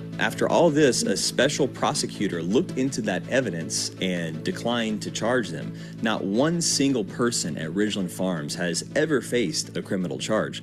Instead, they were actually able to cut a deal by surrendering their breeding license to avoid their prosecution. And see, I went into this whole thing just as a filmmaker with my camera in hand, and the plan was just to document the rescue. But no amount of preparation could have ever had me ready for that moment that I was standing inside the facility watching these rescuers carry these dogs out from rows and rows of cages stacked with all the smells, their swollen feet from being on the wire frames, and all of the ones who still had their vocal cords screaming out for help, spinning in circles from the psychological trauma because they've never known anything else besides living in a cage. And to be honest, I just couldn't stomach it. I did what any decent human being would do when there's a living creature suffering in front of them. Yes. I put my camera down and I lifted a beagle out of her cage and carried her to safety. Her whole body was literally shaking because she'd never been held before and never even seen the sunlight before. And when police were closing in and beginning to arrest all the rescuers, there were 2 more beagles about to be confiscated and literally ripped from the rescue crates like other beagles to be sent back to the facility and into confinement. And rather than allowing these hostages to be arrested by the police, I was able to help my friend Curtis put 2 of these beagles in his Tesla Frank and get them around the barricade. After the success of the first rescue, the story went everywhere. It got millions of views, went super viral, and the pressure worked. More rescuers came back in hundreds to try to save more beagles, and they got brutalized by the police, and this story has just been talked about worldwide, and now Ridgeland is shutting down. 1,500 dogs have already been brought out and released to forever homes, and hundreds more are coming out in August. Dogs that were destined to have their eyelids cut without anesthesia, their vocal cords snipped, are now sleeping happily on couches around the world, and they're chasing tennis balls, and they're learning what grass feels like for the first time. So the rescue actually worked. The pressure worked, and that's why they're charging us. See, the DA isn't protecting the public. He's making a statement. He wants to scare you. He wants to scare anyone from ever doing something like this again.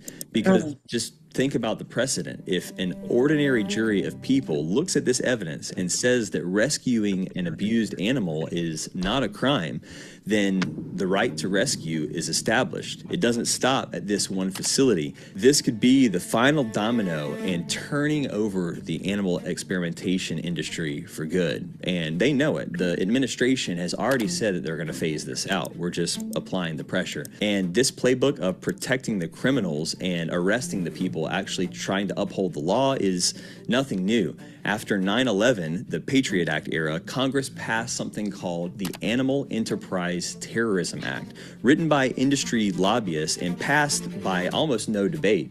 And since then, animal rescuers have sat at the top of the domestic terror priority list, not for hurting a single human being, but for opening the cages of animals being exploited. The FBI has spent more resources tracking people who rescue animals than actually investigating the people abusing them. So when the law protects the abuser and persecutes the rescuer, then one must ask, is this law actually just? So understand what's really playing out in that Dane County courtroom. It's two different kinds of law.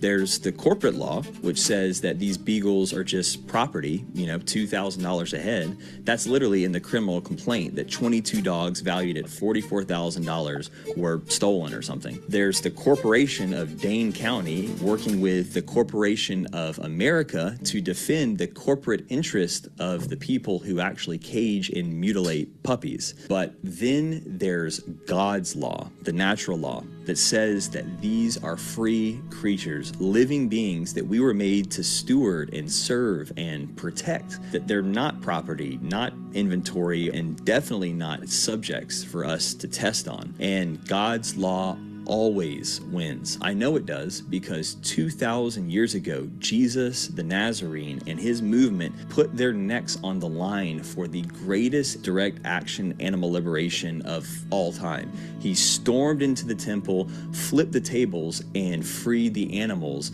and shut down the sacrificial slaughter system forever. They killed him 3 days later for it, and it actually worked. That system never came back in that form. The temple was destroyed.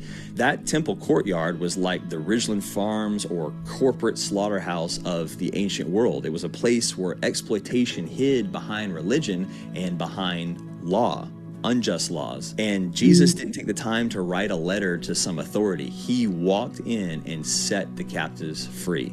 But now that same system has just scaled up. It's been industrialized and made more demonic. It's hidden behind cinder block walls in places like Blue Mounds, Wisconsin. But Jesus himself set the standard and said that the greatest law is the golden rule, to do unto others that which we want done unto us. He said that greater is no love than this, than one who lays down his life for his friends.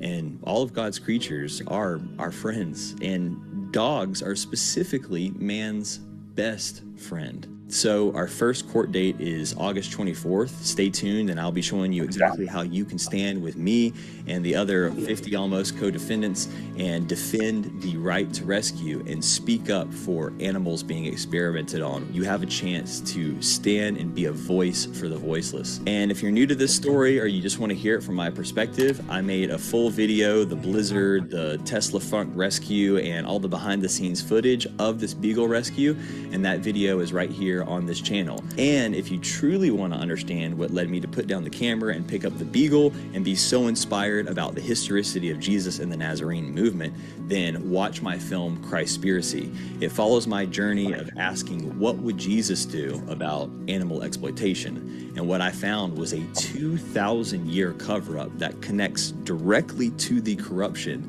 that you're watching play out in Wisconsin. And it's so bombastic that Netflix even tried to censor it. So like this video and subscribe if you want to follow the case, because this one is going to be one for the history books. They can charge us, but the dogs are already free, and no one's stopping until every cage is empty. Keep turning tables. Wow. Oh my goodness. So you guys were just scrolling and found that, Angel? No, I'm subscribed to Christspiracy and to I guess apparently Cam's also. Well, I guess I thought I was too, but something must have happened. Would you mind emailing me the link? 'Cause I would like to keep up with this, and I want to go to YouTube and see if I can share that on my Facebook page. People need to know. Yeah, I just sent it to you. Hmm. One thing with, and this is why I'm trying to get my subscribers to stay active, is if you don't stay active, if you don't click the emails that you get sent from websites, you'll get put on an inactive list, and then you eventually go into the deleted file because it hurts the website's SEO with Google. Mm-hmm. But that's how my Mail Poet works. So I'm sure theirs does similar. Okay, well, thanks so much for sharing that. Wow. I mean, have you all talked about this earlier today, or you didn't? No, we didn't talk about it earlier today. Okay. Wow. Thanks for the heads up. I had no idea. Wow. Yeah, but I cannot imagine I'm sure anyone. that's playing a role in Ross's trip too. What did you say, hon? I said I'm sure that is playing a role in Ross's trips. Yeah. In the search for the Moses scroll. And Cam was supposed to be Recording it, yeah. Recording, coming to the conference too. But I mean, I guess it depends on how the trial goes in August.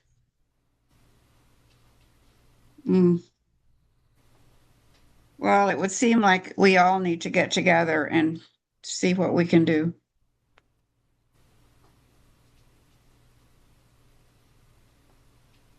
Wow. I'm not sure there's much we can do except talk about it and make it public. Right. Because I mean, it's going to be up to the courts and the prosecutors and the attorneys that they have defending them. Hopefully, he has his own attorney, and it's not a group attorney.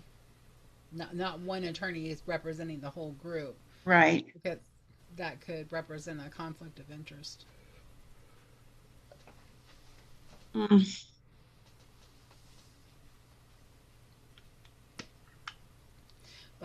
it's heavy stuff.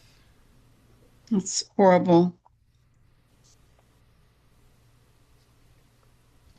Well, I have a question, something that I'd never thought about.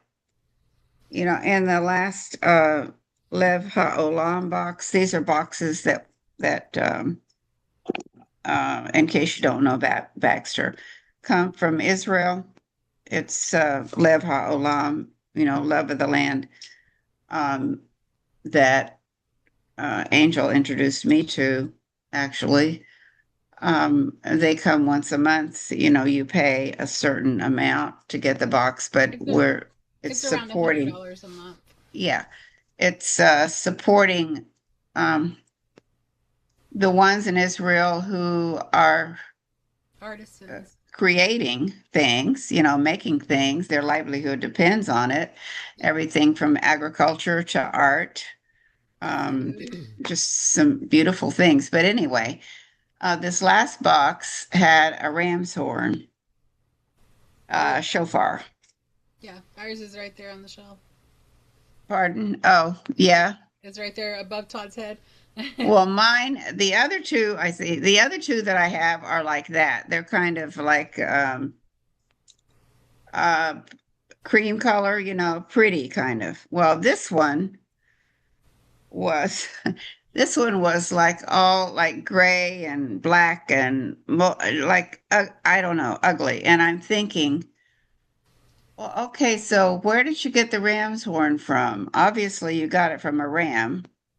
So did you wait till he died, or you don't sacrifice anymore? So did you eat him and then cut off his horn?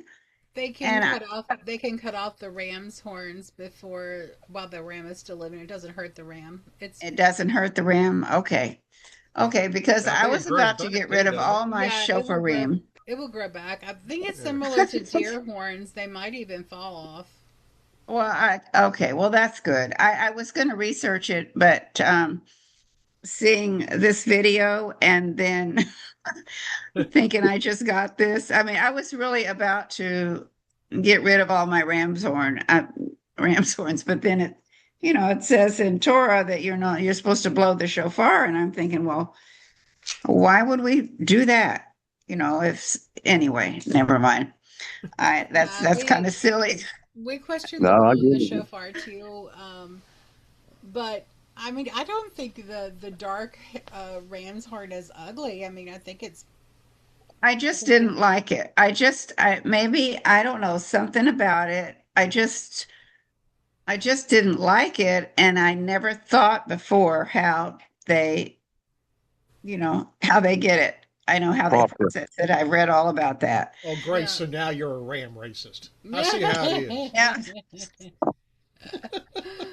Oh, that's funny. No, I have it, and I mean, it came in a really, really pretty little bag. Um, I guess yours did too. Yeah. So anyway, Yeah, and Baxter, I think it's at the bottom of the Shabbat Shalom. If you want to subscribe, it's like $100 a month, and you get 7 to 9 things that are from Israel, from artisans in Israel. They're hmm uh, from food items Oh, yeah. to pottery. Oh, We wow. haven't got pottery yet. No. I haven't gotten pottery yet. Corn. Got oils, soap, handmade soap. Seasonings. Today I Seasonings are had really good. their honey, which was really good on my bread, Oh, with some vegan butter. And oh my goodness, I could eat the whole loaf, but I won't. The honey just made it so much better. Um, anyway, is that where the peanuts came from? Yeah, they send us. Oh. They send us. No, no, the peanuts that had the halva on top, surrounded it. No, that was from Halva Kingdom, which is in Israel. But I ordered that from Amazon. They have the best halva. It's you've crack. talked about that Oh my a gosh, lot. it's crack. I probably don't need to get it. Well, I we really got- have we It got comes in a sweet. tub about that big, and it's it's so good. Well, ours was with peanuts covered in halva, Yeah, and we just sat and ate the whole entire tub. but we shared it. It only had 4 servings in the tub, so we shared it. So I mean, Well, 2 + 2 is 4. no, I mean Kelsey shared it too, so it was 3 of us. So the website is called Havla what? Halva. Halva Kingdom. Halva Kingdom. Halva It's on Kingdom. Amazon. Okay. If you ever watch Jerusalem Walker, it's like right in the heart of the Mahane Market in Okay. Jerusalem. I But keep they have saying they have a I watch storefront, and Jerusalem then they have Walker, the but I keep inside. forgetting. Is it on YouTube? Yeah. Jerusalem Okay. Walker, yeah. Yeah. I will do that. He's got a couple different channels, but they're all walking type channels. Yeah. But he Okay. does a lot of. I mean, you can even look up Mahane Market on YouTube, and there'll be, several different channels have done walkthroughs, including like food tours, where they go through and tour some of the restaurants that are in the market and Wow. everything. But Halva Kingdom, man, whenever they go into that store, it is amazing. They have this humongous. I mean, I don't know how wide this thing is, but this humongous stone that just it constantly turns, grinding. It's stone ground. Yeah, stone ground sesame seeds, and it has a funnel that comes out of it in like a 55-gallon drum that the halva just drips into. Wow. And that's how you make tahini. Wow. And but they have this. It's the halva is with the tahini and sugar.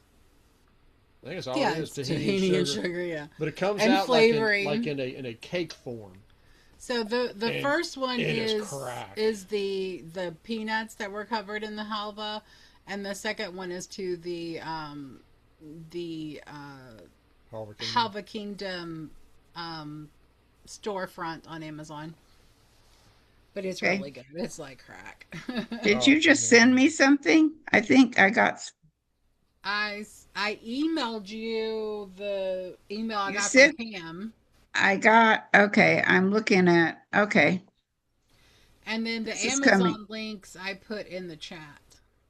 Okay, I got that. Okay. So, all right. Well, I'll see if I can save it. Lots of times when I try to save it, it clicks on it and has me go to it and then cuts me off where I am. Do you want me to text it to you or email them to you? I'm going to try this, and if I get cut off, I'll come back. I think I can just go to my whatever I'm you looking. Should be able. Are you on your phone or you're on your computer? I'm on my computer. You should be able to right click on the link and copy the link and put it into another. I just did that, but I'm on my computer and I don't want to. Okay, I want to get back to my my notes. Okay, here I am. I can put it right here. I think. Good. New. Okay, yeah, new. I'll put it in my Microsoft. All right, great. Yeah, I have tried halva that's made in California before, and it was very gritty. It was very sweet, but very gritty. Not as good, huh? But the stuff you get from Israel is just like smooth as silk. Yeah. Mm-hmm.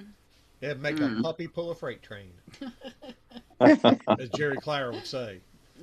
Well, of course. Yeah. It was good. I mean, we got it in one of the packages. Was it Lev Halom that came in? Yes. And oh man, I took a bite, and I told her, "Says get that away from me." But I ordered it. It didn't come in the box. It came from the website. I ordered it from Lev Halom website.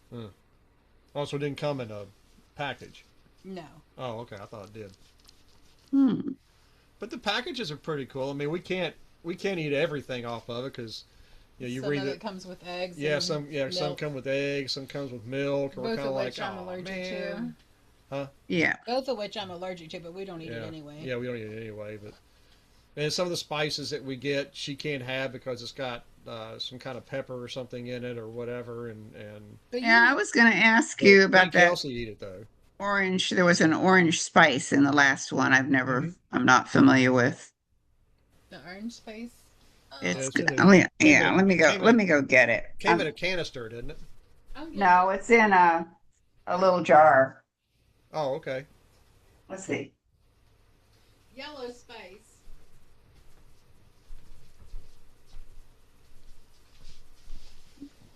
Oh, she got up to get hers too. It's yellow spice. And that's a pretty big jar. Yeah, she's got it. Yeah. It's called Judean spices, and it actually says a yellow spice, but it's really orange. Yeah. It has salt, garlic, herbs, and spices in it. I I know it has turmeric in it. I can smell the turmeric, and I know it has Yeah. paprika in it because I can smell the paprika. So, Just can't have paprika. I Yeah. I can't. did roasted cauliflower last night. And I bet this would be really good on that. Oh, I bet it would. I put all kinds of things on it. I mean, I saw a recipe, but then I just kind of went on my own. I did put turmeric. I know I put turmeric. Maybe even some dry mustard and nutritional yeast. I mean, it was yummy, really good. Todd made some really good tofu eggs yesterday that we had for lunch today with some toast and um, I'm Yeah, having I made. trouble hearing you. I've got my Todd's Todd's voice is fine, but yours is kind of soft. is that Yeah, better? I know. Welcome to my world. I'm all of a sudden, Yeah, what? that's better. It's because the microphone was pointed in his direction. Oh, Hmm. Well, let me ask you, this is probably a stupid question, but okay, so I tried to copy the link into my on my desktop and it locked up everything. uh, Um, and I can't get out of it. So I don't know. Never mind, I just got out of it. But I couldn't copy it. It wouldn't copy, and I don't want to try to do that way It's again. okay, So, Betty. I can email them to you. okay. Thank you. Would you prefer an email or a text? Email is better. All right. Mo better butter. No better.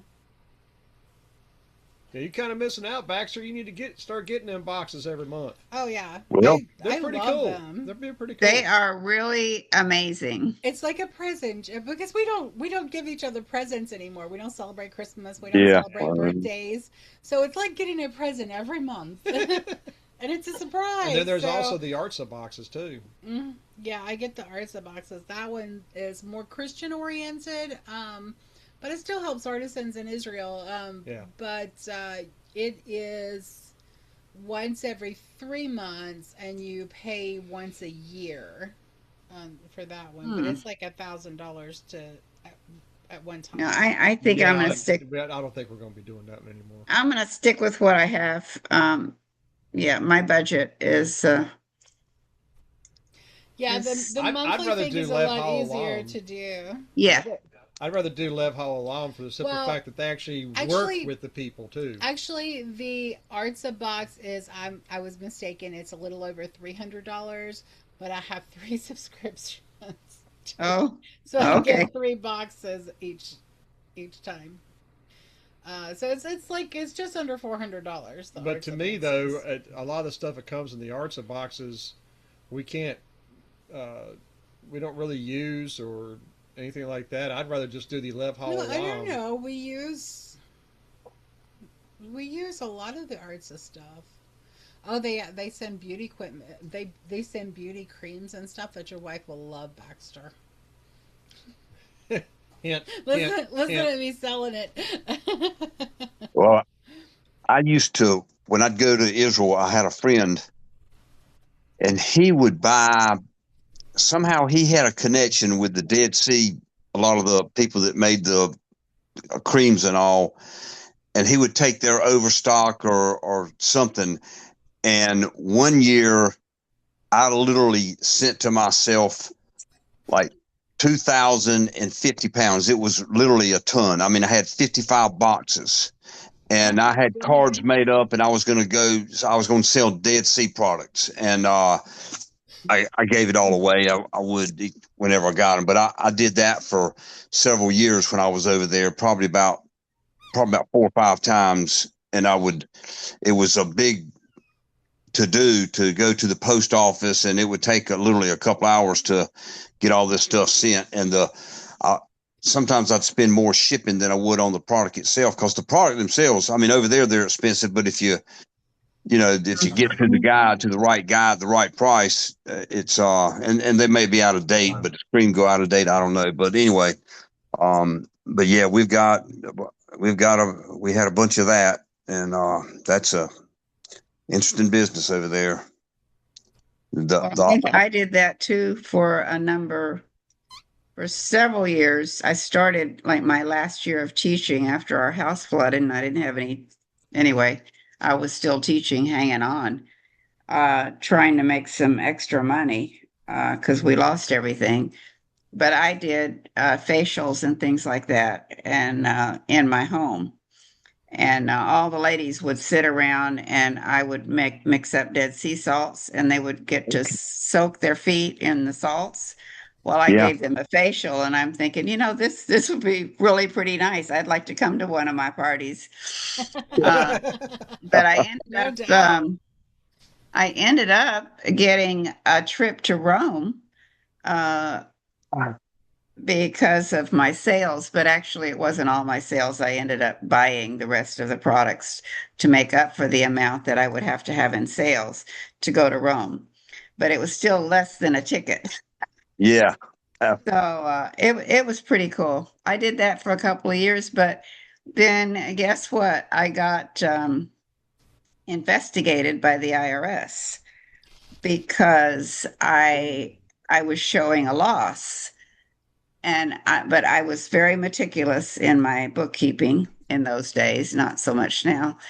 But anyway, I had kept every receipt, copies of everything. I sent them all off. And so they ended up saying I owed like $3 or something ridiculous. Wow. And I had to go through all this heartache. And this was while my husband was out of town. I was doing this all by myself. But the reason my sales were so down is because I felt sorry for the women who came and really wanted these products from Israel and couldn't afford them. So I would give them away. Yeah. Or cut the price so much that I was losing money. So I decided sales is not for me. Yeah. No, I yeah. just not. But the products were wonderful.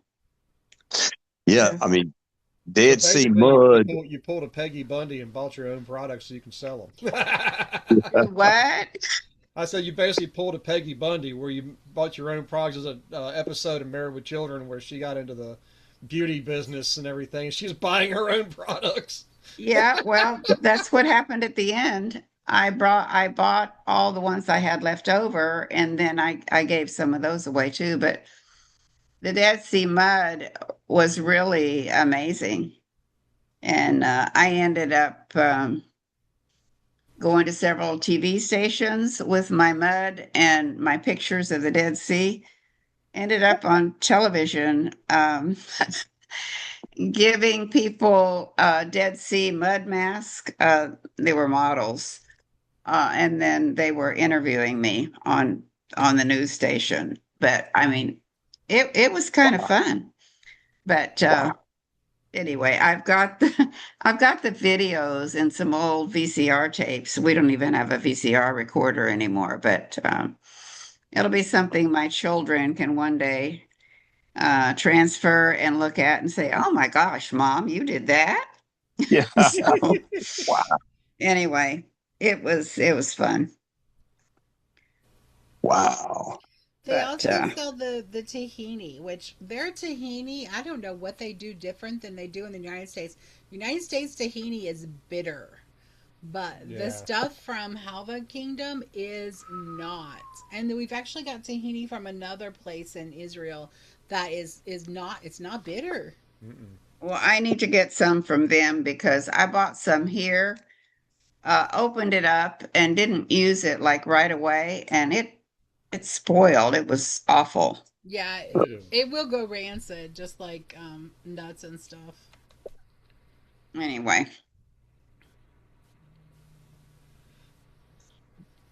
Anyway. I'm trying to look for the halva. Where is the hell though? Baxter, did you say that you were digging at the Suba Cave or not?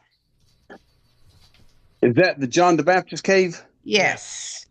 I went there with Richard Reeves and his son David, probably around 05 or 08. I'm not sure. Okay. and we just got to visit. We got to meet James very briefly. He was busy, and it was Okay. it opened up. It was pretty big. It was, Mm-hmm. but we didn't dig in there or anything. We just they allowed us to come visit. Well, James was saying today that, and now I'm forgetting the name of, and I can't believe the professor at University of North Carolina that he used to work with. Now he's no longer working there, but they're still good friends. And anyway, there's going to be a book that's going to be published with all of the findings and the photos and everything that they have gathered through the years. I mean, it was a huge project. Okay. Was took quite a bit of funds to do, but he was able to raise it. And anyway, it should be coming out next year. Oh, she's stealing Wow. his toy. I think all of these new findings reminds me of a verse, and see, I can't remember where anything is right now, but it talks about the stones in Jerusalem or in Israel rising up and talking. You know, if these stones could talk, and I'm just thinking they're talking to us today with all of the different findings on the inscriptions. There was even one in Turkey, which was kind of interesting. I don't know, how did it get from Turkey to Israel? Maybe from the Ottoman Empire? I don't even know. I don't know. Anyway, from Israel to Turkey, I mean. And Joseph Demun, and I'll probably butcher that last name, but he's got a book, and the stones cry out. And that's it. Yeah. Mm-hmm. Yeah. Yep.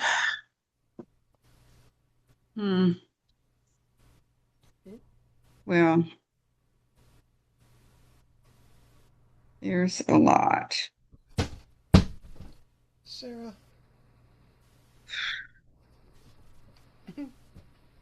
Well, Angel, thank you for showing us that thing with Cam. I had no idea, and I'll go over that with my wife. We'll probably look at that again tonight. And wow, and I didn't know that about the change of plans. Appreciate that. That's crazy. Yeah, are you going to be able to join Ross's after class tomorrow? I mean, not the after class, but the Zoom call. Special tomorrow? Zoom. Okay. It's at 3 tomorrow, right? Central time. Yeah, he always has it in the newsletter that it's at 3:15, but we come at 3:15 and it was already 15 minutes into it the last time. So I think he fixed it, because when I was looking today, I thought it said 3. Whatever. So he's not having a class or nothing. So it's like another special announcement. No, it's just a Zoom call with Yakad. Oh, okay. I mean, is he doing like a special announcement or something, or?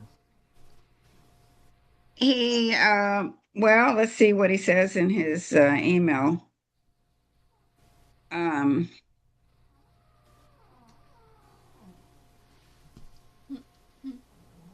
On the 24th, he sent, okay. Instead of Sunday school, I'm hosting a special Zoom call with members of our Yakad. And he says the Zoom link is the same. He's going to share, he wants us to bring questions, comments, and thoughts. And he said he'd share a bit about interesting developments related to the Shapira quest, our upcoming Labor Day conference for members of the Yakad, and more. That's it. Yeah, so that's all he really said. So Sunday school class this week. So it's just going to be the. And he does say Sunday at 3. 3. Mm-hmm. So Todd, is that 2:00 our time? 4:00 our time. Okay. Yeah, I sometimes go the wrong way and then I get into trouble.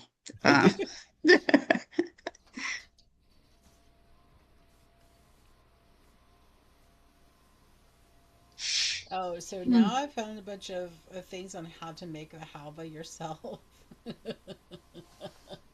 That could be dangerous. I can't Yeah. hear you, Angel. I said I found a bunch of videos on how to make your own halva at home. I Oh said dear. that could be dangerous. Oh, yeah. That could be very, very dangerous. Wow. I see an Funny. email, um, a new benefit for members of Yakad Ross sent Monday. So he sent one since Monday. Yeah, he sent one on the 24th. The Wow. 24th. Hmm. Okay.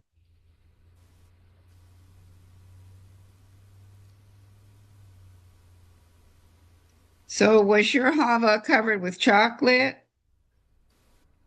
It says they have a chocolate covered one. The one we got was chocolate. Chocolate covered. It wasn't covered with chocolate, no.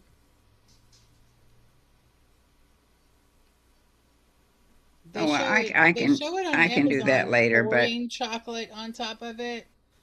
They show it pouring chocolate on top of it, but it doesn't have chocolate on top of it. It is chocolate mixed in with the hazelnut. okay.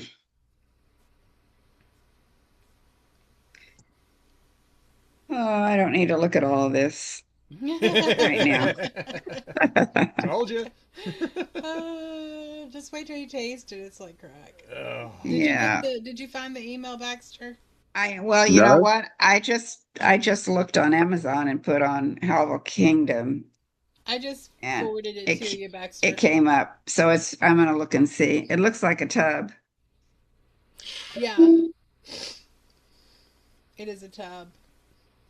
Thank you, Angel. Got it. Thank you. Wow. You're No, I didn't welcome. get that. Oh my goodness. The link isn't in that email, though. You'll have to access the link on wherever you subscribe to his. Okay. Okay. Gotcha. Do you have that on your little Amazon links, like a few of your favorite things? The halva, I have not because that's a new product. Okay. I need to add that to my to-do list tomorrow. Thank you for reminding me, Betty. That's it. Mm-hmm.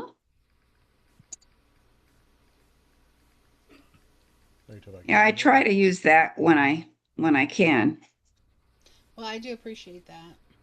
It's just like it's not even pennies on the dollar, but a little bit No, helps. Every little bit helps. sure. Rita. But thank you for the reminder. I'm definitely going to add that to my favorite things from Israel. Hmm.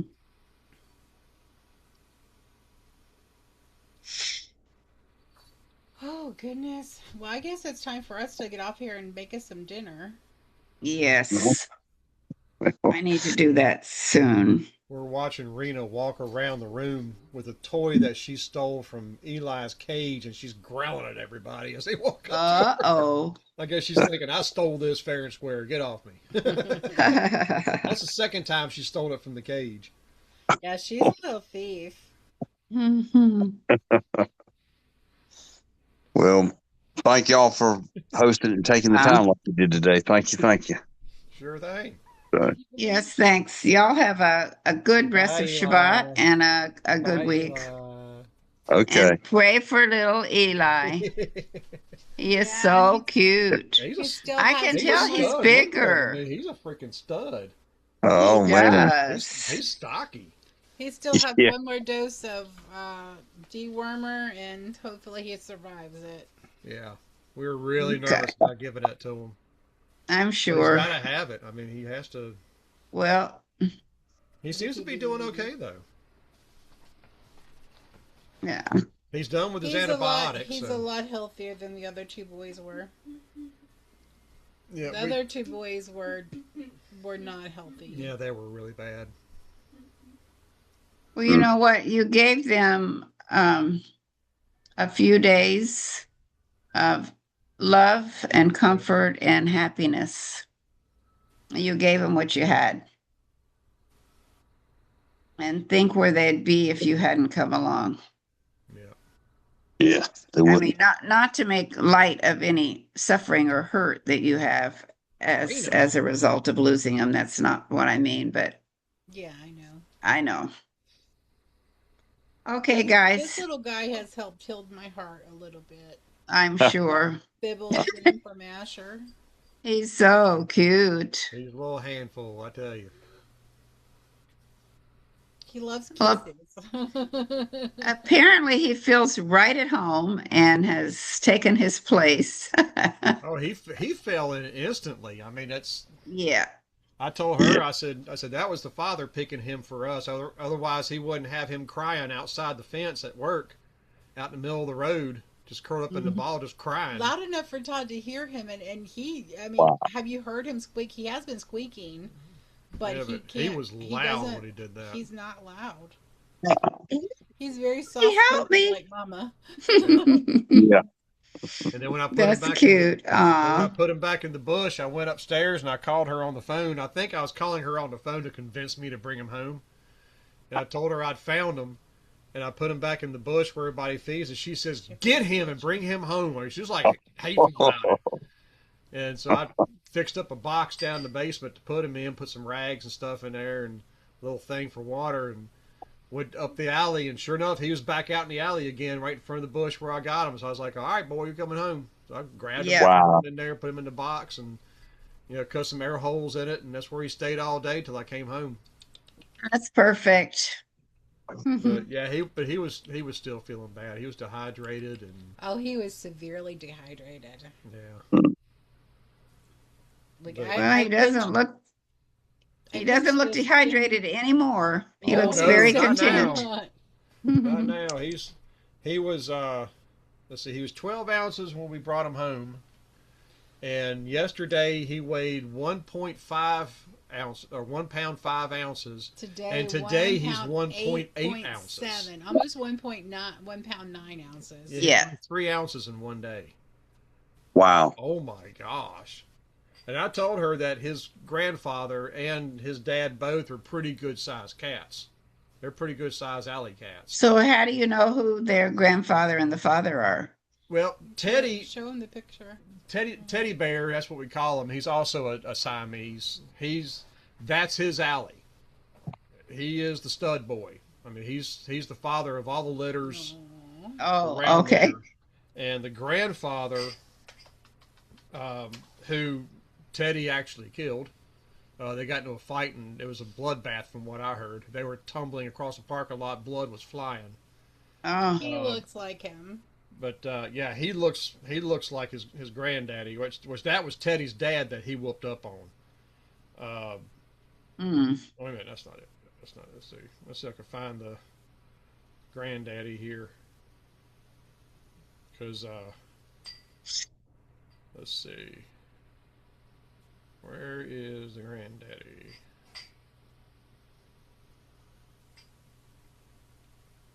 Ouch.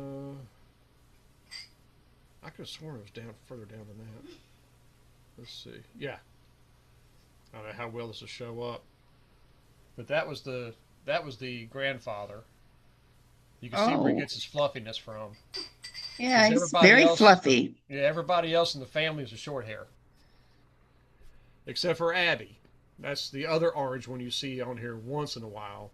He's reaching. She was kind of fluffy like that too when she was little. And she's kind of grown out of it a little bit. She's not quite as fluffy as she used to be. She's still long hair. She just isn't really. Yeah, she's not. She doesn't look like she stuck her paw in a light socket. He looks like what?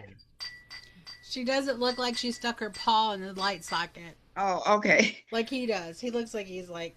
Yeah. He's got bedhead.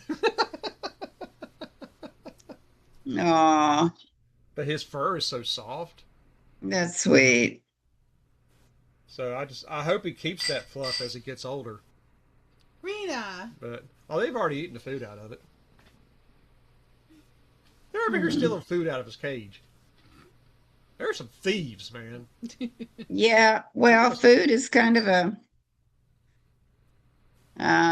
what do you call it? A motivator. It's a motivator. Yeah. It is indeed. But that's that, in case you hear that clanging in the background, that's what they're doing. Oh, I can't They're hear. trying to dig the food out of They it. probably can. This is a noise canceling mic. Well, I guess they're hungry, and you guys need to do dinner. So I've already fed them. I've already fed them. Oh. I fed them while y'all was watching the video. Oh, okay. No, it's just that to them it's like a challenge. Oh, here's something to steal. That's funny. From the newbie. It's his initiation. It's like taking candy from a baby. Yeah. What they're doing. Yeah. Well, the baby, I'm sure, will get more candy to replace what was taken. Yeah, he still gets fed every 4 hours. But it was funny. I was talking about him earlier.